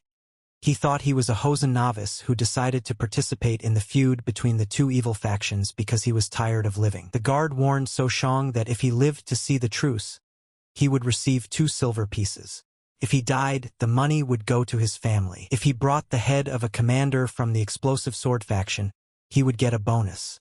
Saken regarded them as mere thieves, only 2 silver for his life. They agreed and parted ways. The guard scoffed at this time and thought that they would definitely go broke sending money to the families of all the dead warriors. The chief had ordered them to cross off the names of anyone who was certain to be quickly disoriented, and the guard thought Saken would be the first in those ranks. Seo-chun saw a field of corpses in front of him. He was aware of the fact that the evil factions were weak and didn't hide much. It seemed silly to him to fight to the end to prove whose weapon was stronger. However, that wasn't So-shang's problem. He was only here for the artifact. The commander ordered everyone gathered to go about 5 kilometers and find the second base of the Exploding Blade faction. The goal was to capture it and go to the next one. The commander ordered everyone to disperse and form groups of 10 men. Saken did so. Suddenly, one of the upstarts introduced himself and said his name was Kolsum. Kolsum assumed that he was the strongest of all, and he would be the captain of the squad and the others would follow him. He warned that if they obeyed, Saken smiled and shouted that he was glad to meet him and gave his name. Kolsum got very angry and called him a disrespectful puppy. So Shang laughed loudly. Then Kolsum drew his sword and ordered the arrogant asshole to shut up. He then attacked Seo Chong to teach him a lesson. Saken slapped him and he flew back a few meters. Then he looked at everyone and said that he was the strongest person here now. The warriors looked at So Shang and asked what would happen if they refused. Siakong smiled and replied that they too would be slapped. Then the warriors bowed to Saken and asked him to take care of them. The boy assessed the strength of his squad. Only one of them all appeared to be a second-class warrior. The rest were all third-class. One of the warriors told Saken, his face troubled, and asked if it was true that if they followed him. Seo-chun thought at this time that it would be better to be alone than to protect people he didn't even know. But it looked like he couldn't dance alone. If they realize he's from the light faction, they'll kick him out in a heartbeat. So he needs people to follow him. Saken realized that even if he infiltrated the Exploding Blade faction, he would need time to find the artifact. And it wouldn't be possible to do it alone. He was tired of being alone. Saken told his warriors that he would cover them and to go on the offensive without turning around. One of the warriors asked if he had decided to use a bow. Saken began to yell for them to move their feet faster if they didn't want another swipe on the cheeks. At this time, the warriors thought that So Shang just wanted to get rid of them. They didn't understand how he could use a bow. The slaughter on the battlefield began, and it was only during the battle that the warriors saw the full power of the bow. They did not know that arrows could be so fast and sharp. The warriors didn't have to exert themselves much as Saken destroyed all the enemies with arrows. However, the enemies were attacking from the other side, so there was no need to relax. They could hear So Shang being called the god of the bow. The enemy had already figured it out, and their leaders ordered them to find the archers quickly. Suddenly during the battle, one heard someone yell, "Stop!" Saken turned around and saw that it was Boss Henim. At that time, the warriors fell at So Shang's feet and told him that they would follow him until death. Seo Chong replied that of course, but only that they needed to collect their paychecks first. At that time, the boss approached Seo Chong. The boss introduced himself and said his name was Jinbei. Seo Chong immediately realized that he was facing a left-handed Miao-style sword. The boss laughed and said that his assumptions were correct. He also told the boy that he had seen him and his bow skills, and that he was a good commander. So the boss offered Seo Chong to command a squad of 100 men starting tomorrow, and a salary supplement attached. Sokian agreed. The boss replied that he was pleased to see that So Shang's character was as lightning fast as his martial arts, and called the guy a noise-killing bow. Saken asked what the noise-killing bow meant. The boss explained that it was a nickname given to it by the warriors in battle. A bow that kills as soon as the sound of the bowstring is heard. Then Siakon glared at him menacingly and replied that he was a swordsman. The boss laughed loudly and said that he liked Siakon even more now. And the boss's subordinate asked him what it was. The boss replied that it was a noise-killing bow. He went on to say that this guy's name starts with something like Chu. But it doesn't matter since he's gonna die tomorrow anyway, so it's not worth bothering. The boss had a plan to put Sokian forward as a shield. The opponents will finish him off. And Seo Chun is just a stupid archer. Meanwhile, thanks to his unique hearing, Saken had heard this conversation, and while his warriors were admiring the boss, Saken was making his plan in his head. The guy gathered his subordinates and said that today he would be leading a squad of 100 men. So they would probably all be under his command. While So Shang was talking, he was assessing the strength of his squad. He noticed 2 first class, 8 second class, and 90 third class. He singled out 2 warriors and said that they would be called Chiol and Il from now on. There were some unhappy remarks in the crowd. Some said that they were going to die soon anyway, and that So Shang thought he was a tough guy for being an archer. Seo Chong shouted loudly that he was a swordsman from the Hosen faction. The crowd started shouting that they knew he had lied about his past to hide the fact that he was actually an archer and the sword was just for show. From the crowd pounced on So Shang saying that they would teach him a lesson. Merchants who sell weapons and food on the battlefield are called war merchants.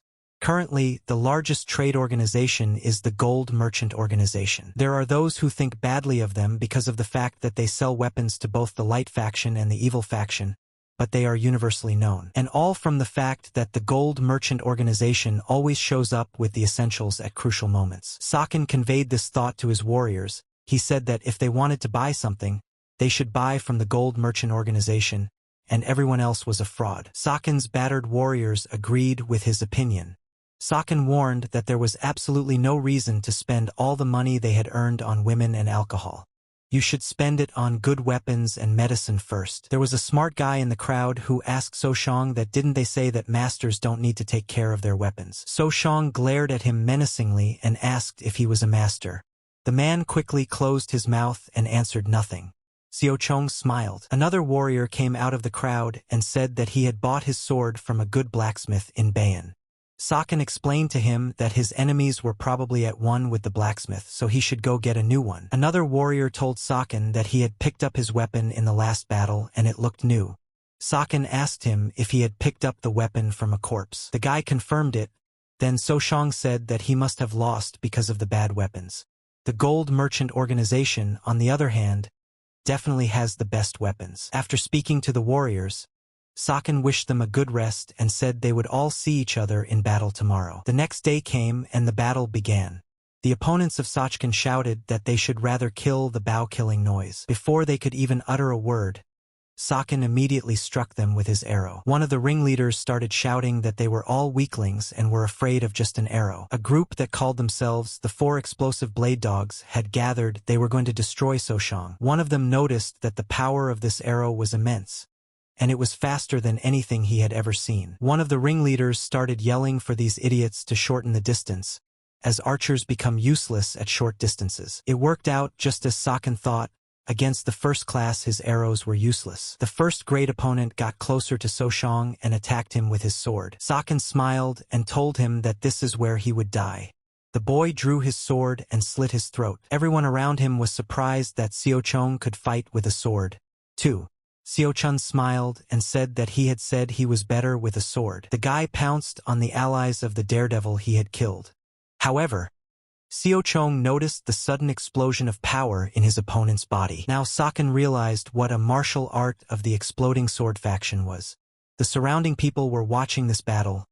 Everyone was shocked that a bow-killing noisemaker was so skilled at sword fighting. Some warriors were confident that Saken would win this battle, though many thought he was an ordinary archer. The opponent fought honorably against Saken, his brothers shouting to him in aid to fight to the last man and not give up. The opponent was surprised when Soshang pushed him away with incredible force. He didn't realize what the hell was going on with Soshang's chi. Soshang started laughing and replied that yes, he had a little more of her than he needed. After that, Sokian threw a punch. The lad defeated his rival, and his brothers pounced on Saken to avenge such a loss. However, after fighting with Sokian for a couple of seconds, the opponents realized that Sokian was a true master.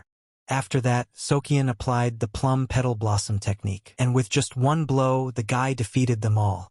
Soshang's squad couldn't believe their eyes. They started shouting for everyone to follow Soshang. At this time, the boss was laughing and thinking that everything was going exactly as he had planned. However, a subordinate came up and said that something strange was going on. The boss asked what was wrong. The subordinate replied that everything seemed too easy. The boss replied that it was just paranoia and that his strategy was excellent. Suddenly, a blade giant appeared in front of the boss. The giant told the boss that it had been a long time since they had seen each other. The boss asked him why did he come here alone. The giant smiled and replied that the boss was a complete idiot for asking such a thing. Then the giant snapped his fingers and a crowd rushed out from somewhere. The boss's subordinate started yelling that it was a real trap. Then the boss realized he was walking into a trap. The giant asked the boss if he seriously thought he wouldn't find out about his plan. The boss replied that even though the giant had brought almost all of his warriors, he would defeat them quickly anyway. The giant replied to him that that was why he had sent his elite troops away, namely the masters of the explosive blade. The boss started laughing and asked if the giant was talking about his dogs and that they held no value since they weren't around right now. The giant started laughing so loudly that the ground beneath his feet shook. This made the boss angry, and he said that once he defeated him, it would all be over. The giant glared menacingly at the boss and asked if he seriously thought he was his equal. Since he was the head of the explosive blade faction, and one of the 100 strongest masters of this world. The boss replied to him that he could gloat about his prowess all he wanted and it wouldn't stop him. Suddenly, he noticed the glowing sword in the giant's hands. The boss started shouting that this was not possible. Suddenly, a subordinate ran up to him and shouted that there was an urgent message. The boss menacingly ordered him to tell us what had happened. And then the subordinate said that the deputy head had been killed. The boss couldn't believe it. A subordinate said he heard it from those who barely survived. And then the boss realized that his brother was dead. He promised to kill Soshang with his own hands. The subordinate reminded him that he should calm down and forget about revenge, as he could lose his own life now. The subordinate also said that there was something else. This infuriated the boss even more. The subordinate said that Siochong used very dense qi. Then the boss decided there was nothing better than to give the order to retreat. But as soon as he looked back, he saw a fleeing crowd led by Soshang. The giant looked at the boss and said that they were now all surrounded and trapped. The giant asked his subordinate who the hell the noise-killing onion was, and what the hell was taking his kids so long to flop to him. Saken appeared and told the giant in an ominous voice that his children had been dead for a long time. The giant shouted angrily and asked Saken who he was. Saken replied that it was a pleasure to meet him, and that he was Saken of the Hosen faction. Hatred and anger struck the giant. Saken asked the giant not to think badly of him as it was just self-defense. And his son tried to kill him, but Soshang did it faster. The giant got even angrier. He covered his eyes with both hands and started screaming loudly. Saken noticed that the giant had a ring on one of his fingers. This was what Soshang was looking for, a mind-chi divider. Now Soshang thought it would be easier from here on. However, he now had a rather problematic opponent. Saken realized that he had killed his family, and there was no point in running and hiding as the giant would chase him and find him. So he needs to kill him first. The giant's eyes filled with blood. His hatred was so huge that it seemed that if one touched him one could burst into flames like a match. The giant warned Soshang that he didn't know who he was, and he would definitely not have a peaceful death. After saying that, the giant attacked Siochong. Soshang's squad continued to fight in his name. Meanwhile, Siochong had reached the Qi Harmony stage. Soshang told his warriors that he would take on the giant. Right now, the giant is having a Qi deviation, and his power is not being properly channeled. Saken looked at his warriors and asked what they thought he was. A bow that kills noise. The lad charged his warriors to victory and sent them into battle, while he himself in the meantime prepared for a difficult battle. Saken started to fight the giant. He expected him to have the kind of strength he saw. His strength is unbelievable. The surrounding people watched this battle and realized that this was what a battle using dense qi looked like. Saken even enjoyed fighting the giant. Now he saw what he was like as one of the 100 strongest masters. Finally, the giant and Soshang reached the stage of harmony. The boss at this time didn't understand what was going on there, and why Siochong wasn't dead yet. However, when the boss looked at this battle, he couldn't believe that Soshang was a match for the giant. The boss even asked the person present what happened here since he thought that the bow-killing noise was already dead. But those present saddened him with the news that Saken was not dead, and had also killed 4 explosive blade dogs. The battle between the giant and Saken continued, and surprisingly the giant managed to wound Saken. Saken realized that dodging every time would not work for him, and in such a case it was necessary to act drastically. Soshang decided to use the piercing flower rain technique, followed by a shield of dense qi. However, the giant had also created a shield several times denser than normal, and such a shield could not be simply broken. In response to this, Soshang decided to use the technique of the purple mist divine art, namely the 3rd technique. However, Saken only injured the giant with this, so Saken's next technique was to use the crimson sunset. After throwing a few punches, the guy noticed that the giant was falling over. During the battle, the giant asked Siakan who he was, and Siakan said he was a swordsman from Hosen. Siakan defeated the giant. The giant's soul left his body, and in the final seconds, he told Sokian that he had made a fool of himself by being blinded by anger. Giant was also sorry that he couldn't fully prove himself in the fight with Soshang. Siochong replied that it was a worthy battle. The giant told Saken that he would curse him out of hell along with his sons. In the blink of an eye, News spread that the Exploding Blade faction head had been killed by Saken. Saken's squad ordered their opponents to surrender if they wanted to live. In the meantime, Xiao Chong had accomplished his task and obtained the artifact. The rumor that the giant was dead reached the Exploding Blade faction. It stunned everyone. Rumors did not escape the River of Evil. When he heard about it, the leader was furious and couldn't understand how allies were cutting each other's throats while he was worrying about the tomb. The head realized that this was the end for the Exploding Blade faction, and it would lose all of its possessions one by one. He realized that it was as dumb as possible to start a war over such petty things, and in the end, the winner was not the one who was strong, but the one who was able to survive. The subordinate told the head that the man who killed the giant was nicknamed the Phantom Bow Swordsman. It was only because of him that the Exploding Blade faction lost. Subordinate also added that originally, he was just a mercenary of the Miao-style sword faction. And strangely enough, he used a bow in battle. News of Soshang's victory and his use of the bow also reached the Anhui Murim alliance. The head of the alliance, the Holy Sword Namgung, received news that Soshang had killed the giant using arrows. The rumor was brought to the strategist by the wise dragon Sang. Namgung was digesting the information that the giant was eventually killed by this man's sword. And now his name was not Bow Killing Noise, but Phantom Bow Swordsman. Sang reported that judging from his appearance he looked weak.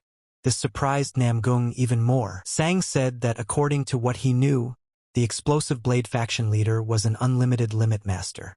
And that person had most likely reached that stage as well. Namgung chuckled and said that this was to be expected of Sang, as he was the successor recommended by the head of the strategists. And he was called the Wise Dragon for a reason. Sang thanked Namgung and said that he still had a lot to learn, however. He was flattered by such high praise. Namgung asked if there was any more information about this man. Sang replied that there was no more, except that his sword technique is swift and colorful. Sang also added that the man's name was Sokian. Namgung hesitated for a moment, as he thought he had heard that name somewhere before. Sang reported that there is a Saken in the Hosen faction. At the age of 18 he went to Gango. And there is a rumor that the Phantom Bow Swordsman calls himself Saken of their Hosen faction. Namgung thought that if it wasn't a false rumor, then perhaps he did it intentionally to confuse the tracks. Various thoughts visited Namgung. He knew that the Hassan were known as a faction of swordsmen, and they would not have trained their novice in archery. It's impossible to reach an unlimited limit at that age.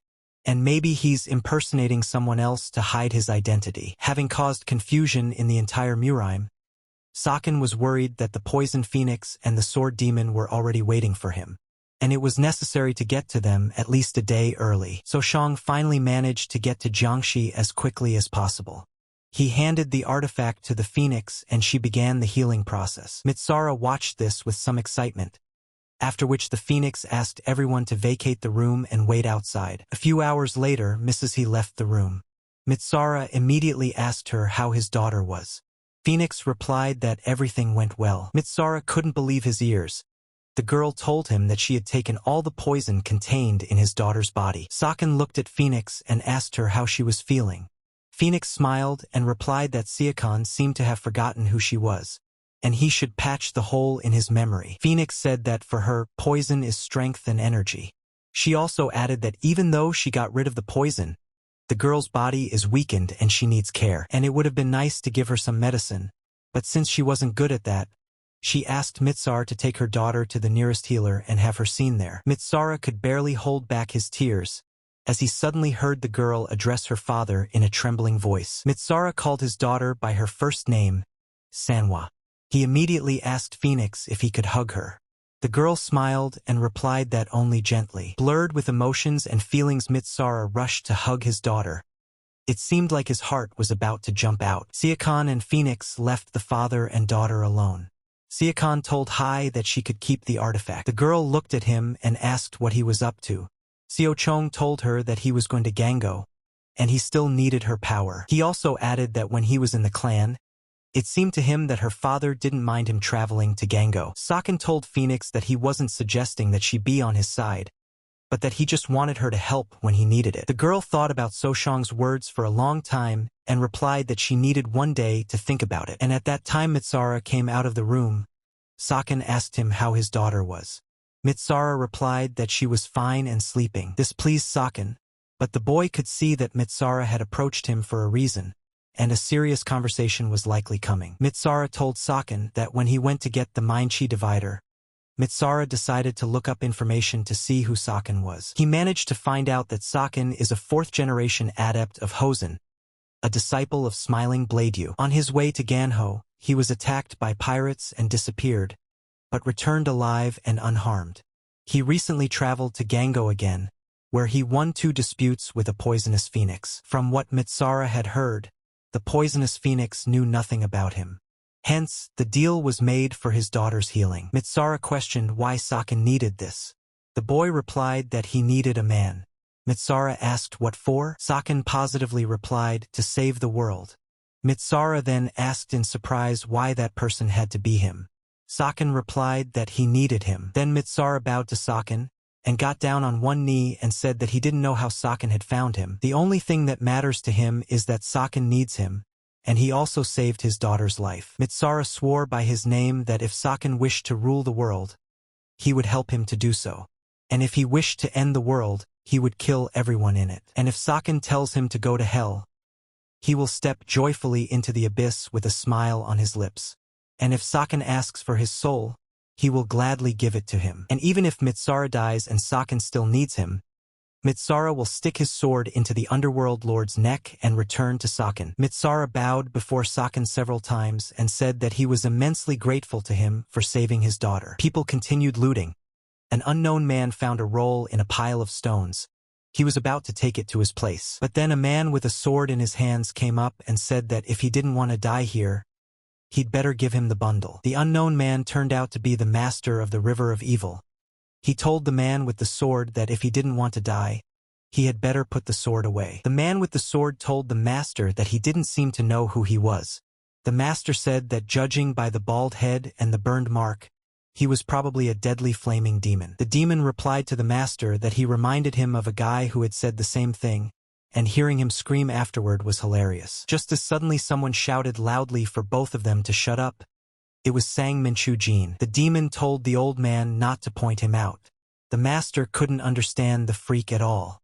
He asked San if he expected respect just because he was going gray. San said that at this time everyone is on edge because of the prolonged search and there is no need to fight. Albeit temporarily, for now they are allies repelling the Murim's attacks. Then the old man told the master that if he didn't mind, he could show him his find and he would forgive him his attempt to hide. The master pulled out the blood scripture, at which point the demon slit his throat and took the coil for himself. San ordered him to stop, however. The demon only shouted that it was the end of the world. San shouted that it was a prized bloody monk. Xiao Chong and Madame Hai were walking in the garden. The guy said it was time. Phoenix said she wasn't going to become a man's jewelry. She asked Saken what he was going to do next. Saken smiled and replied that he would first save himself and then the whole Murim. Meanwhile, the demon brought the blood-sacred scripture. Now they knew that the Shaolin monastery would pursue them endlessly, but there was no need to worry. The head replied that this was nonsense, as blood scripture was a demonic art. And though it was not given to them to study it, they could capitalize on it by making a deal with the monastery that considered the book a disgrace. Namgung was saying that given what was happening, there should be war. But since war is not desirable, he went a letter asking for a referee. Namgung asked Sang what is the best thing to do with the blood scripture. Sang replied that they definitely couldn't just leave it like that. So Sang suggested a small war to hide their interest. Namgung didn't understand what a small war meant. Sang explained that around the tomb of the cursed demon, the people of the river of evil, the demon temple and the Murim alliance were now gathering. And besides, all the people sent from each group had been carefully selected. So there would be no resentment if they started fighting as representatives. Namgung asked if Sang was proposing to cut off all possible additional support from all sides. Sang replied that he meant it. The number of people killed increases, and so does the scale of the battle. Thus, the war will escalate. And it's still better than getting a large-scale war.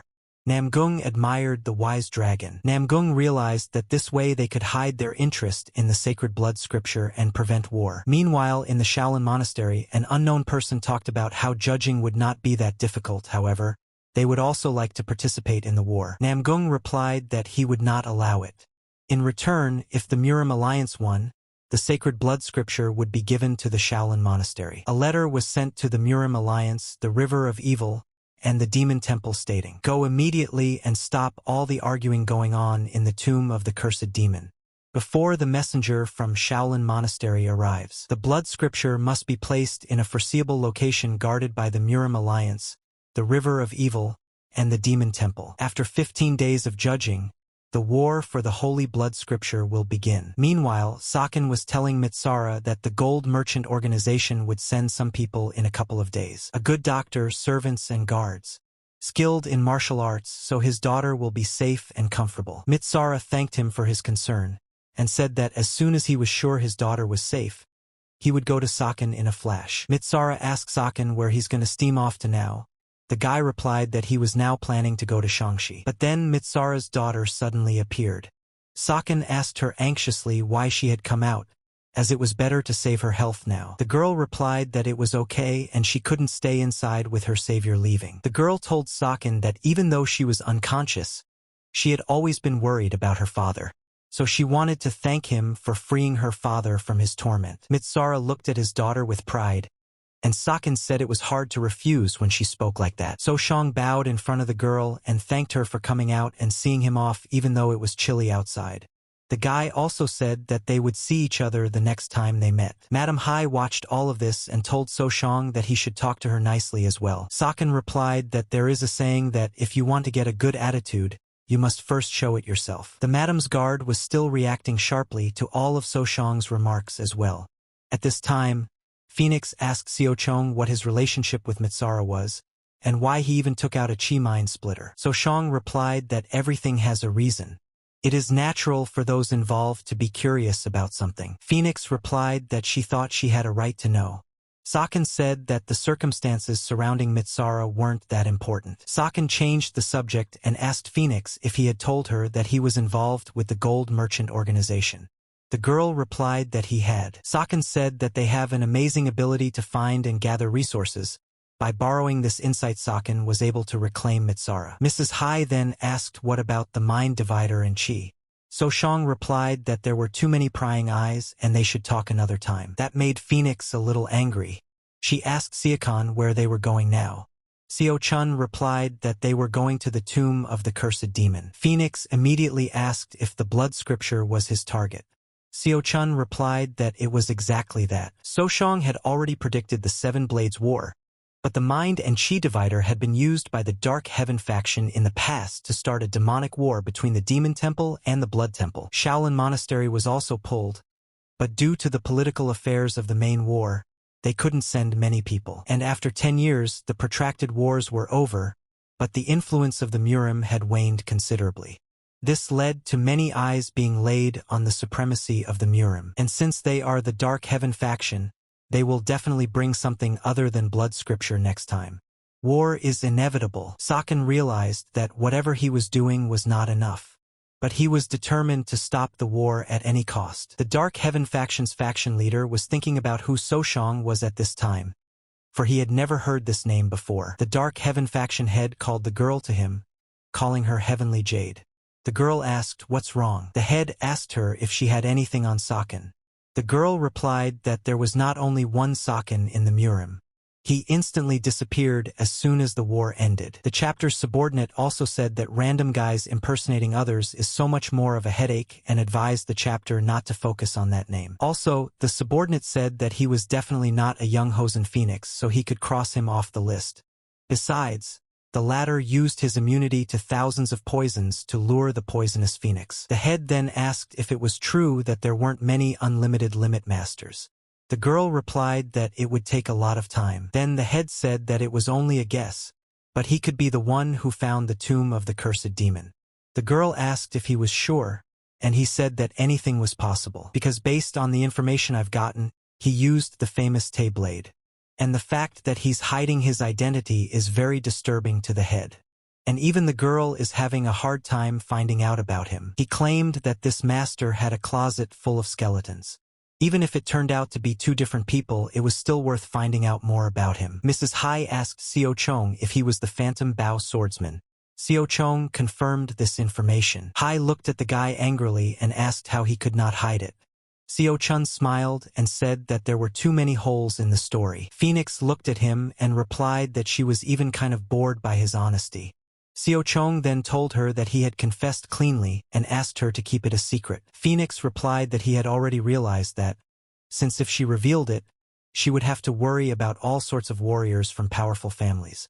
Saken nodded his head. The lady asked the boy if anyone knew about it.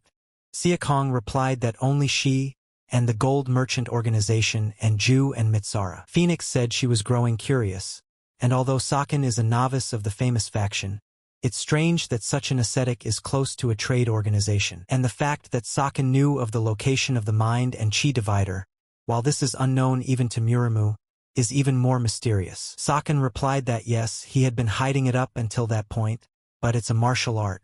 And then Phoenix started yelling that she wouldn't want him to interrupt her with his gibberish when she was talking. Phoenix assumed that Saken had used some sort of clever trick when he won her, or used the people around him, or maybe hurt that giant's inflated ego. In the tomb of the cursed demon, the demon presented the scripture to Shaolin monk Huffa. Huffa began to scrutinize the book, everyone around him asking him every second if it was a fake. The monk said no, it's the original, and no doubt it is the sacred scripture of the blood.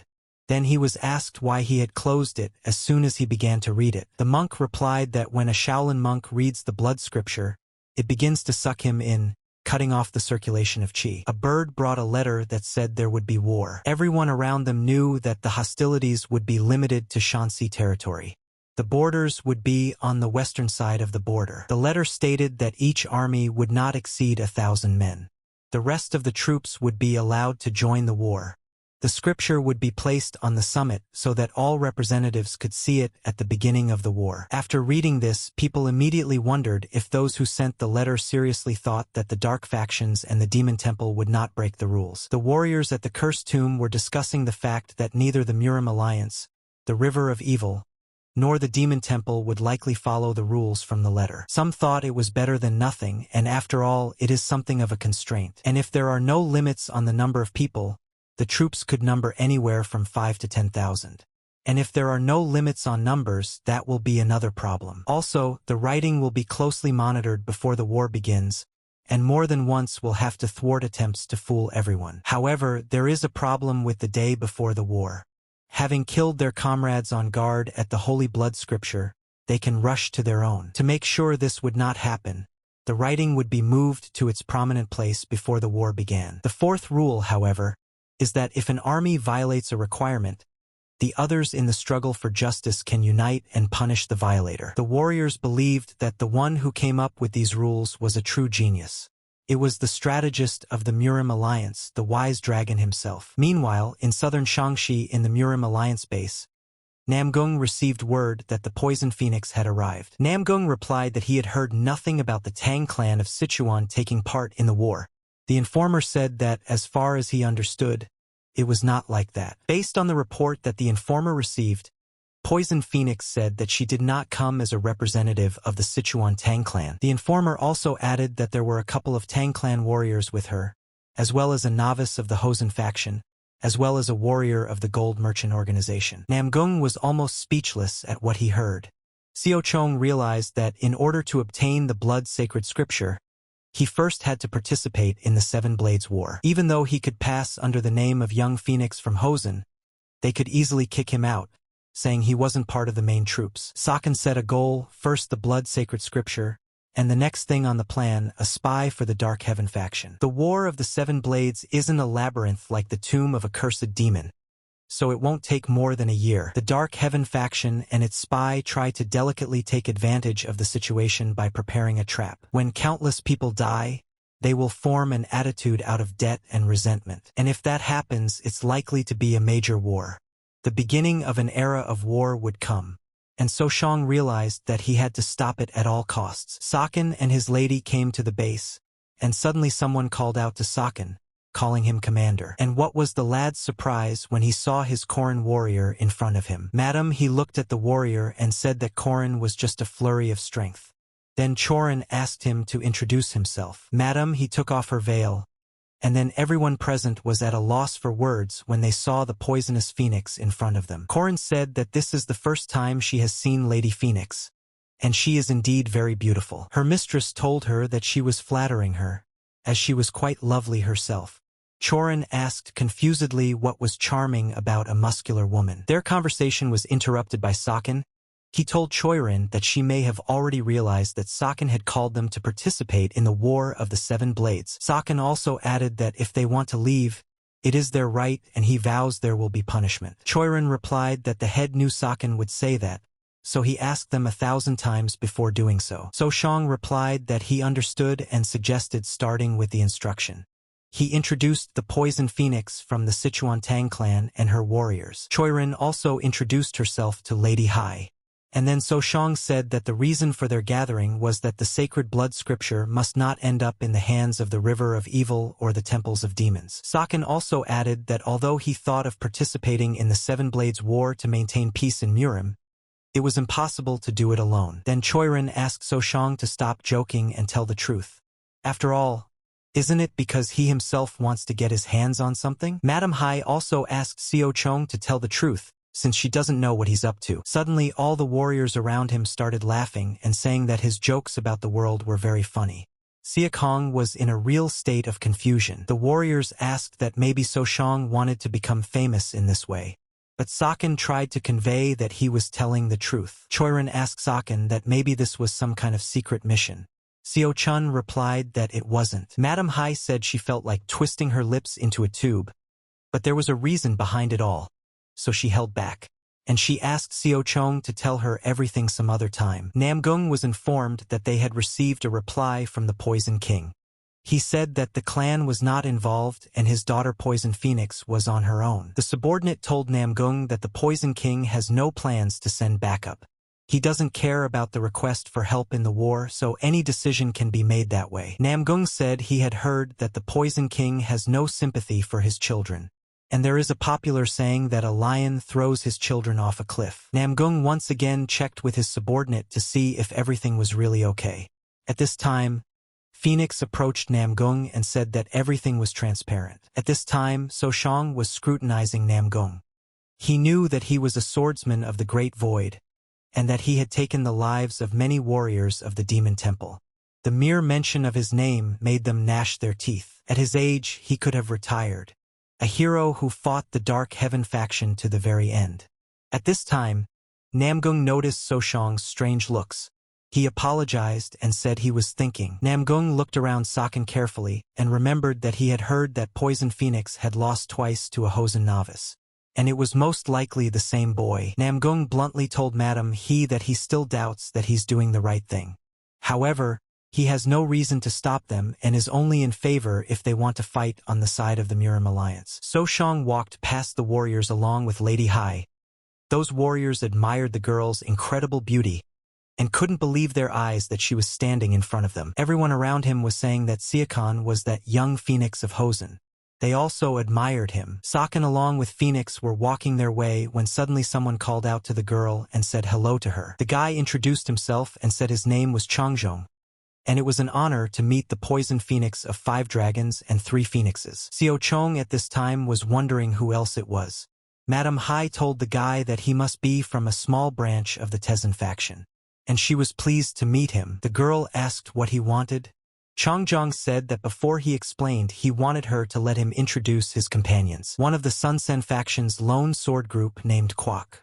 He said that the phoenix was very beautiful. The second of the Hansen faction's flower sword group named Anen.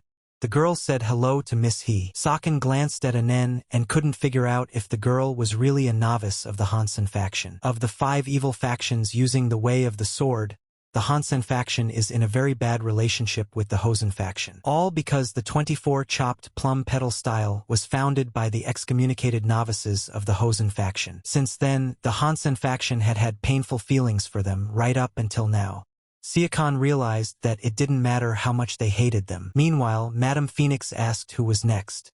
Changzhong replied that the rest of the outstanding personalities had gathered from each faction, and since they still had 6 more days, He wondered what the Phoenix-sama thought about strengthening the bonds of friendship between them. He also reminded Madame that this didn't happen every day. Saken looked at him and thought he was a real retard. Zhang Zhong asked Xiaochong what funny thing he said to make him laugh so loudly. Then Xiaochong asked him if he had decided to make friends instead of paying attention to his own people in the remaining 6 days. Anen started laughing and called Saken a dumbass. Since, for the novices of Hassan's faction, not knowing even the basics of friendly relations in war is the bottom. And it looks like Hassan has sunk even lower. Xiaochong looked at them all carefully and concluded that there was not one but 3 arrogant people in front of him, mirror copies of each other. Upon hearing Soshang's opinion, those got even angrier and started throwing profanity in his direction. Saken warned that he would only need to use one finger against the guy who called him a bastard. Humiliated by Soshang's words, those had already raised their swords before he began to speak. The girl told them to stop making unnecessary fuss and get down to business, and in the process the war would resolve everything. She also added that it will end up with someone using their subordinates as a shield because they can't demonstrate their martial art. Therefore, one should let this situation go. Madame Fennec asked her to excuse her in case they misunderstood her, and she would recommend sharpening the blade and thinking about it again. She also said that she hopes they focus on the war rather than trying to get closer to her, as she wants nothing to do with those who are willing to bury the future of Murim. Soshang said that he too should quickly finish his business that he had come here for so that they could each go their separate ways. Choiren told Saken that she wanted to show him something. The girl said that she brought this when she heard that Saken would be participating in the Seven Blades War.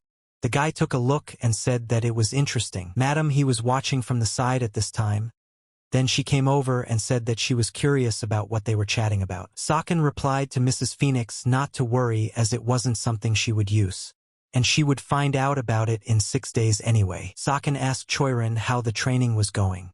Choiren replied that the boy had fully instructed them, so there was nothing to worry about. Saken then asked her to be ready to surprise the Murim, since they would be in the vanguard and could glorify their names. Choiren replied that she could already see the envy in the eyes of her comrades. Rumors spread around the base that the Poison Phoenix had told off the guys from the San, Lone Sword and Flower Sword. The information was twisted to say that the Phoenix told those 3 to wake up so they wouldn't wet their pants. And not without reason, she is a poisonous Phoenix, for her tongue is also poisonous. Some wondered if she wasn't famous for her caustic remarks, and even though she was right, she went too far. And what was to be expected from those who used poisons? After these rumors, the warriors were afraid to say a word in the presence of the Poison Phoenix. Xiaochong was even upset that he wasn't mentioned in the gossip. But Madame Hai behaved very dignified and didn't pay attention to it. Saken dared to approach the lady with the conversation. She asked him what was wrong. Xiaochong timidly replied that it was just gossip, and if that's what she's worried about. Here, lady, he interrupted the guy's monologue and said that if he thought she would stumble because of this when the battle started, she added that she's been used to it for a long time and Saken shouldn't think that she's a timid girl who takes everything personally. So Shang's main goal was to find the spies and get rid of them. That way, he could change the course of the war. There are spies in each of the 7 factions gathered there. And in 5 days, they will begin to drag out the war in every way possible. Xiao Chun would never in his life have thought he would be doing such a thing, including the fact of who he was in his past life. The spies gathered in one place and could not understand what was going on, since they were supposed to gather 2 days later. And it's not clear who the instigator of this is. Suddenly someone shouted that it was his handiwork. The guys immediately shouted it was Xiao Chong, but they realized that he was definitely not one of them. Xiao Chong said he was a spy who infiltrated the evil river, and that something happened, that's why he gathered them here. The boys were confused by this answer, and asked if he was definitely a spy in the river of evil. They asked Saken how many spies were there. Saken immediately replied that there were 20. However, such an answer didn't satisfy the guys, as they knew that aside from a couple of higher-ups, no one knows how many spies there are in the River of Evil or the Demon Temple. And even they don't have that information, and so they told Saken that he couldn't know that, but should have first asked why they asked that question. Saken replied that meant they kept it a secret even from spies to prevent information leaks. The spies were already angry and menacingly asked Soshang who he was and how he knew their faction's secret code. Saken then asked the spies what they would do and say if they were in his shoes. One of the spies replied that they should capture Soshang alive no matter what, and it was okay if he lost a limb or two in the process. Saken smiled and asked the guys, do they ever get any rest there in their Dark Heaven faction? Then the spies asked how he knew the names of their faction. One of the spies shouted to his fellow spies to forget about the sabotage mission and focus on catching this man. Xiao Chong meanwhile assessed the situation and realized that all the spies present here were first-class masters. The spies attacked Soshang, and here the ringleader didn't understand how it was that 12 first-grade martial artists attacked Soshang at the same time, and he easily blocked all the blows. Saken defended himself and began shouting for them to retreat back and not come near him. However, the spies of course attacked. Xiao Chong dispatched one spy after another, scattering them in different directions like flies. The spies began to ask Xiaqian who the hell he was. Soshang replied that he was sure the spies had heard that sentence dozens, if not hundreds of times. Soshang also added that it was better for them not to know who he was. After that, he approached one spy and used the purple sword technique. And then one of the spies realized that Saken was using Weizen's sword, and it was a 24-step blooming sword art. And that, in front of them, a blossoming swordsman. Then Soshang said that he saw a mixture of a bunch of things in front of him as well. Kunlun 13 swords of the Cloud Dragon. Tezen 99 swords of the Evening Glow. Sun-san sword art of the Nine Valleys. Han-san's sword art of the Lone Pine Tree. The spies at this time wondered how such a blossoming swordsman could come alone, and doubted that he was indeed a blossoming swordsman. There are only 24 blossom swordsmen in total, and they always work in groups of at least 2. Since they are Weizen's elite, all of their movements are monitored. The spies then decided to change their plan and authorize Soshang's assassinations by attacking in full force, hoping that this way they would overpower him. The spies decided that they would kill him first and then study the corpse.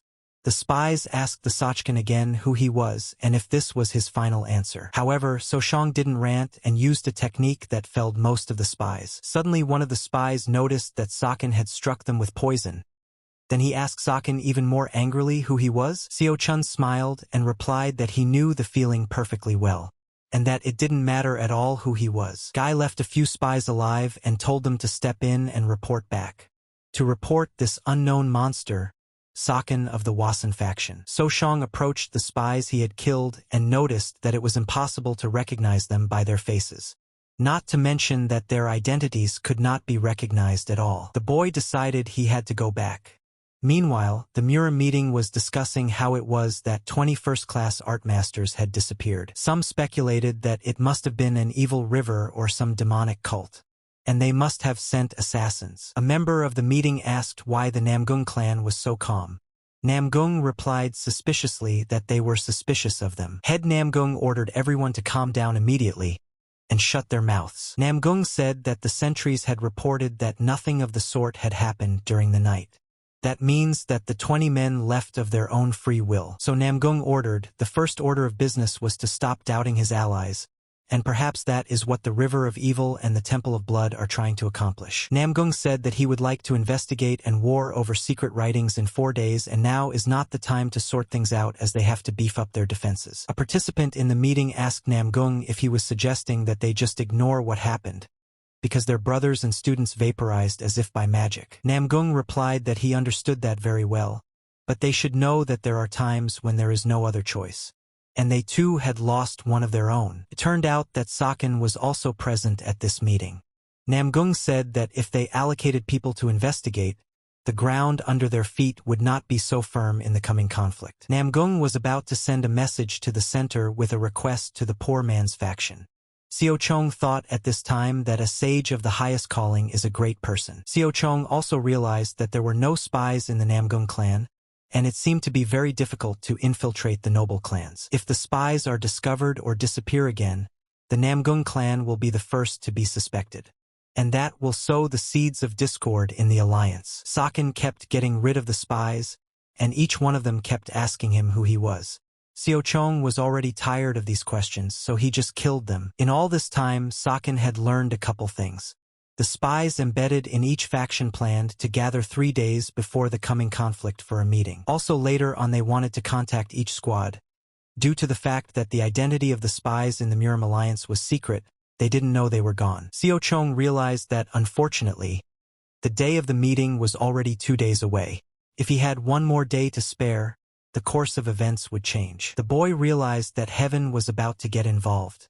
The next day, the Dark Heaven faction reported that it wasn't just spies in the Murim Alliance, but everyone in the River of Evil was gone, too. Sky didn't understand how that was possible.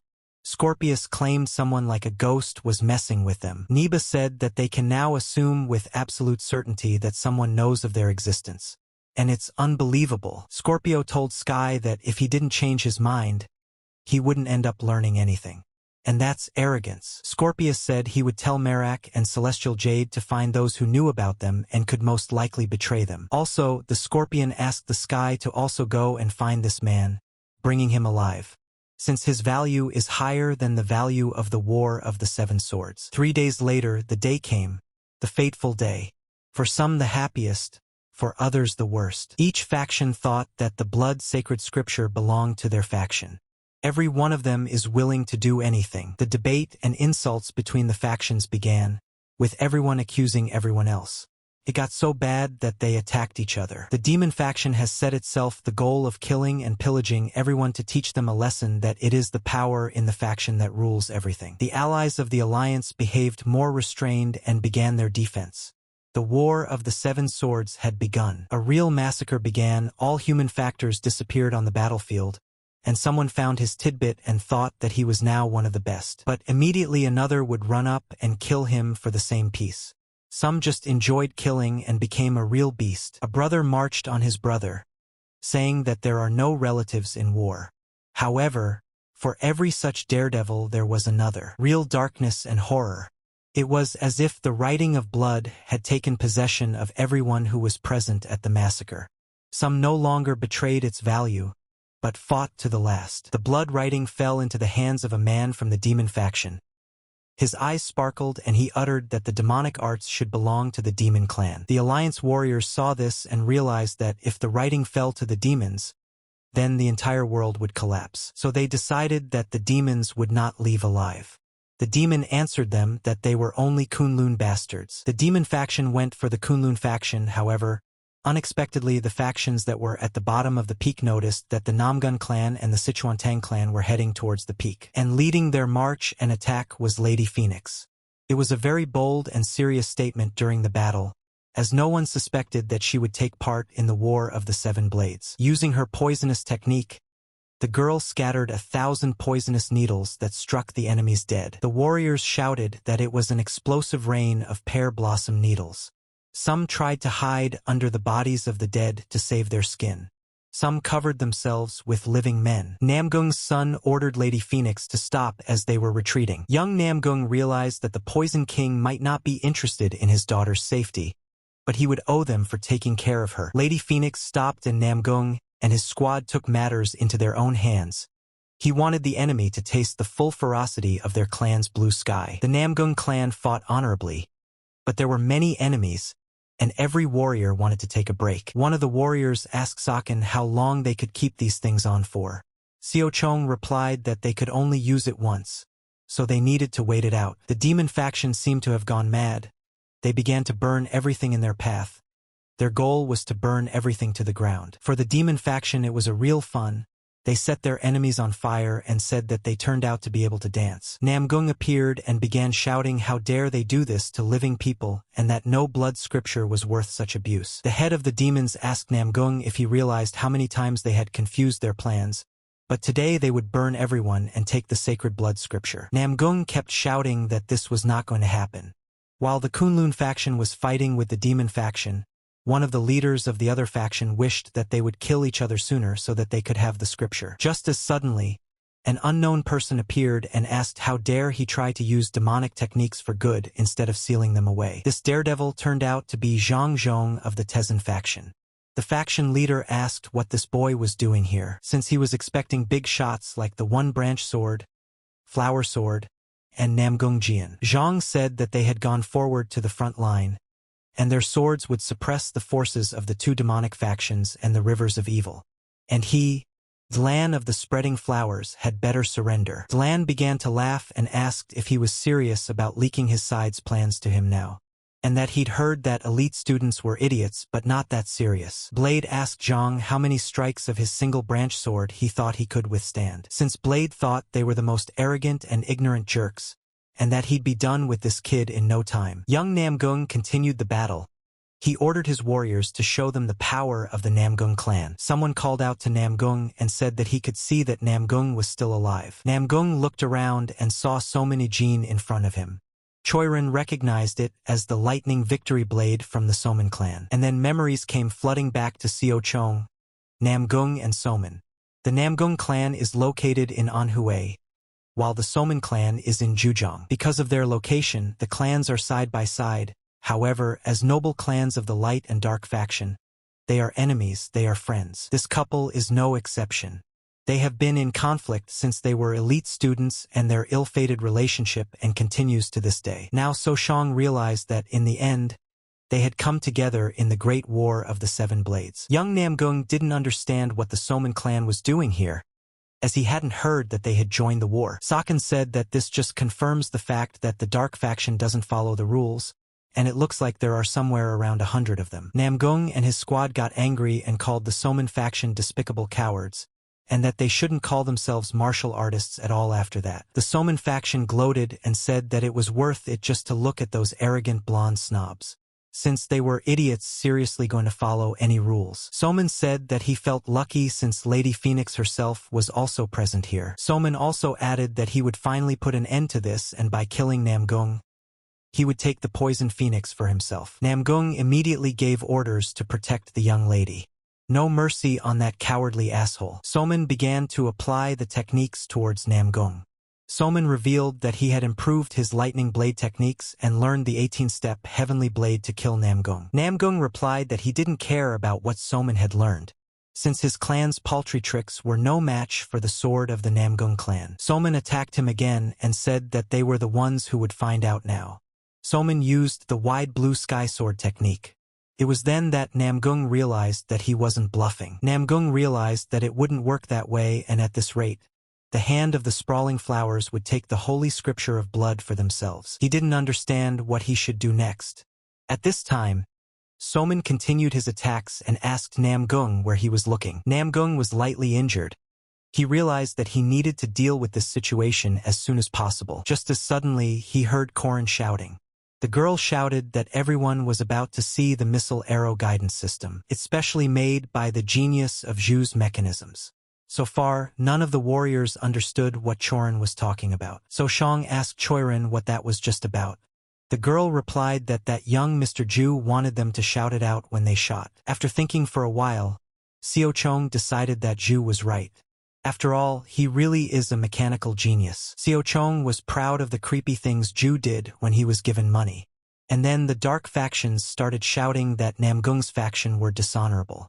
Saken shouted back that he was aware of that. One of the warriors shouted that he could see 2 more of them there. At that time, So Shang gave the order for them to charge the mechanism. The dark faction warrior noticed that it was the cases behind the Sichuan Tang clan. He also noticed that Madame Phoenix had gone somewhere else. He immediately gave orders to destroy Saken's warriors. An exasperated Saken shouted that he would not allow this to be. Saken began to fight the warriors from the dark faction. He used the 24-step Plum Blossom sword art. Those realized that if he was using Plum Blossoms, then he was from the Wasan faction. Chorin was fighting bravely at this time. The girl had defeated more than one enemy. Saken was proud to have the kind of friends he never hoped to make in this life. At this time, Madame Phoenix landed, and with a single-hand movement, she took out the leader of the dark faction warriors out of the way. After that, the girl raised her palm and released a huge amount of poisonous needles into the enemies. Those people immediately realized that it was the Scarlet Lotus poison hand. Although they hadn't heard that the poisonous phoenix wasn't shabby, but they didn't think it was that good. Phoenix looked at the mechanisms that Zhu had created. The girl wondered who he was and what he did. One of the warriors shouted out that the kid from Wasan was near the poison phoenix. Then Saken attacked them and began to destroy them one by one. They all shouted that the young phoenix was crazy and didn't understand how he had so much inner strength. Saken ordered his warriors to fire. Choiren asked him if he had lost his mind. So Shang shouted for them to immediately take a double shot. Soman realized at this moment that the spreading flower blossom blade wouldn't stand up against so many. And now Namgung was already asking his rival where he was staring intently. This made Soman even more angry. They continued their battle. Namgung landed several deadly blows that were impossible to withstand. Blade had to fight the elite disciples of the 5 mountain swordsman factions. And he didn't understand how they were still alive. Dlan told them that he wanted to kill every one of them, but he would show mercy once. And he asked them to give him the sacred scripture of blood, and then he would let them live. The disciples started shouting that it was all lies and they couldn't believe him. Also, they were not going to give up. Blade started yelling, which meant he was trying to show compassion so they wouldn't die a dog's death. And they were still barking, directly begging him to kill them. The disciples began to laugh and replied that it didn't scare them, as it was obvious that he was exhausted after the battle between the factions. The Palm approached Zhang and wanted to say something to him as the guy had already pulled out his sword, and it collided with him. However, things quickly changed. Dlan threw back his sword and grabbed Zhang by the throat. The other disciples at this time shouted at him to let the guy go. Dlan was really annoyed with the students, as those assholes still didn't understand the situation. He couldn't understand how they had survived this long. But suddenly Soshang showed up. Some were not particularly happy to see him. Some thought that something had happened downstairs or something with reinforcements. Blade at this time realized that the young phoenix in front of him, however, he was interested in where the phoenix lady was now. Soshang looked him in the eyes and introduced himself. The Palm felt no one behind Soshang and concluded that he was alone. And then it turns out that that sword strike was his. Dlan told Suchin that he's giving him a chance to just leave as long as he's nice to him, and he'll let him live if he doesn't piss him off. Xiao Chong thought at this moment that the young phoenix sounded just like a dumb phoenix, and he owed it to himself to change that idiotic nickname. Zhang shouted to Soshang that if he didn't want to die, he'd better hide behind them. Saken at that moment turned to Dlani and told him that he should ask him to become a scapegoat in order to change his nickname. Dlan replied that responding to acts of mercy with a death wish is sheer folly. In response, Soshang used one of the techniques and injured Blade. He got angry and told the guy that he would show him the full horror of the falling petal technique. Soshang only smiled in response and used the purple mist technique, with which he placed the palm on the ground. The warriors watched the battle and quickly spread the news that the spreading flower clan had lost. At this time, Mr. Namgung fought the head of the demonic faction and defeated him. Afterwards, Namgung asked him not to worry about him and to take care of the remaining warriors. A subordinate reported to Namgung that Xiaochong had just killed the fluttering flower claw.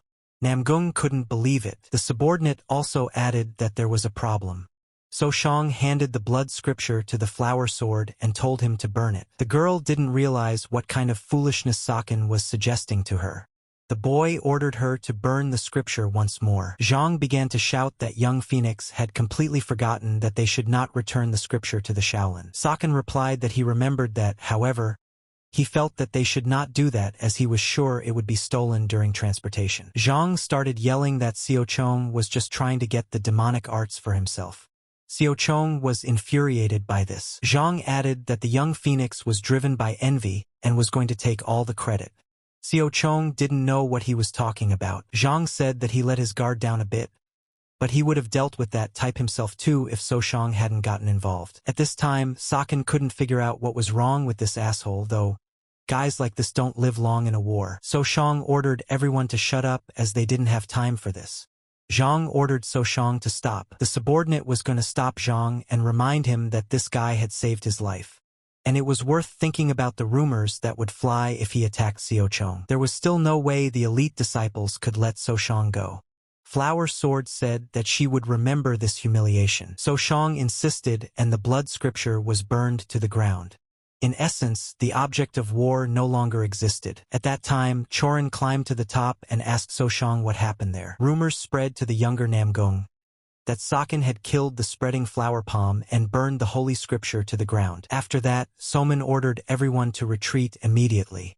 Namgung tried to stop him. Soman reminded him that he was in no position to pursue them now, and that they would resolve things next time. Thus, there is no object of war, there is no war itself. The warriors began to whisper that the war was over, for it is said that the holy scriptures were burned. Everyone knew that it was Seo Chun who burned the scripture, and that he was no longer the young phoenix. He was now the sword of the true plum blossom. Meanwhile, the head of the dark faction was asking a subordinate who were those spies sent to the War of the Seven Swords. The one replied that they were from the Kunlun faction, Tezsan, Sun-san, and Han-san. They were all proven martial artists from the Murima Alliance and the River of Evil. 20 in the Murim Alliance, 30 in the River of Evil, and a total of 50. The head then asked what happened to them. The one replied that they had all been killed by an unknown martial artist, and that he had received orders from the celestial orb and had traveled to the highlands to personally investigate. The subordinate said he arrived 2 days before the war began, but found no spies and the war was over. The head turned to the heavenly scales and said that he expected that he would not allow the blood-sacred scripture to be burned and would even take it away. But the latter did nothing. The subordinate fell on his knees and asked his head to kill him. The subordinate replied that he still had much to do and could not afford to lose such talent. The subordinate kept asking for the head to punish him for his incompetence. Then the head replied that instead, he had kidnapped, tortured, and killed his own relative. Through gritted teeth, the subordinate told the ringleader that he was deeply grateful for his mercy. The head smiled evilly and replied that he was glad to hear that. After that, he summoned the celestial sphere to him. The head asked him how his arm was. The latter replied that thanks to his clean cut, he felt no pain and was deeply grateful to him for his attention and mercy. Then the head went to the main man and asked him to tell him his opinion about this Saken. Toth told me he's not bad, but he thinks it's mostly about luck. Then the head asked what he meant. The one told him that before the battle on the highlands, the spreading flower palm had already been exhausted by the battle with the demon temple. He had underestimated Seo Chong because of his age. Seo Chong wouldn't be able to defeat a martial artist ranked in the top hundreds with just luck alone. Therefore, they should pay attention to this. The head suggested that it looks like Murim are beginning to sense the coming of a turbulent age around the world. Talent is being announced. The head ordered him to be promoted to Class 2 on the kill list and to begin surveillance. Kill him as soon as you get the chance. Young Namgung informed Saken and Lady Phoenix that the Murim Alliance had given the order, that the three of them needed to return to the Alliance's main office in Hefei. Phoenix then asked if they really wanted an explanation. Then Namgung explained that yes, neither the sage of the highest calling nor he knew what had happened at the place where the sacred scripture of blood lay. Choirin asked Saken what about them. Saken ordered them to go back and tell the head what had happened in the war. Choirin accepted the instruction. Meanwhile, rumors had spread that the true plum blossom sword was very capable. Someone had even heard it from the disciples of the 5 mountain sword factions themselves. Some argued that he must have beaten the poison phoenix fair and square. Saken heard these rumors, and how delighted he was when he heard amidst it all the words, Lotus Detachment, the sword of true plum blossom. At this moment, the phoenix asked Soshang if he was aware that he had a very creepy face right now, that it gave her goosebumps. Seo Chong laughed and replied that they say people turn green with envy. And no wonder she got goosebumps with a tinge of green. Phoenix gave him an angry look and ordered him to continue if he wanted to cough up green blood. Saken told Phoenix that on their way to the Murim Alliance they would get to see his friend the wise dragon. Seo Chong thought he should not eat with this woman just yet. Soon they arrived in Hefei, Murim Alliance. Saken looked at everything around him and enjoyed the peace as the War of the Seven Swords was about to develop into a great confrontation between the light-dark faction. But it was over in a day, lives were saved, and they continued to live on, changing the future. Saken realized that no one knew how this influence would change everything. Suddenly, someone called out to Saken and said that they hadn't seen each other for a long time. Seo Chong turned around and saw in front of him the very same Mr. Strategist.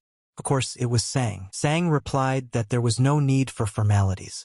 At this time, Soshang realized why he had been nicknamed the Beautiful Jade Prince. Sang remembered the events that had happened on the Yangtze River.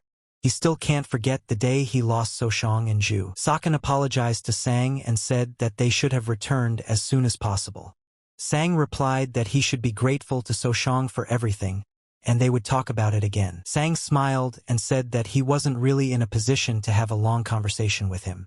He wished Soshang a good rest. He would visit him tomorrow. News had reached the River of Evil that Sword Head Namgung and True Plum Blossom Sword had arrived at the Murima Alliance. The head of the River of Evil didn't realize who the hell this guy was. It also didn't fit in his mind that he was only 18. And it looked like the Wasan faction had gotten themselves a guy with talent, and with an unusual talent. Then the chief decided that there should be a bounty on his head. The head also learned that Blade had lost in the battle to Soshang. The head thought Blade was a real idiot, since even though he was exhausted, he shouldn't have let his guard down. The head considered it a real shame that they couldn't capture the blood-sacred scripture.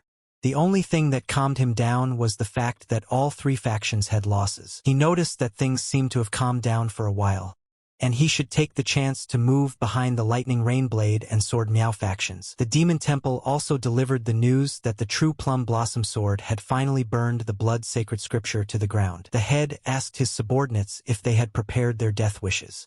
He ordered Siakong to be killed at any cost. Saken at this time appeared at a meeting at the Murim Alliance to clarify all the circumstances. In light factions, honor and shame an important aspect.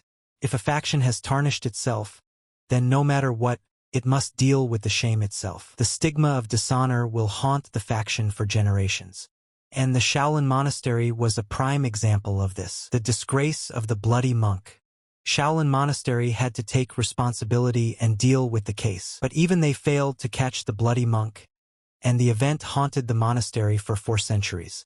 That's why the sacred scripture of blood, which appeared 400 years later. It was the Shaolin Monastery's only chance to purge itself of the disgrace that had haunted them for so long.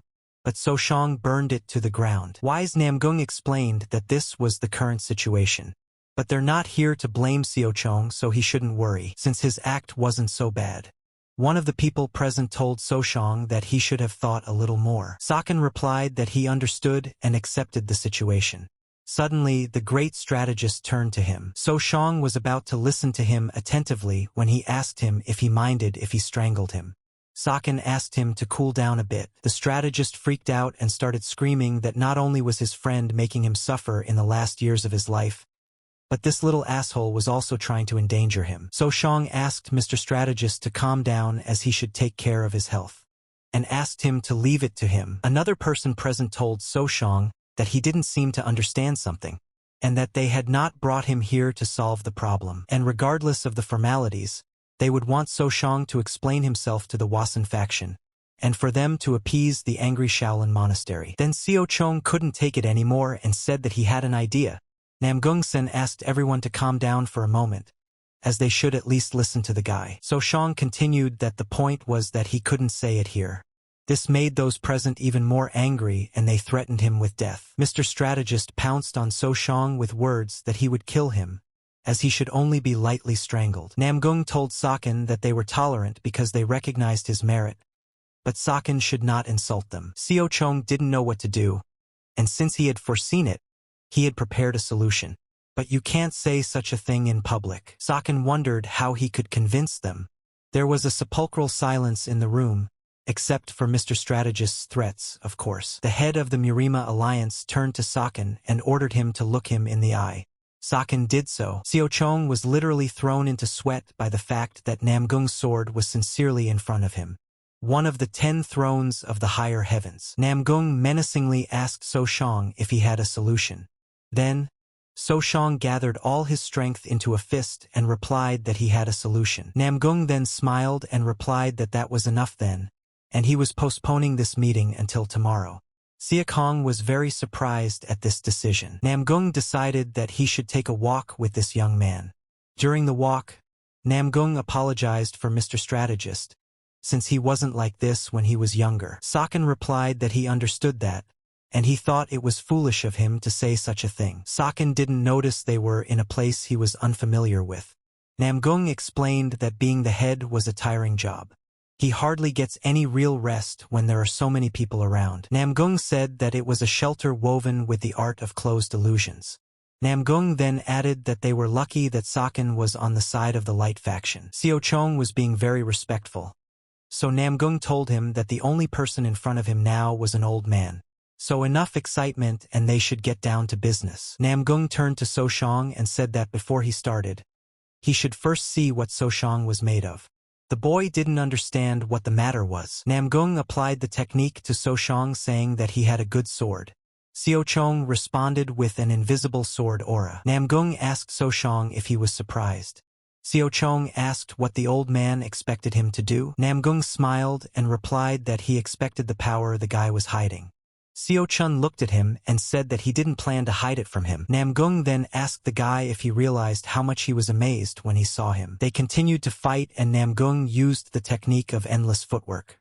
Infinite footwork is unpredictable footwork that is the essence of continuous change. Saken realized that there was no point in watching his moves, and he should concentrate on blocking his attacks. Namgung was surprised that Seo Chong knew how to react to the endless footsteps.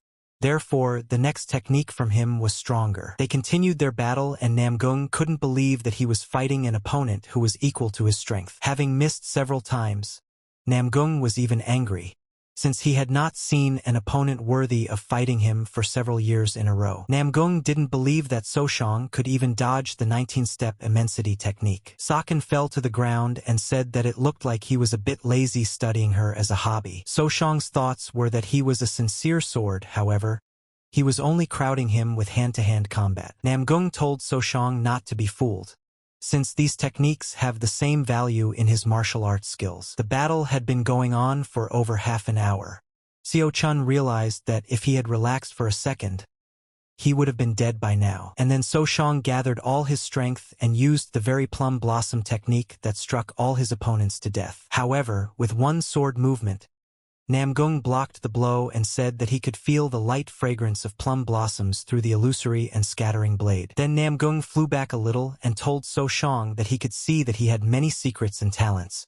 Then Seo Chong said that he had lost. Namgung asked in surprise, "Is it really that fast?" Then Seo Chong asked to bring any of his grandchildren and have them survive at least 3 of his attacks. Namgung laughed and replied that when he saw Seo Chong, he realized that he was incredible, and that was hard to believe even after the duel. Namgung saw that Seo Chong had reached an unlimited limit even though he wasn't even in his 20s. An unimaginable talent. Sekian looked at Namgung carefully and concluded that the old man had quite a temper. Namgung then asked Seo Chong if he was interested in meeting his granddaughter. Seo Chong, who was lying on the floor exhausted, replied that he was not at all. Soshang came to his senses and told Namgung about the sacred art of enlightened wisdom.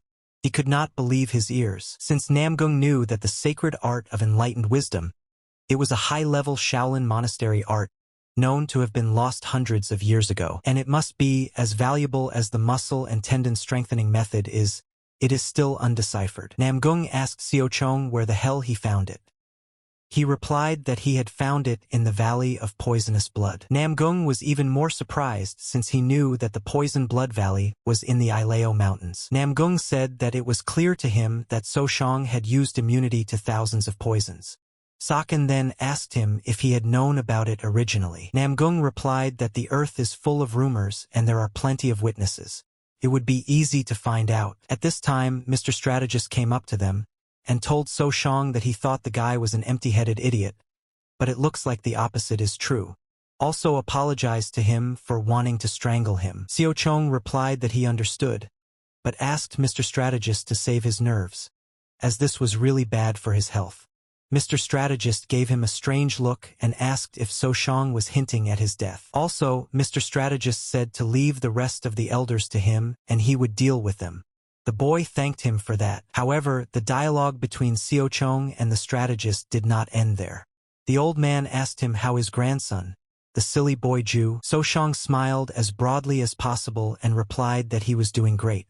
Then the strategist asked Soshang to tell Ju to grow up soon and start learning something useful. Seo Chong asked if Mr. Strategist had anything else to give to his grandson. However, the latter replied that that was the end of it. After the conversation, Namgung turned to Saken and gave him advice that he shouldn't hesitate to cross swords with someone, as that was the best way to bond. Namgung also told the guy that he wanted to ask something else. Seo-chong immediately thought it would be about the 24-step plum blossom sword art. And then Namgung asked the guy if he was sure he didn't want to be part of their family. Saken managed to read a letter that was addressed to Lady Phoenix. It told the girl to finish her journey and return. After reading such news, Saken was glad that finally his journey with this crazy girl would end. The boy went to her, however. The guard said that the young mistress was not here.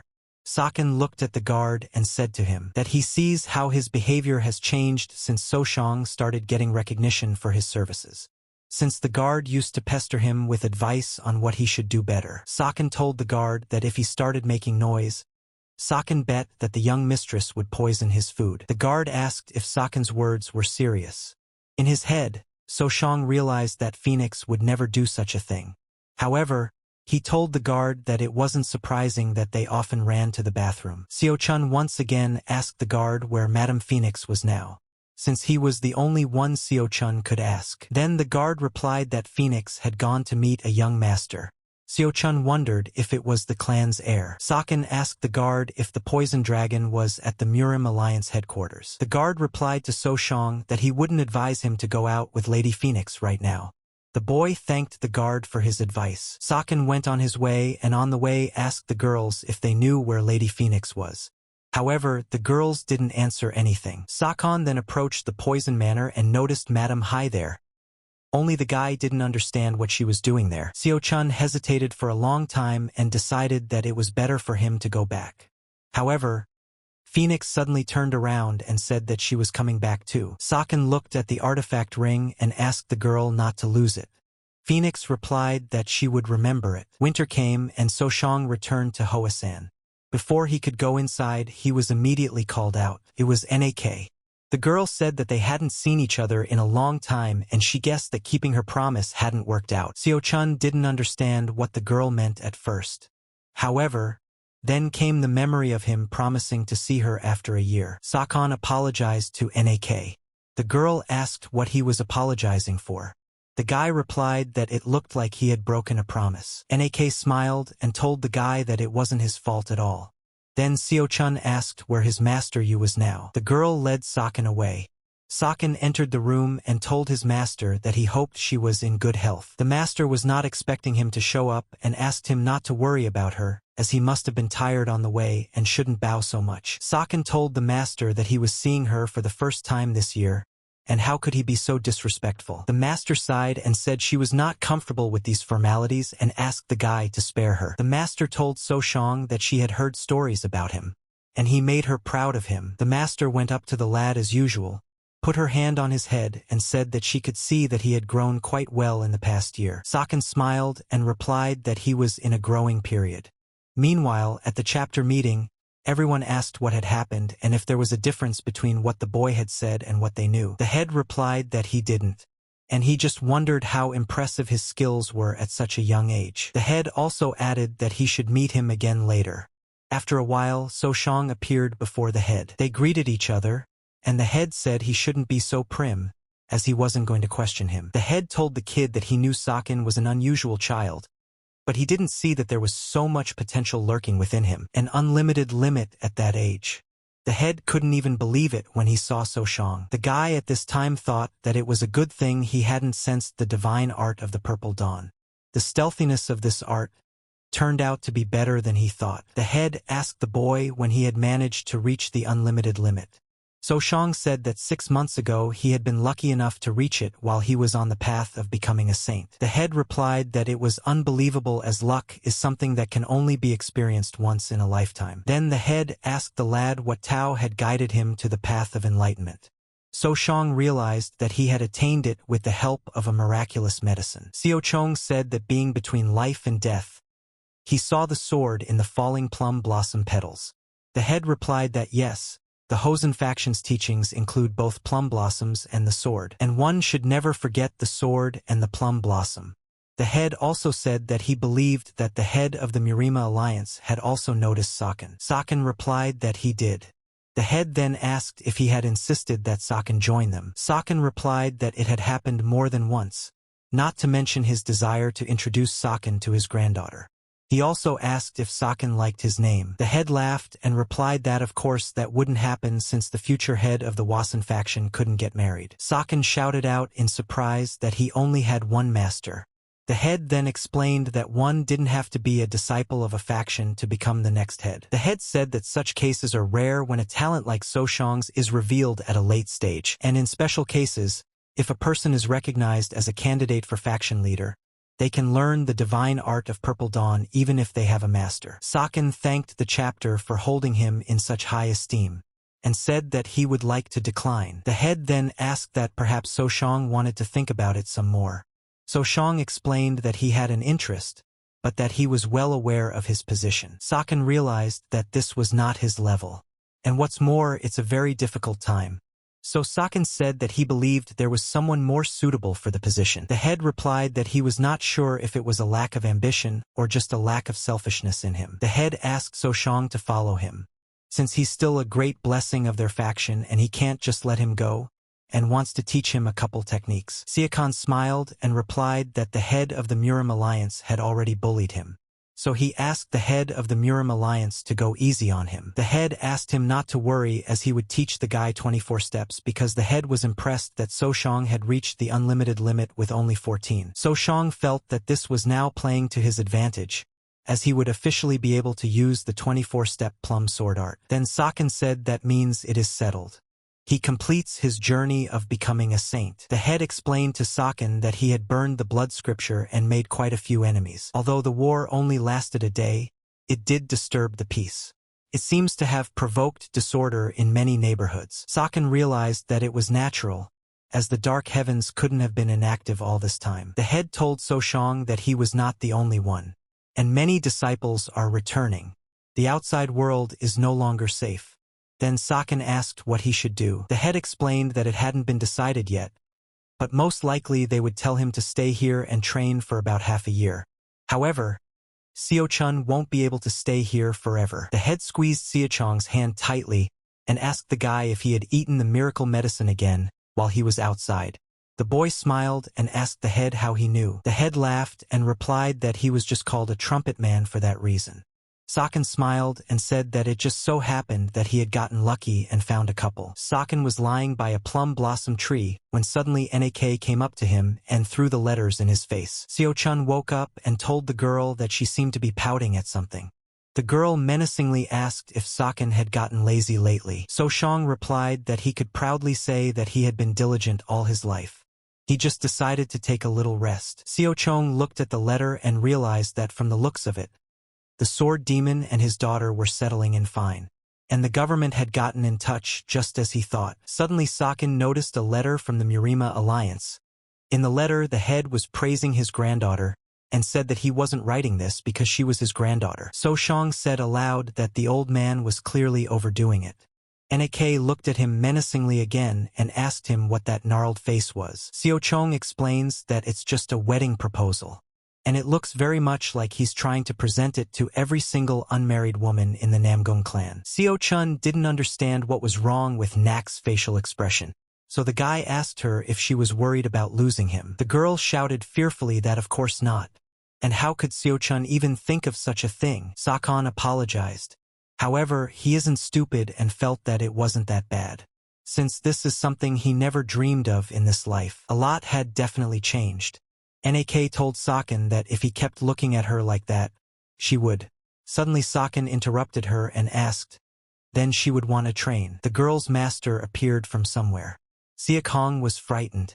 The master asked him if he had seen a ghost. Seo-chun immediately apologized to master for showing disrespect. Master said that she had only glimpsed him at the palace last time. It had been a long time since they had met in person. Seo-chun didn't realize whether Master was hinting that she would kill him if he met her in person. At that time, the Master told Seo-chun that she did not bite. Seo-chun then asked her why she was here. The Master began to say that as Soshang already knows that her granddaughter has incredible talent, and even when she fights Plum Blossom swordsmen, most of them lose within 100 seconds, and no one in her generation is capable of matching her, let alone winning. which means Master wants Siakon to be her partner as long as they're in the faction. Saken replied that he had no objection and asked again if the Master was sure she wanted it to be Saken. The Master looked menacingly at the boy and asked if he was questioning her discernment. Master took that as agreement.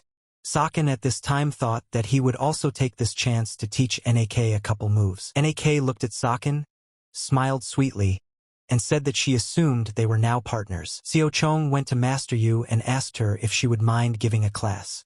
Master Yu was shocked. She told the guy he embarrassed her. And what can she teach him when he's so much more than she is? The master also added that So Shang was even learning from the faction head.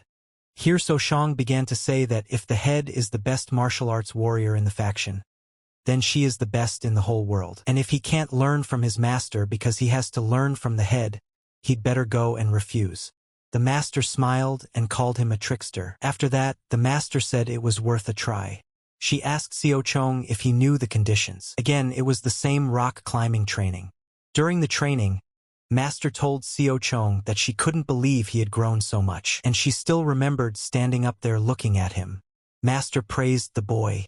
Siekian replied that it was all thanks to her. In his head, So Shang realized that this was it, the very happiness he was doing all this for.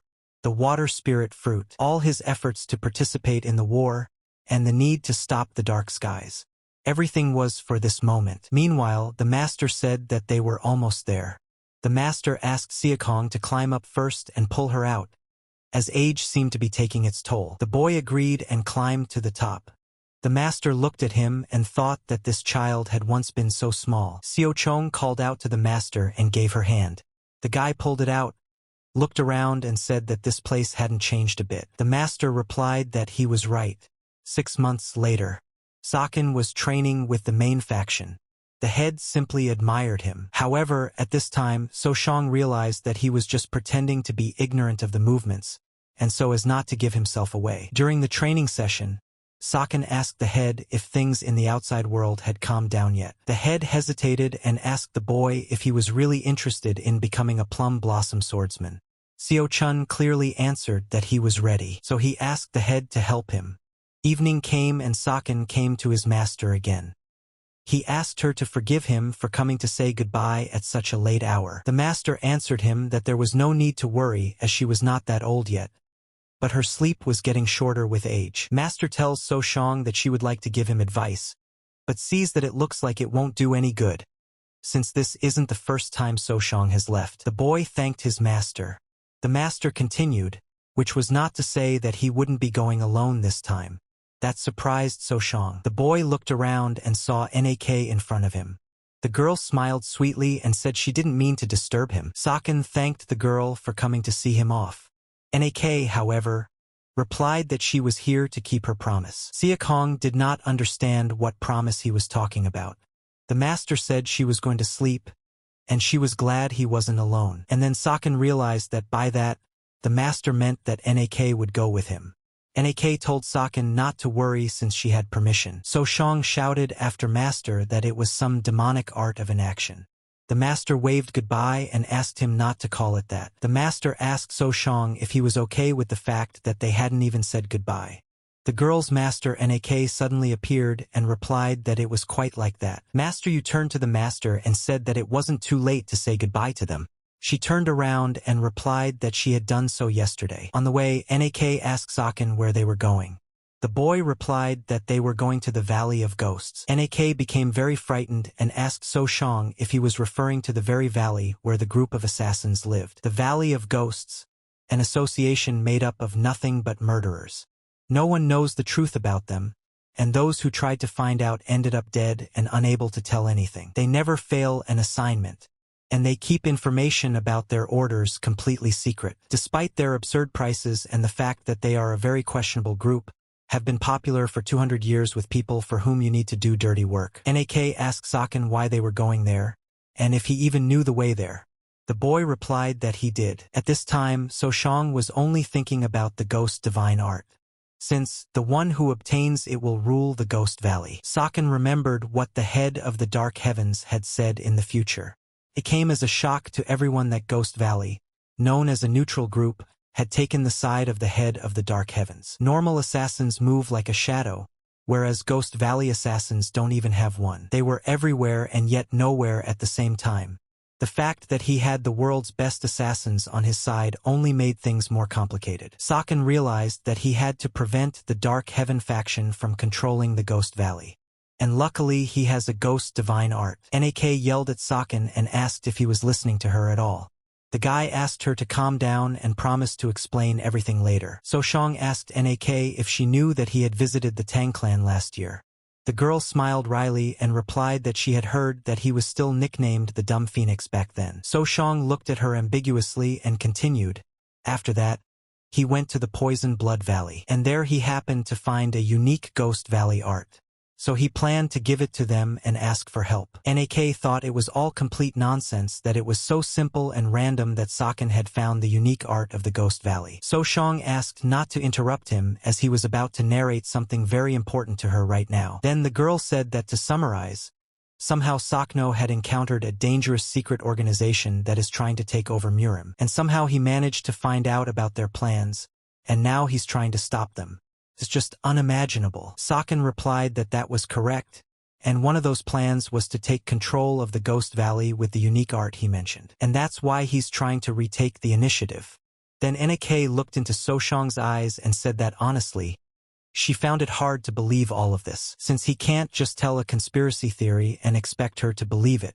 Saken replied that he understands that. NAK then asked if the faction elders knew. Saken replied that no one knew and she was the first person he told. NAK told Saken that it's safe to assume that she believes him, and asked why he hadn't discussed it with someone else, since this case was not just about their generation. Saken replied that they had spies not only in Wasan, but in all light, dark, and even demonic factions. And even if Seo Chun told them, they obviously wouldn't believe him. And if any of this comes out, he'll be in trouble. NAK realized that it was now up to her to keep it a secret as well. The girl also said that Saken was ranting here about the Wasan faction's disciple gaining the special art of a group of assassins, knowing that this is all a serious crime. Saken replied that he understood, but it was an unforeseen situation that involved saving Murim. Saken asked the girl again if she believed him. The girl replied that she only half believed him. So Shang smiled and said that it was more than he expected. The girl said that it was still strange that the special art of the Ghost Valley was in the Poison Blood Valley. They continued their journey, which was not easy at all, as the girl had expected. Finally, they arrived in the Valley of Ghosts. NAK asked Saken that if this was the art of illusion. The boy looked around and confirmed it. Strangely enough, there was no data about it in his past life.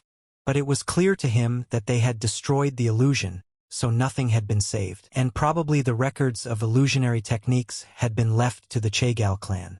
And if anything, it was clearly nothing special to the clan. Seo Chong thought that perhaps he should have brought Ju along. However, it was quite late now. At this time, NAK was distracting the guy in every way possible. NAK noticed a sign that said that the unharmed living would not pass through here. Then Saken had the brilliant idea that perhaps they could enter if they became ghosts themselves. However, the problem was that it was very problematic to learn the techniques of other factions, especially divine ones, without their permission. Ghost Valley is not an easy faction, but it's safe to say they follow the same terms. Saken realized that he was here for the Ghost Valley, not for their divine arts. And he had never heard of the head of the Dark Heavens using their techniques. NAK asked Saken to come back. Saken thought at this time that he would like to get the Ghost Valley without learning their divine arts. Given how close he is, the ghosts could have already spotted him. And there's no guarantee that when he returns with Ju, worst case scenario, they'll put So Shang on their kill list. And if that's the case, there's something they need to do right away. The ghostly divine art, as expected, begins with a cultivation technique involving the Great Turtle Breath art. The great art of turtle breathing. The essence of the killer is to go unnoticed.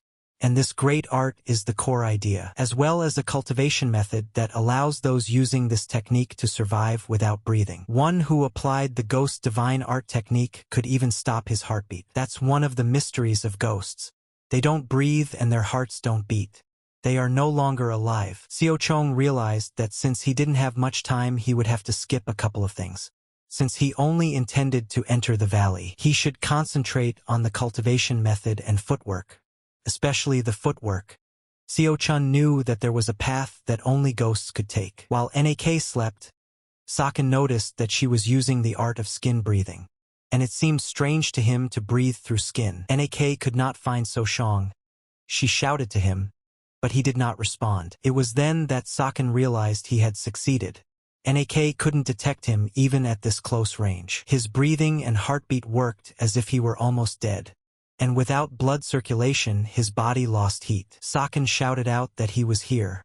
Saken had heard that if one reached the master level in this, they wouldn't be able to find him even if he stood in front of them. The guy was curious to test it out. Saken got ready and told Nak that he had to go. The girl was very sad that she couldn't go with him. Saken replied that he could hardly do it himself. He asked Nak to wait for him at this place. The boy set off, moving very slowly and quietly. However, he did not realize how far he had gone. He had the feeling that he had been walking for quite some time, and sometimes it felt like he was already there. So Saken decided to take a break. He had doubts about whether he was really going in the right direction.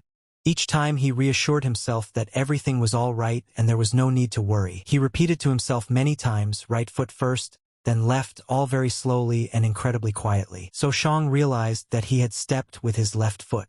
Suddenly his foot burst into flames. Barely able to cope with the situation, Saken calmed down and made the decision to move on.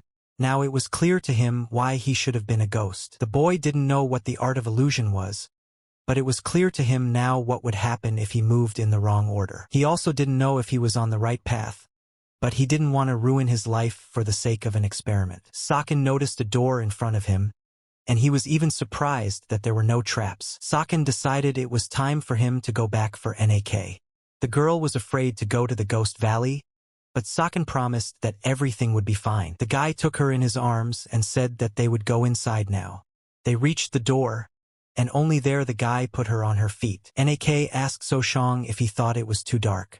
It was impossible to see anything if it weren't for those glowing orbs. Saken warned the girl that if she suddenly encountered ghosts, she should calm down and try not to attack. And even if they attack first, she should try to focus on defense or non-killing techniques, since they are not here to be their enemies. After which Saken added that if they do attack, the girl should not try to find them.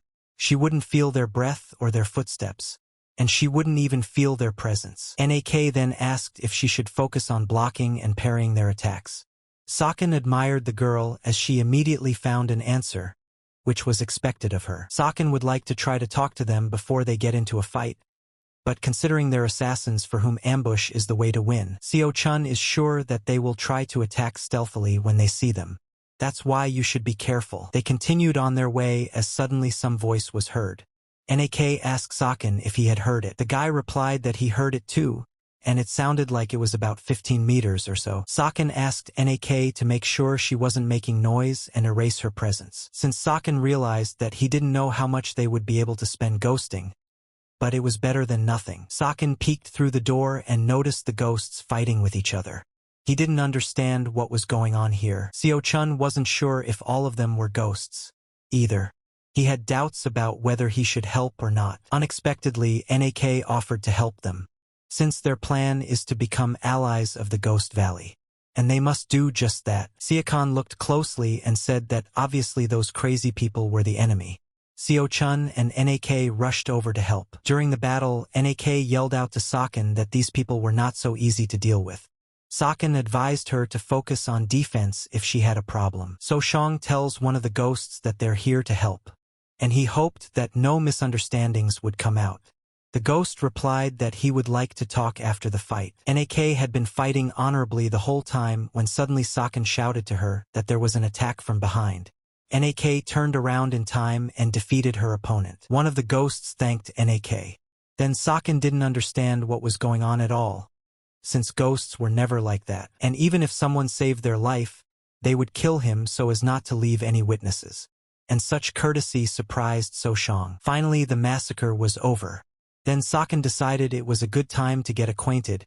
He introduced himself and said he was from the Hosen faction. He also said that he was just asking to make sure if they were the Ghost Valley killers. The boy added that he realized that they must be puzzled by the appearance of an outsider, and first of all he would like to have a word with their head. Suddenly one of the ghosts shouted that there was no such thing.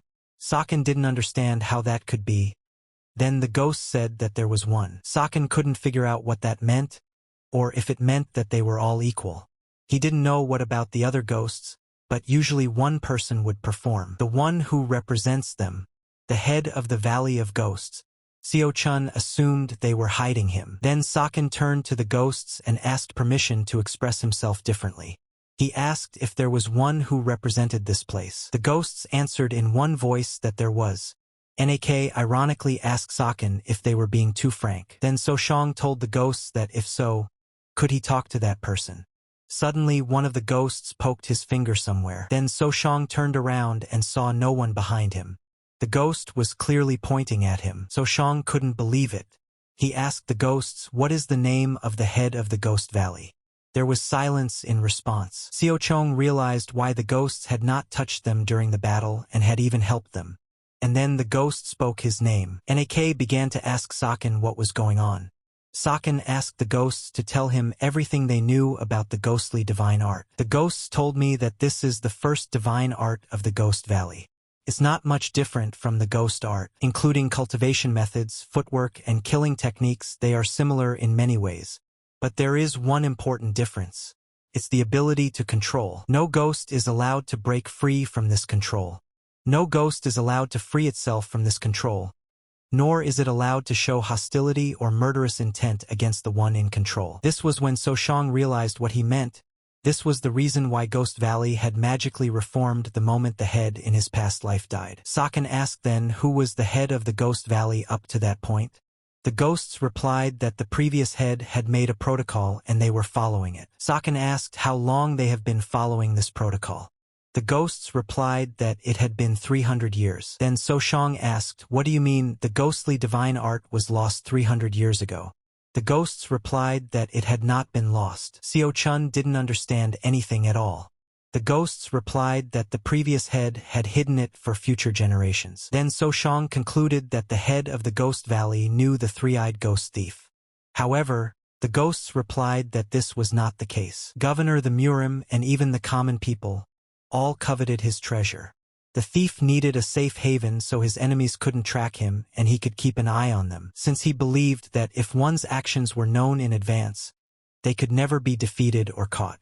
That's why the Valley of Ghosts was created, with supreme masters and assassins known as ghosts under his command. He was able to gather as much information as he needed. Now Saken realized what that tombstone implied by the third eye meant. Knowledge means information, power means brute force and help. And people are ghosts. Nak just didn't have a face. So-shang asked her what happened. The girl replied that a disciple of the Hosen faction had just become the head of Ghost Valley, and he was still asking what happened. Seo-chong replied that he hadn't expected it himself. Seo-chong thought at this time, who could have known that the only divine art of the Ghost Valley bestowed the power of absolute control over ghosts. Nak was in mixed feelings about the fact that she couldn't tell anyone about this. It was hard on her heart that she would have to take this secret to her grave. Saken reassured the girl and told her not to worry as they would only borrow from the power to save the world. Nak reminded Saken that she still didn't fully believe his story. Saken smiled and replied that that was enough. Saken approached one of the ghosts and asked what his name was. The ghost replied that they were ghosts and had no need for names. Saken explained to the ghost that he could not call him hey or come here. So he gave the ghost a name, Soren. Saken addressed all the ghosts and said that it scares him that they are all talking together. And now only Soren will be answering his questions. Saken clarified with Soren exactly where they were now. Soren told him that their location was more than one place. Soren explained that there were 22 such places. Then Saken clarified how many ghosts were present here. Soren replied that there were 10 including him. Saken was surprised that there were only 10 ghosts. Soren told him that there were 32, but they were killed by madmen who had failed their training. Saken then asked who the people they were fighting were. Soren explained that periodically they picked up orphans and trained them as ghosts. There is a ritual known as killing the heart to achieve the insane state. In case of failure, the person becomes insane. Saken considered it all cruelty and concluded that the three-eyed ghost thief was out of his mind. And even a little girl like that, he turned her into a killing tool. In So-shang's previous life, the Ghost Valley was attacked much later. And not surprisingly, there aren't many of them yet. Probably the valley head who had learned his secret had trained more ghosts. Saken asked Soren how many madmen were still left. Soren replied that they didn't know exactly, about 50. Saken decided that they had to deal with the madmen to free these people.